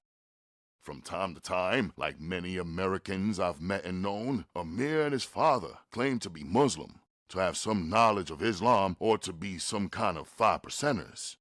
A Muslim man is allowed to have more than one woman. In fact, a Muslim man, according to the Holy Quran, can have up to 4 wives. So what was the dilemma? If I chose to take a next wife, I would be upfront with it. I would introduce her to Akemi. I would teach her to love and respect Akemi as first wife. Akemi would accept her also. Both of them would understand that they are my responsibility. Women I would protect with my life and provide for. Each of them will be of my pleasure and comfort. Each of them will become mothers of my children. I would be their husband and father to all my seeds. I would treat them all well and fairly. Why didn't your father just take the other girl as his second wife? I asked Ameer. This ain't Baghdad, motherfucker! He snapped at me. My moms ain't having that ish. Besides, me and my pops are Muslim, but my moms ain't Muslim. No more. My moms wouldn't go for that shit either, Chris said. She be watching all them ladies in the church like a hawk. She ain't playing, word to mother. They both laughed for a good long while. I let it go. I could see that somehow both of them thought that it was better the way that they were living. Ameer thought it was okay to fuck his father's woman to cover for his father fucking her in the first place. His father thought it was okay to fuck a woman without marriage or any degree of honesty. His father let another woman upset his household. For me, a wife is your peace, and no one should be allowed to disturb a man's peace. And what about my friend Chris? What if his father chose a second or third woman from the congregation? Would it be okay for his father without marriage or acknowledgement? Would it be cool and acceptable to the church people as long as no one discussed or exposed it? And what would happen when Reverend Broadman created life in a second or third womb? Would he abandon his children like a fool and a coward? Would he deny that the relations he had with the other women ever existed, the way Ameer's father pretended and denied the female? I thought about Sudana, a really good and pretty and well-raised daughter whose attraction to me I could feel so strongly. Yet I already knew that I would not go into her just for my own pleasure, without seeking her family's counsel, without thinking or planning and being ready and capable and being upfront with everyone I loved. I knew I wouldn't go into her without marriage, and this is why I worked hard to guard myself from being led solely by my own deep desires. Brother, what are you thinking about? And where did your mind go? Chris questioned. He's thinking about Japan. You know he's leaving in 2 days, Ameer said. Japan? Word? Chris looked amazed and astounded into silence. Listen, don't mention my trip to anyone else, solid? I asked him. Why? Chris asked. Because he's a ninja, Ameer joked. Chris laughed. Seriously, don't, I reinforced. Not even a sensei. If I want anyone to know anything about me, let me be the one doing the telling, I said. What could we tell anyway? You've been in my apartment plenty of times. You and I both been to Chris's house, but neither of us two have ever been to your house, Ameer said with a serious tone, as though he had been cheated by me for all these years. You want to come by my apartment? I fired back. Come on. It was nothing for me to shoot my block to meet Ameer's challenge and resolve their curiosity and maintain our friendship. I would take them, and we would get a game going on in my court. I needed the work of my left shoulder and arm anyway. True, I had never invited them or anyone else over to my place, where my Uma and sisters were kept. Why should I allow anyone to enter? But now, we were moving out.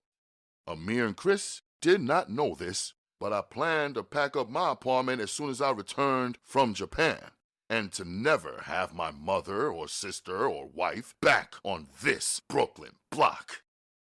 We would all leave from Mr. Ghazzali's home to go to our new home, our new house, as soon as it was available and prepared, inshallah. Chris and Ameer were content with the fact that I invited them over. For the sake of time, we played ball at one of our usual courts down from the dojo. Chris was afraid to aggravate his father and cause him to double up his punishment. Man, I can't be the Reverend's prisoner for 2 seasons.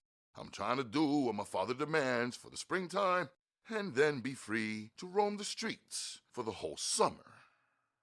Later, Chris left, saying to me, "Take it easy, man. Thanks for finally inviting me to your place, and take the movie camera with you to Japan. I'll be the first standing in line to check your movie." Me and Ameer remained on the court. I practiced my dribble, using mostly my right arm only.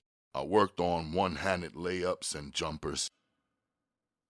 Let's put some money on tomorrow night's game, Ameer suggested. Why? I asked. 'Cause we both in f***ed up condition. So let's see who's the best man between us. Which one of us can persevere through our injuries and come out on top? He smiled. He was always so hyped up to make a bet. What if we both win and come out on top in our games? We both playing different teams anyhow. I wanted to show Ameer a different angle instead of moving it like he and I should be rivals when we're the best of friends. Besides, your injuries are on your face. That's not gonna interrupt your mean hand jumper. Don't sleep. I use this face to get a lot of shit accomplished. It'll be hard to talk shit on the court when I look like I got Brooklyn mobbed. That's why I didn't want to go around your block tonight. Them cats around your way, seeing me for the first time and shit, will be looking at me like I'm an easy fit. True, I admit it. But I would have held you down. I wouldn't have even came out of my apartment tonight if it wasn't to go to the dojo. I knew you and Chris would show up, so I showed up. Ameer said. Yeah? Or is it more like you hiding from your pops? We both laughed.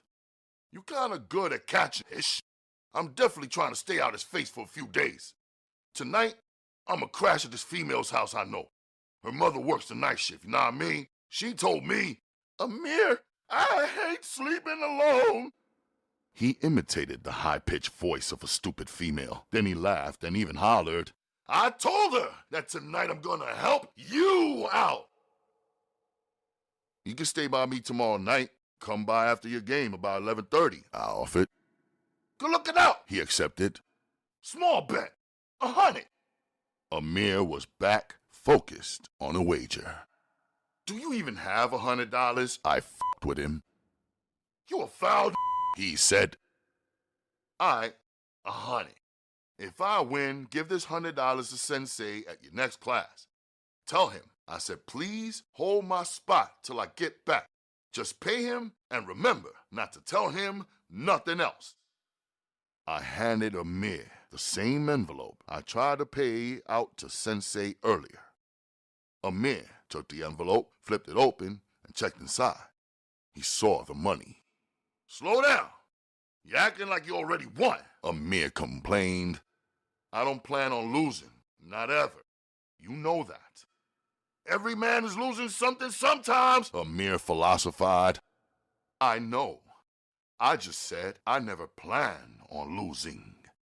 A man who plans on losing, loses every time.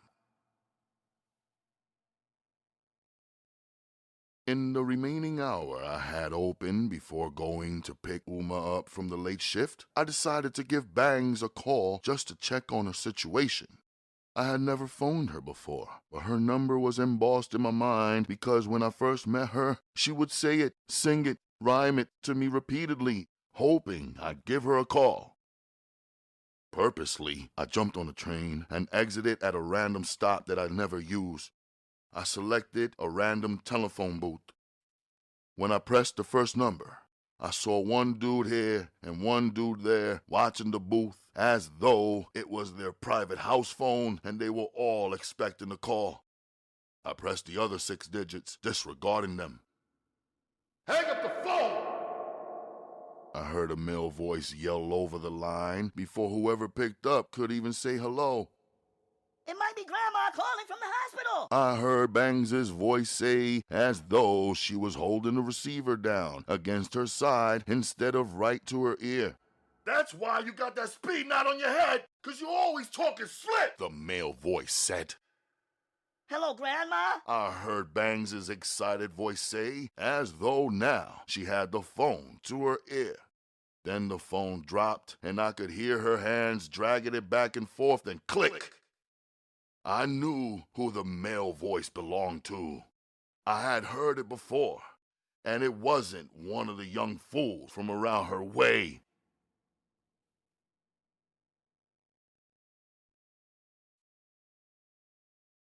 Chapter 21.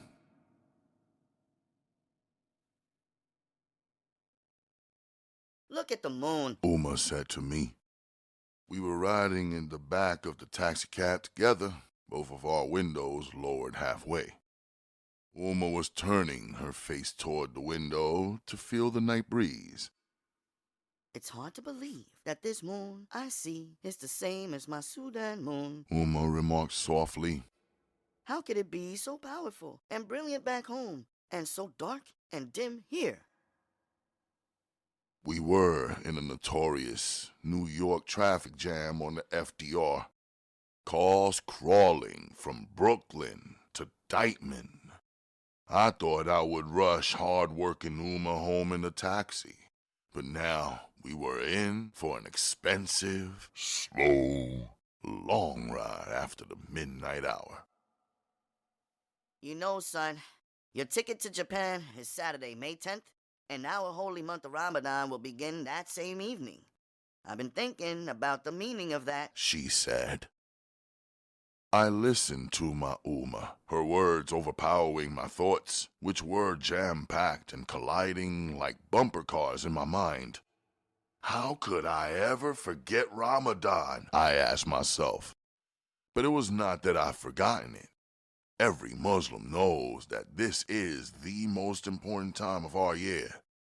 Ramadan comes annually according to the moon, so the date of the arrival of Ramadan each year is different, unlike Christmas, which for Christians and non-Christians is always December 25th.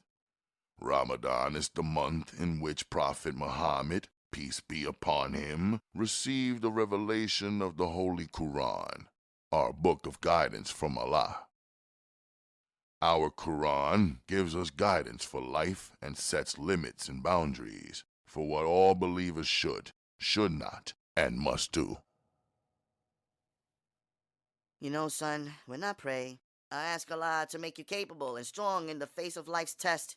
Your physical is solid, Uma said, turning inward and placing her palm on my chest. But it is your faith that will pull you through each and every time. Agreed, is all I answered. Since you are traveling, you can be excused from the fasting and make up the days when you return, Uma said softly, her eyes widening to search my soul. Every Muslim is required to fast the entire month of Ramadan. Our fast is from food and water. We take our last sip of water before sunrise, right before we see that thin thread of light that separates the night from day. Then we don't eat or drink or make love to our wives until we see the daylight devoured by the night at sunset. For 30 days in a row we do this, using our time to thank Allah and to read the Quran, hoping to be forgiven for our past sins. The only Muslims excused from this fast are the ill and the traveling. Even those who are excused because of illness or travel are required to do serious acts of kindness and charity throughout the observance. I will travel, Uma, and I will fast while traveling, I assured her. Her approval was revealed as she smiled brighter than the New York moon. I knew it would please her most if I fasted. More important, I knew that was the best and right and truest thing to do. Alhamdulillah, She said, and for this, I believe, Allah will make you successful in retrieving your wife, our Akeem. Inshallah, we both said at the very same time. Uma laughed some. Uma, I said, I know a girl. She is unmarried. Uma shifted her hips in her seat and was now facing me fully. She waited for me to continue. She has a baby, I said. Uma kissed her teeth, a sound of shame, and uttered, Zina. an Arabic term for sex between unmarried people, which is forbidden. Her mother's brother is the baby's father, I added. Uma took some time to understand what I had just told her, so I repeated it. He ruined her, Uma said. We sat in silence for 3 minutes. Is she really ruined? I asked Uma, already knowing her sentiments and our culture. He ruined her and ruined himself, Uma answered. The weight of Uma's words silenced us both. For minutes we rode up one extremely narrow lane as the second lane of the FDR was suddenly blocked, leaving all the drivers and riders alike only one way out. You're sleepy, I said as I saw Uma's eyes become heavy. We had finally crossed Dykeman and the lanes opened and traffic was thinning out. I am, She admitted. but it's okay. I will get to sleep late tomorrow morning. Oh, and don't worry about Naja for tomorrow. I have something special planned for her. Something special? I pushed for details. I wasn't used to Uma making plans on her own and then telling me about it after they were all set up. A mother-daughter day. I plan to take your sister out to lunch. We'll sit down together while I explain to her the sudden changes in our lives. It's a big thing to a little girl. Naja will have to adjust to getting back and forth to school from a new location, and we still haven't told her that you are going away to Japan. So I will tell all while she eats her favorite things. Then we'll go out shopping. Uma said, now sounding more excited than sleepy. Shopping where? Lunch where? I asked calmly. Oh, lunch is at a place that Tamara recommended. It's called Serendipities. She says her daughters really enjoy it. It's on. I know where it is. On 60th, I said. So you'll shop in that same area? Yes, and Tamara Auntie has arranged for Mr. Ghazzali to pick us up when all are 3 finished. He will come any time after Jumu'ah prayer. All she has to do is give him a call. Okay. I'll speak to Mr. Ghazzali and make sure you and Naja have a cab from the Bronx apartment to Serendipities. That's the only thing missing from the plan you made. No problem.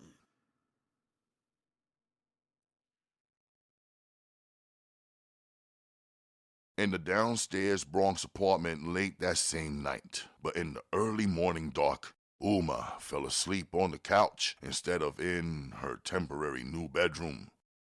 Naja was upstairs sleeping in Sudana's house. Slowly, I was pacing the floor. My mind felt like it weighed a ton. Not one to allow my thoughts to turn into quicksand, I began moving around the apartment quietly, searching for the telephone.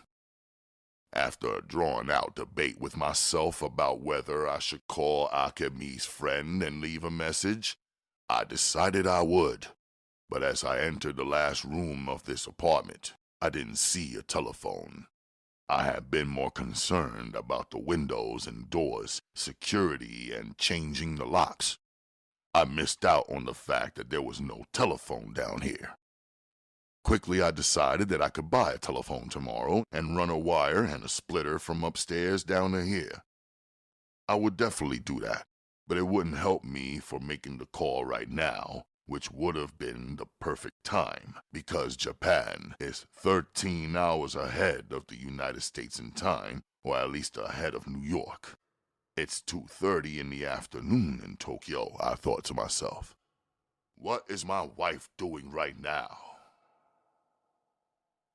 Moments later, thinking about Ameer and Chris, was I messed up for not straightening them out? Was I a hypocrite for having two friends so far away from my beliefs? I must have thought so, or I wouldn't have been thinking about it. Yet I didn't want to think about it. Those two were my only American friends. Still, a voice in my head kept telling me if I didn't take responsibility for setting them right in their thoughts and actions, something would happen to cause me to have a break with them. I paced faster, questioning myself, or perhaps questioning Allah, to ask if I was responsible for them. Can a young man ever be responsible for his friend's thoughts, ways, and actions? My mind switched again, and bangs popped up. But I shut that down. I didn't want to think about anything that would lead me to a thought that might interrupt or delay my trip to my wife. I know the order of things for a man, and I know the order of things in my heart. I looked over at Uma. Simple things like her going out shopping with some women friends concerned me. Every move she made concerned me, as if I knew that she would forever be a foreigner here in America. She was a reminder to me and everyone else in the world who ever had the pleasure of encountering her beauty, her words, her voice, and her ways, that she was right and everything else was wrong. That made her the center of my attention in my mind, because either way, wherever she went, all covered in thobe or hijab or niqab, she still stood out. This made me want to shield her from the world and all the twisted people who didn't deserve to see or know her. But how can I throw a blanket over the sun? And if I was troubled that she planned to shop without me there to protect her, how would I handle being thousands of miles away? Even though I planned the details out precisely to secure Uma in every way, my emotion concerning her was deep and strong, alive and active. On the table, next to the couch where Uma slept, was a Quran. I needed to quiet my mind. I especially needed to rest. I had Vega and my team standing on my back along with everyone else. I had to figure how to unload all this and fall into a healing sleep.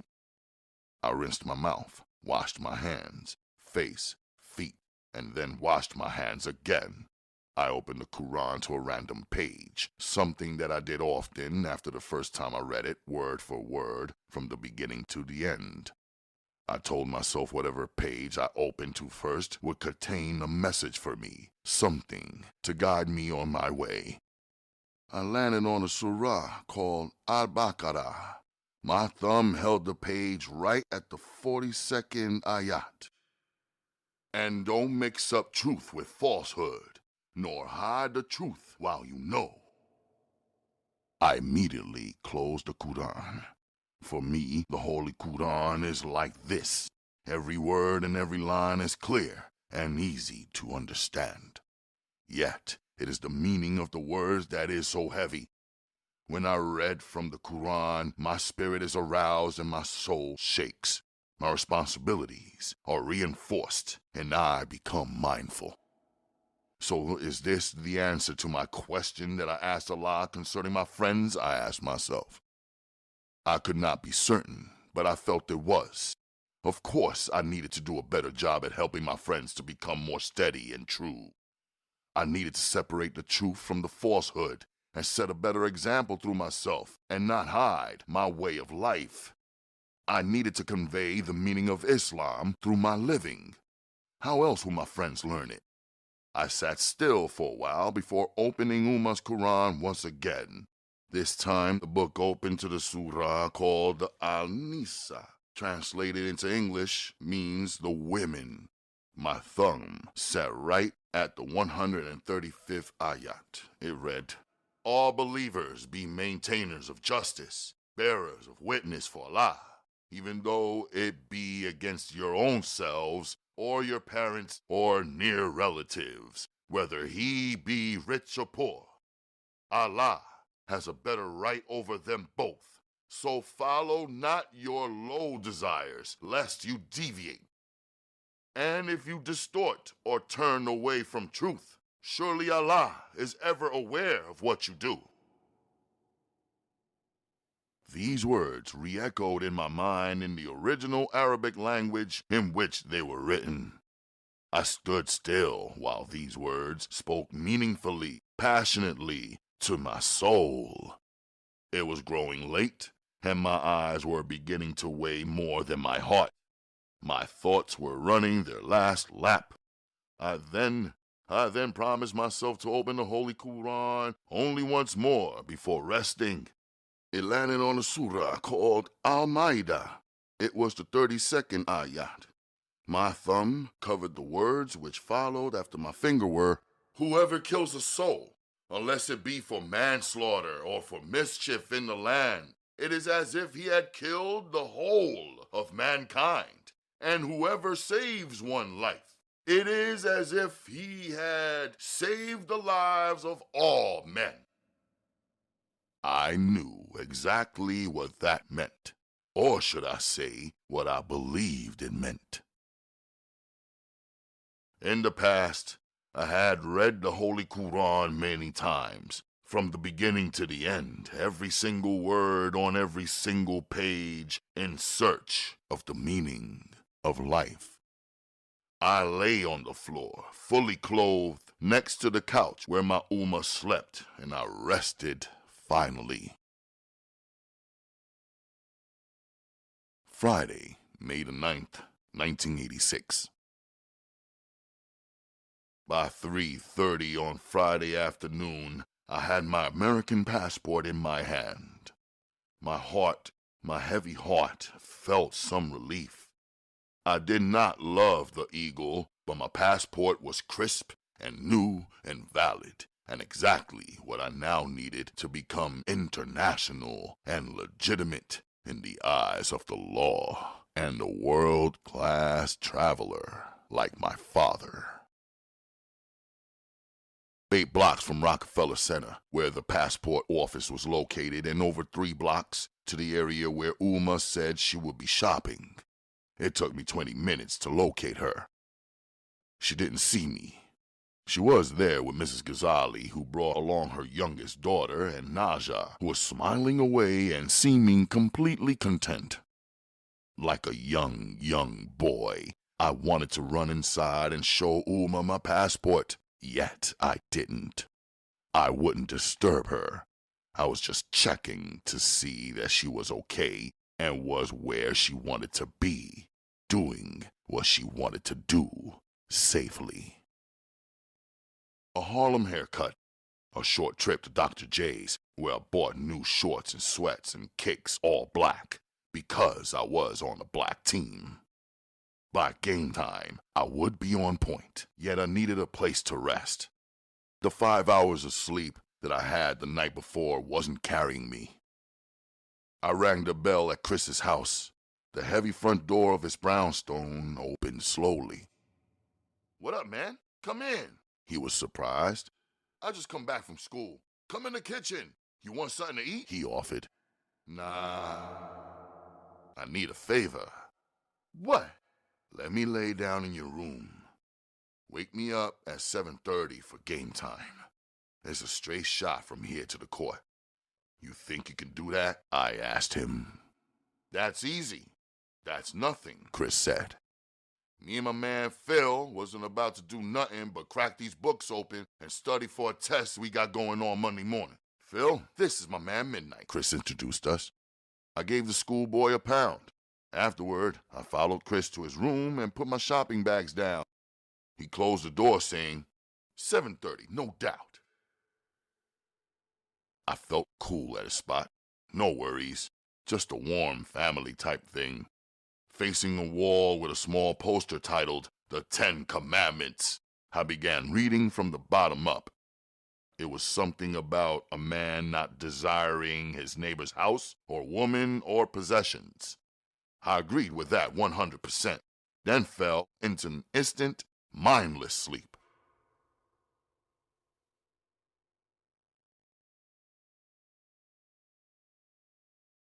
"Do you think this is a hotel?" Reverend Christian Broadman asked me as he pushed the door open at 7:30. You owe $25 to the Broadman Corporation. You got it, Reverend, I answered, pulling into consciousness. Do I look like one of your buddies? He asked. I corrected myself. Yes, sir. I'll pay you $25 right now, Mr. Broadman. He laughed, too controlled, Ha ha! accepted my $25 and said, Good luck on your game. Stay out of trouble.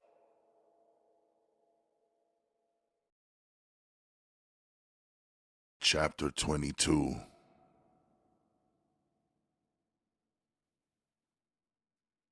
It was like the whole Bed-Stuy territory cleared out and surrounded the outdoor court where we were scheduled to ball.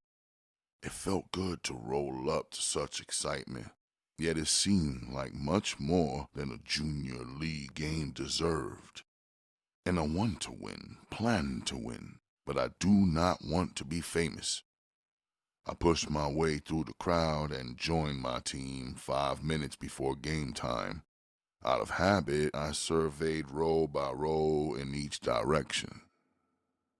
This crowd is crazy, my team member Panama pointed out with a nod of his head. I acknowledged the same way. You think it's us, Black, but it's not, Machete, another teammate said. We were all leaning forward on the players' bench. Of course it's us. We're undefeated, Jaguar said aggressively. Look over to the left. That's Ricky Santiaga, our team owner, Machete exposed. Who said? Braz asked. He's from around my way. A big-time businessman, if you know what I'm saying. I've been peeping it. He's been making a lot of smart moves lately. Machete put us up on it. You saying people come in out here just to see him? Can't be. He's just a local player. There's mad hustlers representing out here, Braz said. Catch up and pay attention, Machete said, as though he was the underboss. Look who Santiaga is standing next to. Mike Tyson, the up-and-coming heavyweight champion of the world. I heard this kid is an official Brooklyn killer. His body is as wide as a building, and his fist broader than your head. And check the rapper standing next to him. All team heads shifted to search. Oh, shit, Panama said, and then stood right up. And check the other side, the whole Uptown crew, and Calvin and Rich and them. Oh, yeah, take your seats, it's about to go down. Vega screamed, 'cause he could hardly hear himself talk. Machete, Midnight, Panama, Jaguar, and Big Mike, let's go! He shouted. He motioned so hard with his hand for us to move that his cologne almost knocked us out. We were in the middle of the court now. The air horn went off, the whistle blew, and Big Mike snatched a jump ball and sent it sailing right over to Panama. We was all running now. 3 seconds before time ran out in the fourth quarter. Machete passed the ball to me, and it seemed like the whole crowd went silent and all inhaled at the same time. I was standing at the top of the key where I have stood 1,000 times. I pulled up, ignoring my sore shoulder that had been pulling on me all night. I didn't even have 2 points in this game. I just kept feeding Panama, a reversal of our normal strategy. He lapped it up and proved himself handily. He had 28 points on the board for self. That's why the man who was supposed to be checking me was double-checking and double-teaming Panama, and I was free and clear. Inside of a second, although I never knew there was an inside to only 1 second's worth of time, I said to myself, if I make the shot, what I've been thinking has to be done. If I miss it, it's not for me to do. I closed my eyes. I had the feelings and the dimensions of this court embossed in my memory. My fingers pushed and then flicked the ball, And when I opened my eyes, me, the crowd, and my team were all mid-air cheering. Swoosh. It was my only 3 points, but it was the most important and pivotal shot in the game and in my life for the moment. The players rushed me, crushed my left shoulder some more, and the crowd went haywire.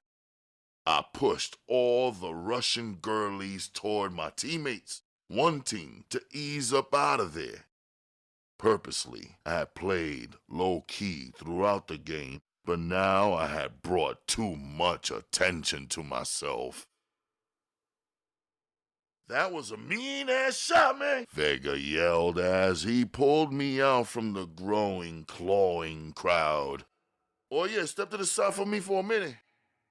He pushed me forward with one hand and the crowd back with the other. I followed him, and he used his authority as a coach to keep the crowd off my trail. Panama and the fellas were still entertaining the crowd, holding up the number 1, their arms raised high, index finger towards the sky. Girls gathered around them and began cheering. "Oh yeah, let me ask you something, man," Vega said. "Right before you took the arena shot, did I see you close your eyes?" He was leaning in toward me like I was about to reveal some unknown magic potion.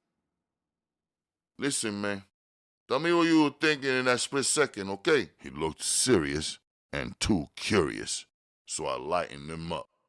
"I was thinking that I had to make Coach Vega look good," I told him. He smiled and hugged me up like one of my excited teammates. "Listen, this weekend is the International Outer Show. I got tickets for you and the 4 other starters. I want to introduce you to somebody influential. Matter of fact, I could take the credit. He actually asked me to introduce you to him," Vega said, speaking rapidly and emphasizing the importance of the meetup. "Before you say no, just let me tell you that we got a white Mercedes-Benz, a Mercedes 300E Hammer being unveiled. It's the world's fastest passenger sedan. V8 engine made by AMG, 375 horsepower, 7 airbags, and it goes from 1 to 60 miles per hour in 4 seconds flat. I know. It's a beautiful machine." I finished Vega's sentences. I always kept up with the car magazines. "Okay, the New York Coliseum right across the street from Central Park. We meet up at about 7 tomorrow night." He stated it like it was a confirmed fact. "Wish I could, Coach, but I won't be seeing you until game time for the next game. Remember I had something in advance I had to take care of?" I reminded him. He gave me a stare, conveying his disappointment, then must have decided he still needed me. "Aye, my man, I got you, my bad. You did tell me that. Hold on, let me grab the other 4 men, and then we can do this right now." He dashed into the crowd and pulled Panama, Machete, Jaguar, Big Mike, same as he did me. That broke up the furor, and the crowd began to slowly move out and off the court. Some girls sucked their teeth. Others waited impatiently. Some of the players' peoples chilled outside the fence for them. "Let's walk," Vega ordered the 5 of us. On the dark side of the building, Ricky Santiaga sat calmly on the hood of a black Ferrari 288 GTO. Only a fool didn't know how exclusive that joint was. It cost almost $170K. Off the top, I wondered if it was his or if he rented it just to see jaws drop open, like they were dropping right now. His men were grouped up at the corner of the building within eyesight. I figured they were to block off any curious heads and to make their boss feel at ease. My eyes captured the car, of course, the soft white leather seats and precise piping. Every detail popped out before me. His new Todds, the black suede driving shoes he wore as he rested his feet against his front fender. A single lamppost casted a beam of light around them as if they were being displayed in the shoe store window of a Park Avenue shop. I checked my date just. It was 10:05 p.m. I had to handle, and I had a meet up with Ameer at 11:30. As I eased my eyes off the face of my watch, I saw his Cartier. Yet, what really stood out was his gold band topped off by one clean princess-cut diamond, a modest 1 3/4 carat diamond being rocked on his married finger. "You got an appointment?" Ricky Santiaga asked me in a cool and even tone. "I do," I answered calmly. "This is your appointment," Vega intervened, giving Santiaga a pound and then introducing him to the 5 of us. Santiaga eased off the hood of the Ferrari and stood. He was at least as tall as me, at 6'1". "My man Midnight says he has an appointment tonight, and I believe him, so we're gonna make this quick. Y'all ran a good game tonight. Made me feel proud. Your teamwork was crazy, and that's what killed off your opponents. Y'all outsmarted them, made hood history. I like that. It made me want to meet you. So let's get to know each other real fast. I'm gonna erase everything I ever heard about each of you from other people until tonight." He checked his watch. "You do the same, aight?" he asked us. Aye. All 4 members called out immediately. "I'm going to ask each of you 3 questions, any 3 questions that I choose. You get 1 chance to pass if you don't want to answer one of these 3 questions. Then each of you gets to ask me 1 question. I'll take 1 pass for myself, got it?" he said, looking each of us in the eye one by one to get his feeling across. He was talking slowly and seriously. He commanded everyone's attention with his style and method. And now Vega was unusually silent. "Machete, where you from originally?" Santiago asked. La República Dominicana. Machete responded without smiling in his normal laid-back and intentionally threatening style. Yet I could see clearly that he was in awe of Santiago. "Jaguar, where are you from originally?" Belize. Jaguar answered. "Panama. From Panama, right?" Santiago asked and answered. No doubt. Panama confirmed, so excited you would think he had been MVP of the league already, his gold-framed teeth all exposed. "Braz, same question," Santiago pointed. Las favelas de Rio de Janeiro, Brasil, Braz said proudly. It seemed everybody was suddenly rocking their accents and mother tongue. "And you?" Santiago asked me with a slight smile. I'll pass, I responded. "No problem. That's your 1, Santiago said patiently. "So we'll start with you this time. What's the meaning of team?" Santiago asked me. I paused and then answered, "It's a group of people who decide to work together to accomplish 1 or more goals. If one person falls or fails, every team member covers for him. We all keep pushing until we get it done right, the same way we agreed in the beginning." Santiago looked at Vega one time as though they could communicate without words. Then he refocused on the next player. Machete. What are your plans for the future?" Santiago questioned. To be alive in the future, that's the first thing. Come to think of it, I want to be just like you. So large, I could sit on a Ferrari like it's nothing and have a bunch of dudes who got my back standing around just waiting for me to give the word. My teammates all laughed, not just at his answer, but at Machete's style. We were used to him, but Santiago was just getting a taste. And so the questions went around just like this. I said in the future I wanted the black team to win the tournament undefeated. They all cheered for that, overlooking that I never answered the question of how I see my future and what I wanted to become. For his 3rd and final round, Santiago got more serious in his face and his interrogation. Machete, what is success? He asked. $25 million. Machete didn't even pause to think about it. Panama, what would you do to get $25 million? Santiaga asked.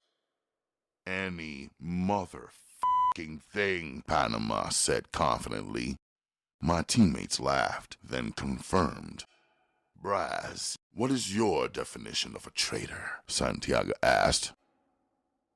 Anyone who gets in the way of what I'm trying to do, Braz responded seriously. Jaguar, if you had to sacrifice one thing on your body, what would it be? Santiaga asked. Damn, why me? Why ask me that? He said, disappointed. Answer the question. Santiaga didn't give him a way out. Jaguar paused. My middle toe, he said after a minute. Everyone laughed.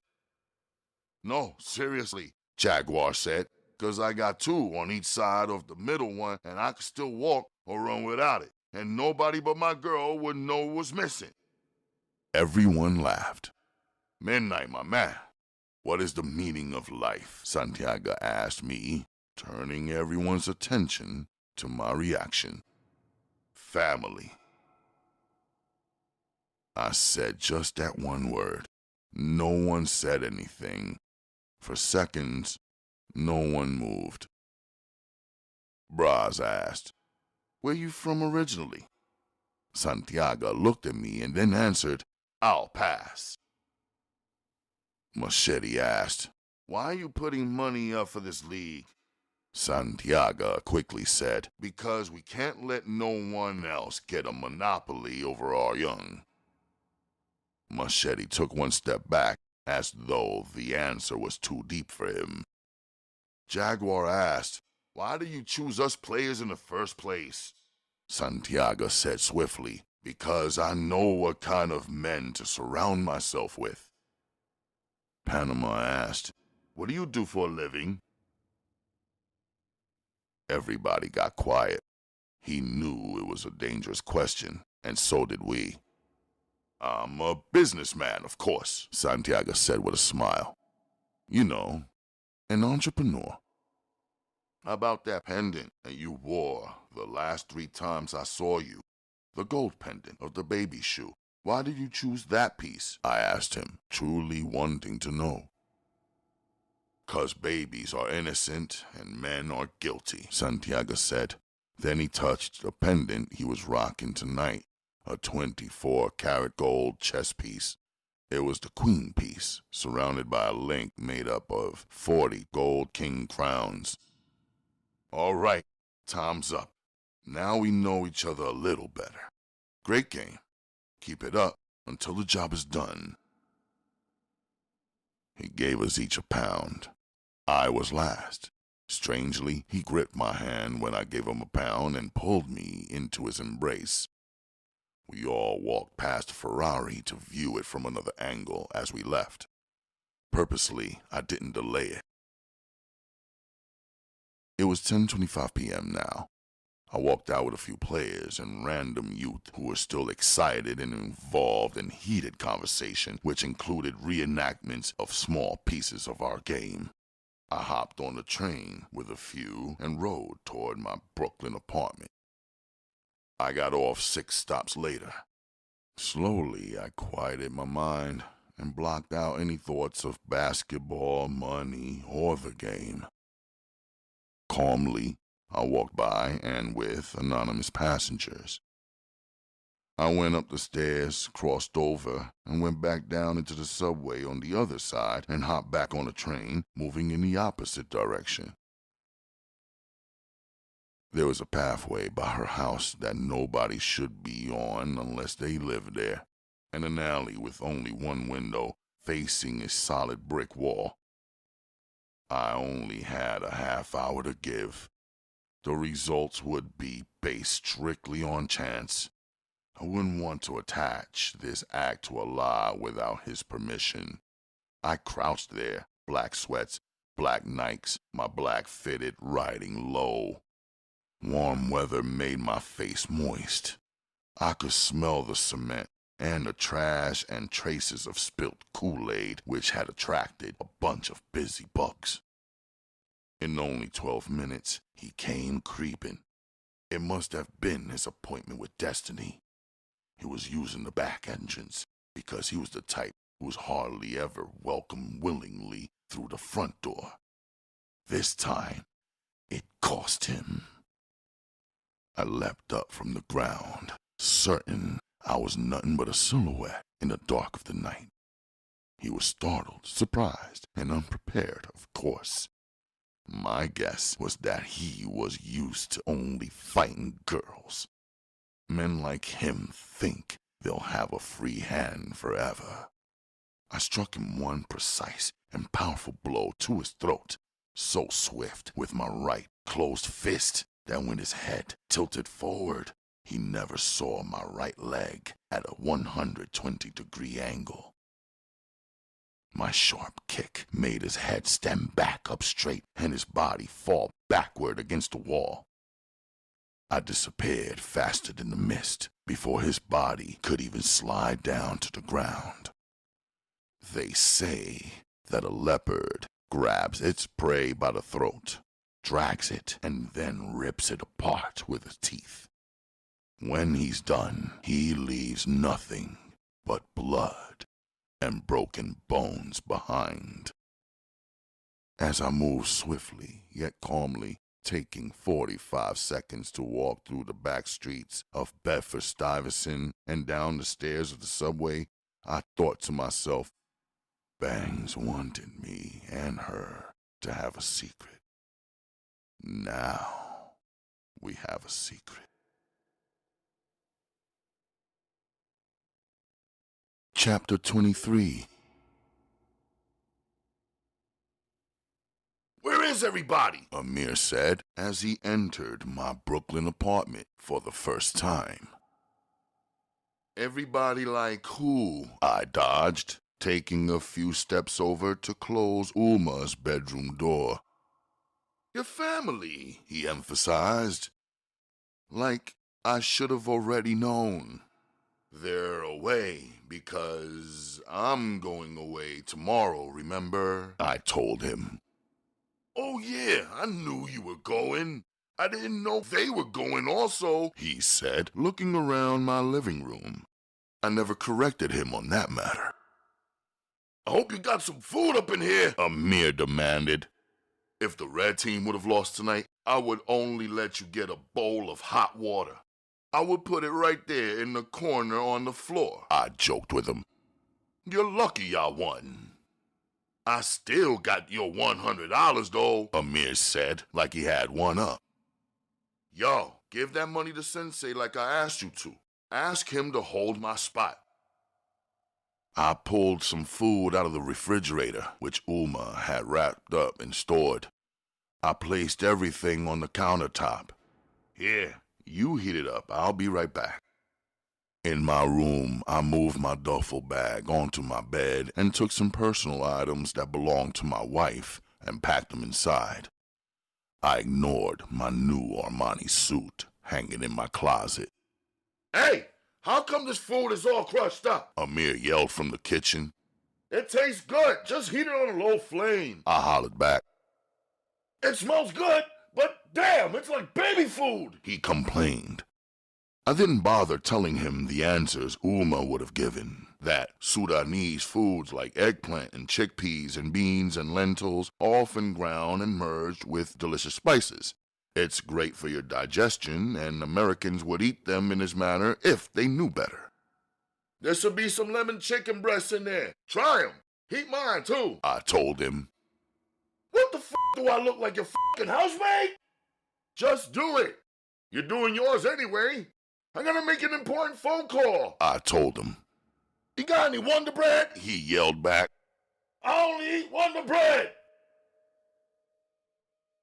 I picked up the telephone in my room and pressed 15 numbers it took to contact Iwa Akita, Akemi's English-speaking friend Sensei had told me about. I calculated it was 12:40 in the afternoon in Tokyo, and although it was late Friday night in New York, it was already the next day, Saturday afternoon, for them. 4 rings, and then an answering machine switched on. Her entire message was spoken in Japanese.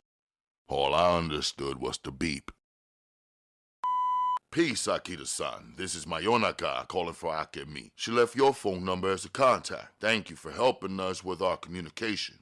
Please tell Akemi that I'll call her back at 9 p.m. Tokyo time on Sunday night. If she can be there at your place, at that time we can talk. Please tell her everything will be okay, so take it easy, I said, and then hung up.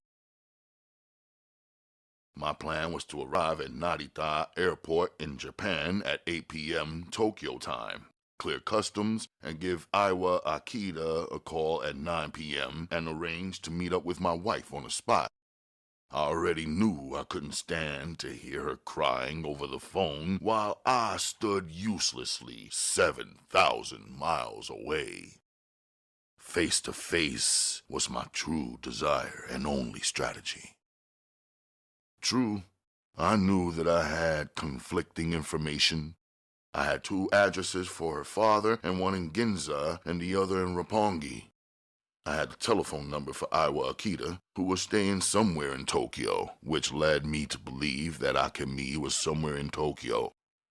I had the name of Akemi's birthplace, where she also said she had lived, which is called Kyoto, and the name of the high school she attended, Kyoto Girls High School, that was listed on literature from a show at the Museum of Modern Art. The high school was also located in Kyoto. As I flipped through the pieces of paper with her information on it, I was beginning to feel like one of the characters in the many mystery novels that I had read over the past couple of years. This shit is good! Ameer said, scooping up his crushed vegetables with a spoon. Word up! I thought it was gonna be nasty! What did your coach say when he saw your face f***ed up like that? I asked him. You're late! Get on the court so they can f*** up your face some more! Ameer imitated his crazy coach. Nah, that ain't right, I said with disbelief. True, he said matter-of-factly. We met our team owner tonight, I shared. I bet he was filthy, Ameer said, commenting on his riches. I laughed. He was Ferrari filthy, I said calmly, but I guess with some passion to it. Oh my God, Ameer said, truly amazed. I tell you one thing, he didn't seem like none of these hustlers from around here, I pointed out. Yeah, I didn't see no Ferraris parked down in front of your building, Ameer laughed. He was asking us some questions that no man in the street ever asked me before. What? Was he kicking the mathematics? Ameer was talking his 5%er lingo. Nah, it's like, who are you? Where you from originally? What's more important than your life? It's like that. I told Ameer as I thought back on it. Was he high? Ameer asked. No, he was sober and clear. He was the type of cat that for some reason you might want to tell him a lie, but you end up telling him the truth anyway. Like you! Ameer laughed once or twice and then turned quiet. So what do you want to do in the future? I asked Ameer. Well, teacher? Ameer switched his voice into a joke mode. Seriously. I want Sensei to offer me private weapon lessons without me having to ask him, like he did with you. I want to have a girl that's so bad, who makes me go so crazy that I would do anything for her. Would you marry her? I asked him. That's what I mean, he said. I want a girl who makes me lose my mind to the point that I would stand in front of a room full of my closest friends and family and say, I'll do anything for you. You're just fucking around, I told Ameer. If you could get it, I could get it, he said with a straight and serious stare. I didn't take no offense to it.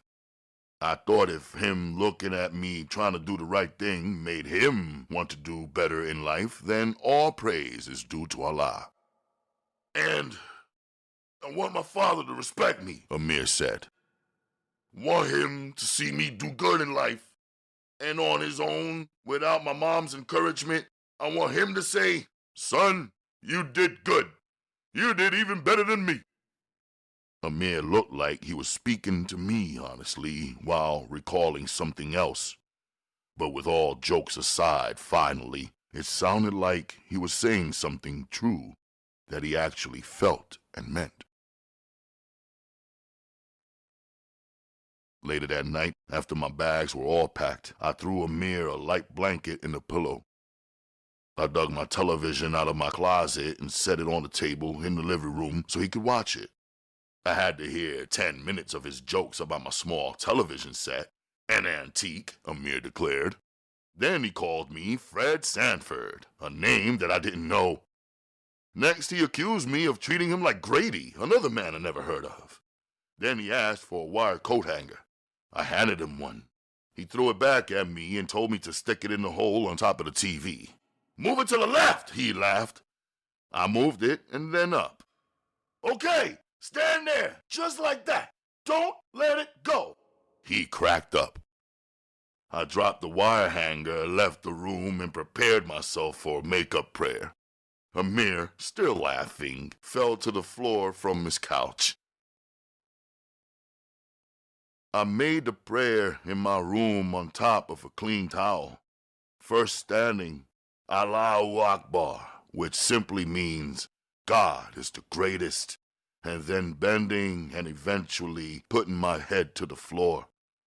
Almost half an hour later, when I finally opened my eyes, I found Ameer standing still at my bedroom door watching me. What do you need? I asked him. That's how you pray? He asked. Don't you? I asked. Never did, he said. Why not? I asked. Don't know. Just didn't, he said. You want to learn? I offered. I do, but not now. Maybe when you get back home from Japan or something like that. It seems like if I do that right now, if I start praying that way, something might change. Maybe after I finish, I won't recognize myself. Whenever, just let me know, I told him.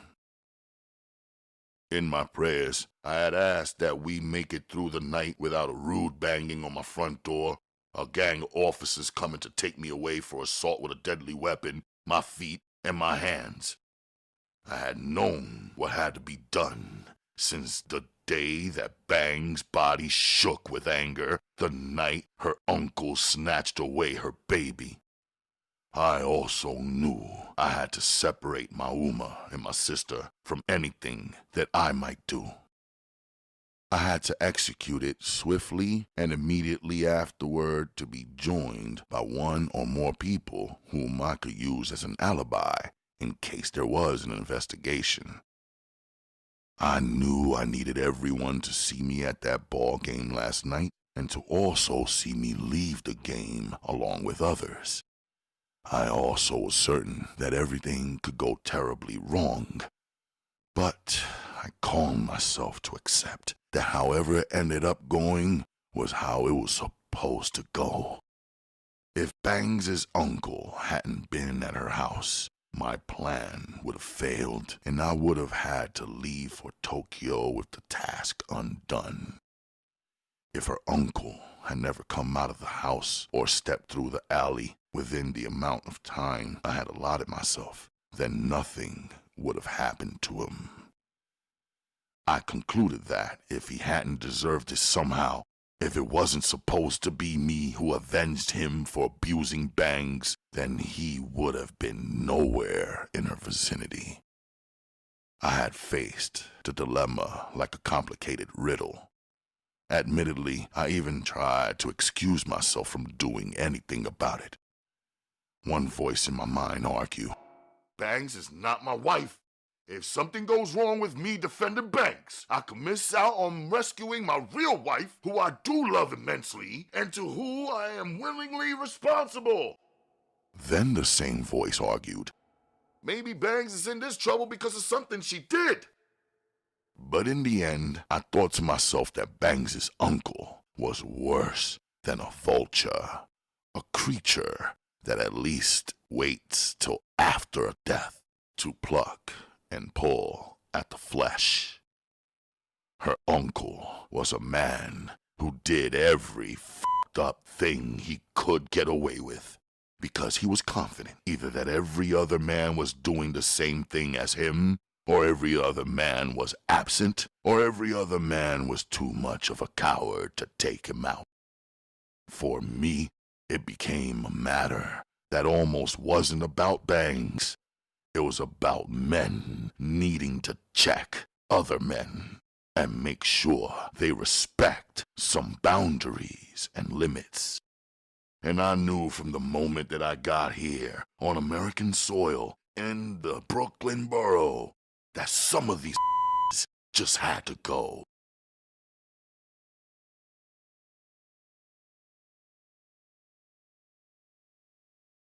Saturday, May 10th, 1986. Sunlight came uninterrupted and remained thankfully. I woke up at 9 a.m. I woke Ameer up at 9:30. I saddled him with my duffel bag and a knapsack before he could even consider washing up or showering in my apartment. I didn't have the time to give. You carry it. What the f*** is in here, cement? He asked. I would, but it's better if you carry it. I don't want around here to think I'm going away. You know the streets. They might get excited and run up in my spot while I'm gone. I also carried a knapsack on my back. True, he said, and carried my stuff willingly all the way to the trunk of the taxi.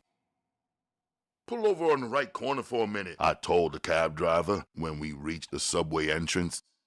Your meter is running, he told me in a heavy Indian accent. No problem, I assured him. I took my backpack off and handed it over to Ameer. You want to hold something? I asked him, looking him dead in the eye to convey that it was one of my burners. He paused. Nothing on it, I guaranteed him.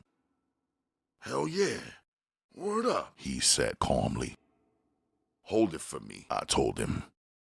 He grabbed the backpack and climbed out the cab. And be easy, I added. Later, we both said at the same time. He slammed the door. I saw Ameer walk down the steps to the subway as my taxi sped off.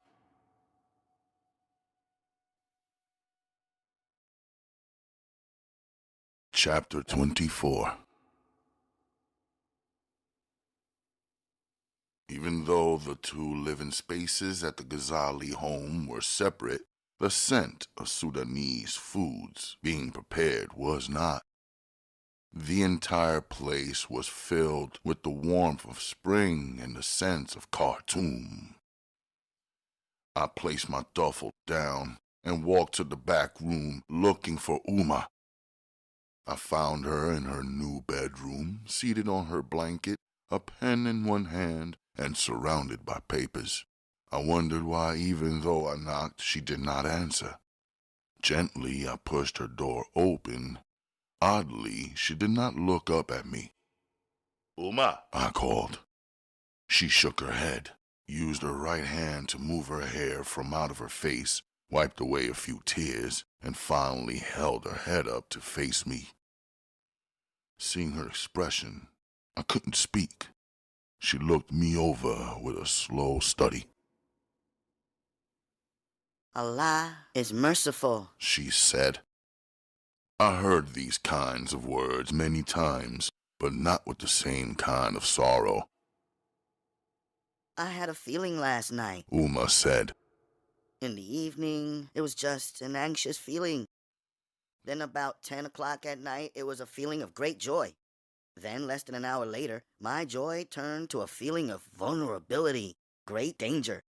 I was upstairs, myself and Naja and all the Ghazzali women. We were cooking, preparing for today. The men were here in the house, Mr. Ghazzali and his sons. Tamara must have noticed something also. As I kneaded the bread, she asked me, Sana, are you feeling okay? I said I was, but I wasn't. It took some seconds for me to search myself. I didn't want to worry Naja or anyone, so I stepped away. In the bathroom, I made a prayer. Even as I was speaking to Allah, my moods were moving, heart racing a bit. When I opened my eyes, I knew I was not in danger. It was you. Standing still in the entrance of her door, I could now feel Uma's intensity moving inside my chest, stirring inside me. Alhamdulillah. Allah the Merciful heard my prayer. You are here, she said with a muffled excitement. I smiled as a look of great relief came over her face. My own tension began to diffuse. You must remember, son, about the nature of a mother's heart. Wherever you are in this world, if you are at ease, I am at ease. If you are troubled, I am troubled. This is the nature of true love. So whatever you consider it first in your own mind, then consider it again, thinking only of me. Treat it as if we are one heart, one life, you and I. Is that the meaning of love? I asked, finally breaking my silence. True love is like this, Uma said. And since Akemi loves you, and you love Akemi, and she is there and you are here, you must know that true love is like this, Uma emphasized, but her words also felt like a question placed before me. I thought of Naja, Uma, and Akemi. Afterward, all I could do was agree. Yes, true love is like this. But when I thought further, I said to myself, I'm a man. I didn't have the same emotions as a woman. Those kinds of powerful emotions would paralyze me. Yet for Uma, Akemi, and Naja, I would sacrifice my life. As for the girl with the child, Uma said softly, switching topics to my true surprise. My soul shook. How much could Uma possibly know about last night? I already knew that I would never discuss it with her or anyone else. What's done is done. Be careful with her. She has already entered your mind. It is a short trip for a woman to enter your heart once she is already in your thoughts. Uma's bomb exploded inside me.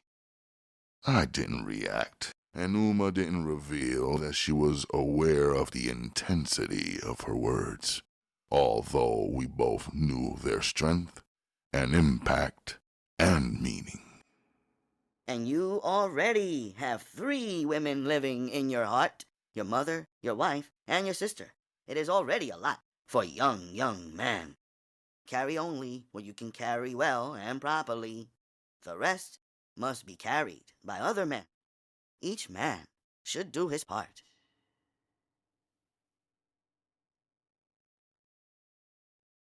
Chapter 25. Back to back behind the boys' baseball team, I boarded Japan Airlines Flight 322. I counted 18 of them, all wearing the same exact jacket, 16 of them teenagers. Even the 2 male adults had their team windbreakers on. It was warm outside and air-conditioned in the airport, but my head was hot.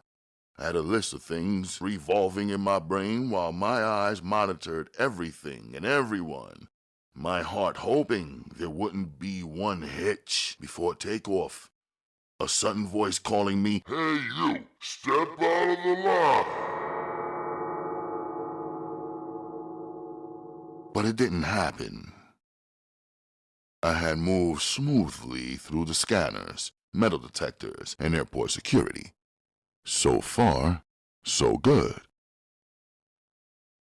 When I booked this flight, I had imagined that I might be the only teenager flying, surrounded by 250 old heads wearing business suits. But I was wrong.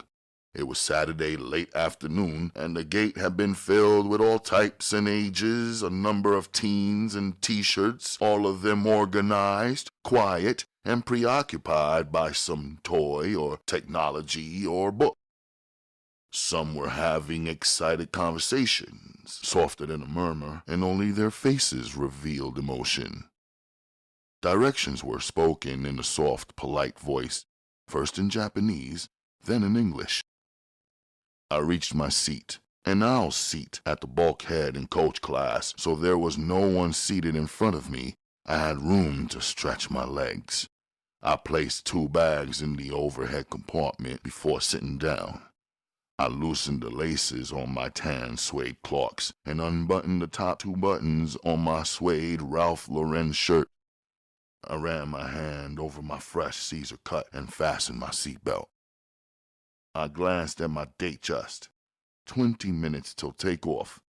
Then I took a deep breath.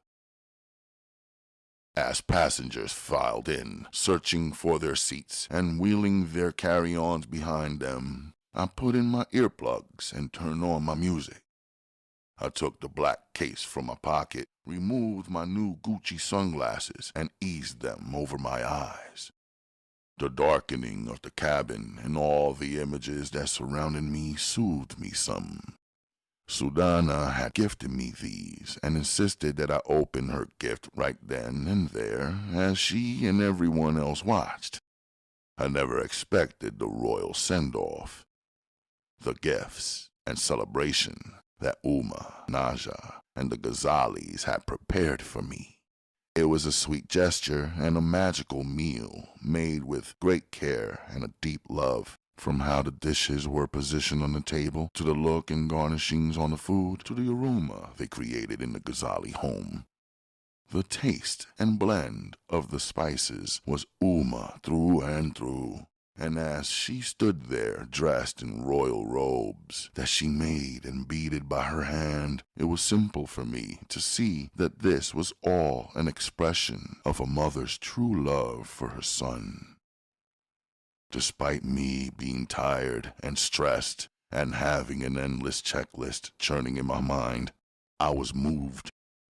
Talal Salim, Mr. Ghazzali's younger son, filmed it all using the camera that Ameer and Chris gifted to me.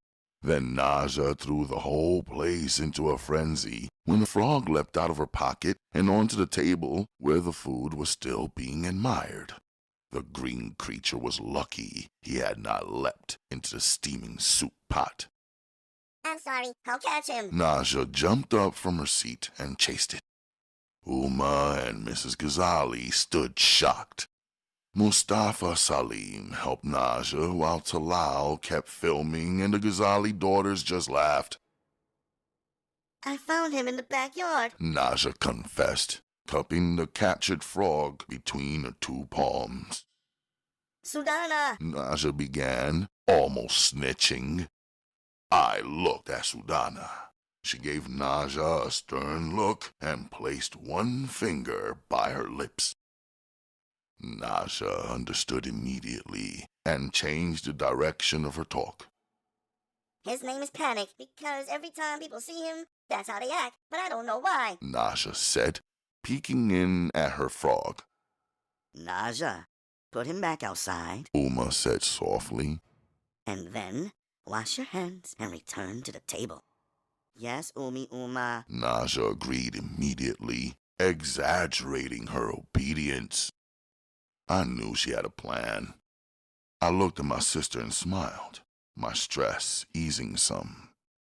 When Naja and Sudana returned all cleaned up, Mr. Ghazzali said, Wait, let's take a photo.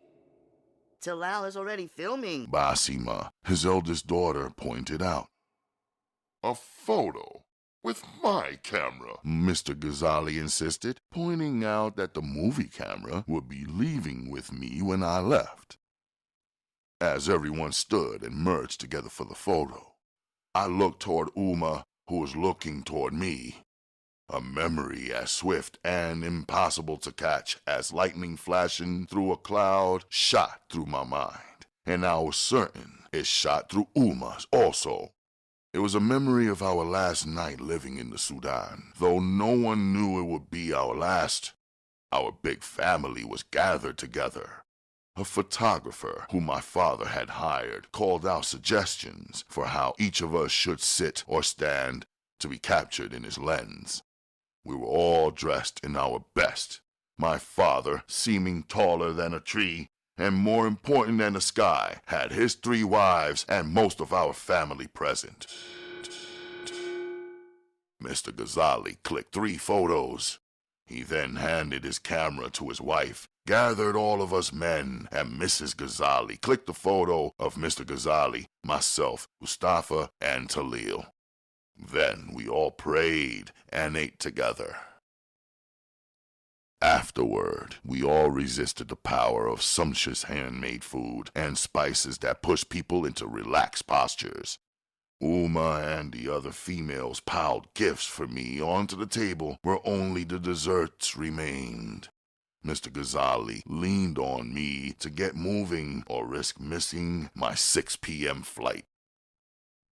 Mustafa and Talil loaded my luggage into the trunk of their taxi while Uma and I excused ourselves and went downstairs to speak privately. I went to Queens this morning to check on a new house, I told her. Mr. Slursberg is an interesting man. What happened? Uma asked. Him and his wife were sitting on the porch doing nothing. The wife offered me some water. I accepted her offer because I wanted to go in and see how they were progressing with moving out. And? Uma asked. The place looked exactly how it did when you saw it, nothing packed away and a mess. What did they say about it? Uma asked. I told Mr. Slursberg if he didn't move out on time, he would have to refund the rush fee that I paid him. Uma laughed. She knew the ending of my short story. Mr. Slursberg said, I have 6 days and 6 hours left. In 6 days, 6 hours, and 1 minute, this place will look like we were never here. We both laughed. Uma slid me a final gift. This is for Mr. Nakamura. A gift from your father. I looked into Uma's eyes, knowing that she had gift-wrapped one of my father's possessions for a man who she hoped would accept her son properly into his family. I understood my Uma's heart, but in this matter, I did not share her sentiments. I accepted the gift with mixed and incomplete thoughts about how I would handle it. Okay, Uma, I'm about to go now. I love you. I looked around. You have the keys, money in your purse, and a safe place. You will be driven everywhere and watched over. You have everything, I said. Except my son, she said, tearing. I embraced my mother strongly and kissed her cheek, whispering in her ear, Don't worry. I will return to you, inshallah. The plane began moving forward slowly. It picked up speed until it was moving so quickly that it seemed to be standing still, and we lifted into Allah's sky. Through my dark sunglasses, I surveyed the area of the cabin where I was seated.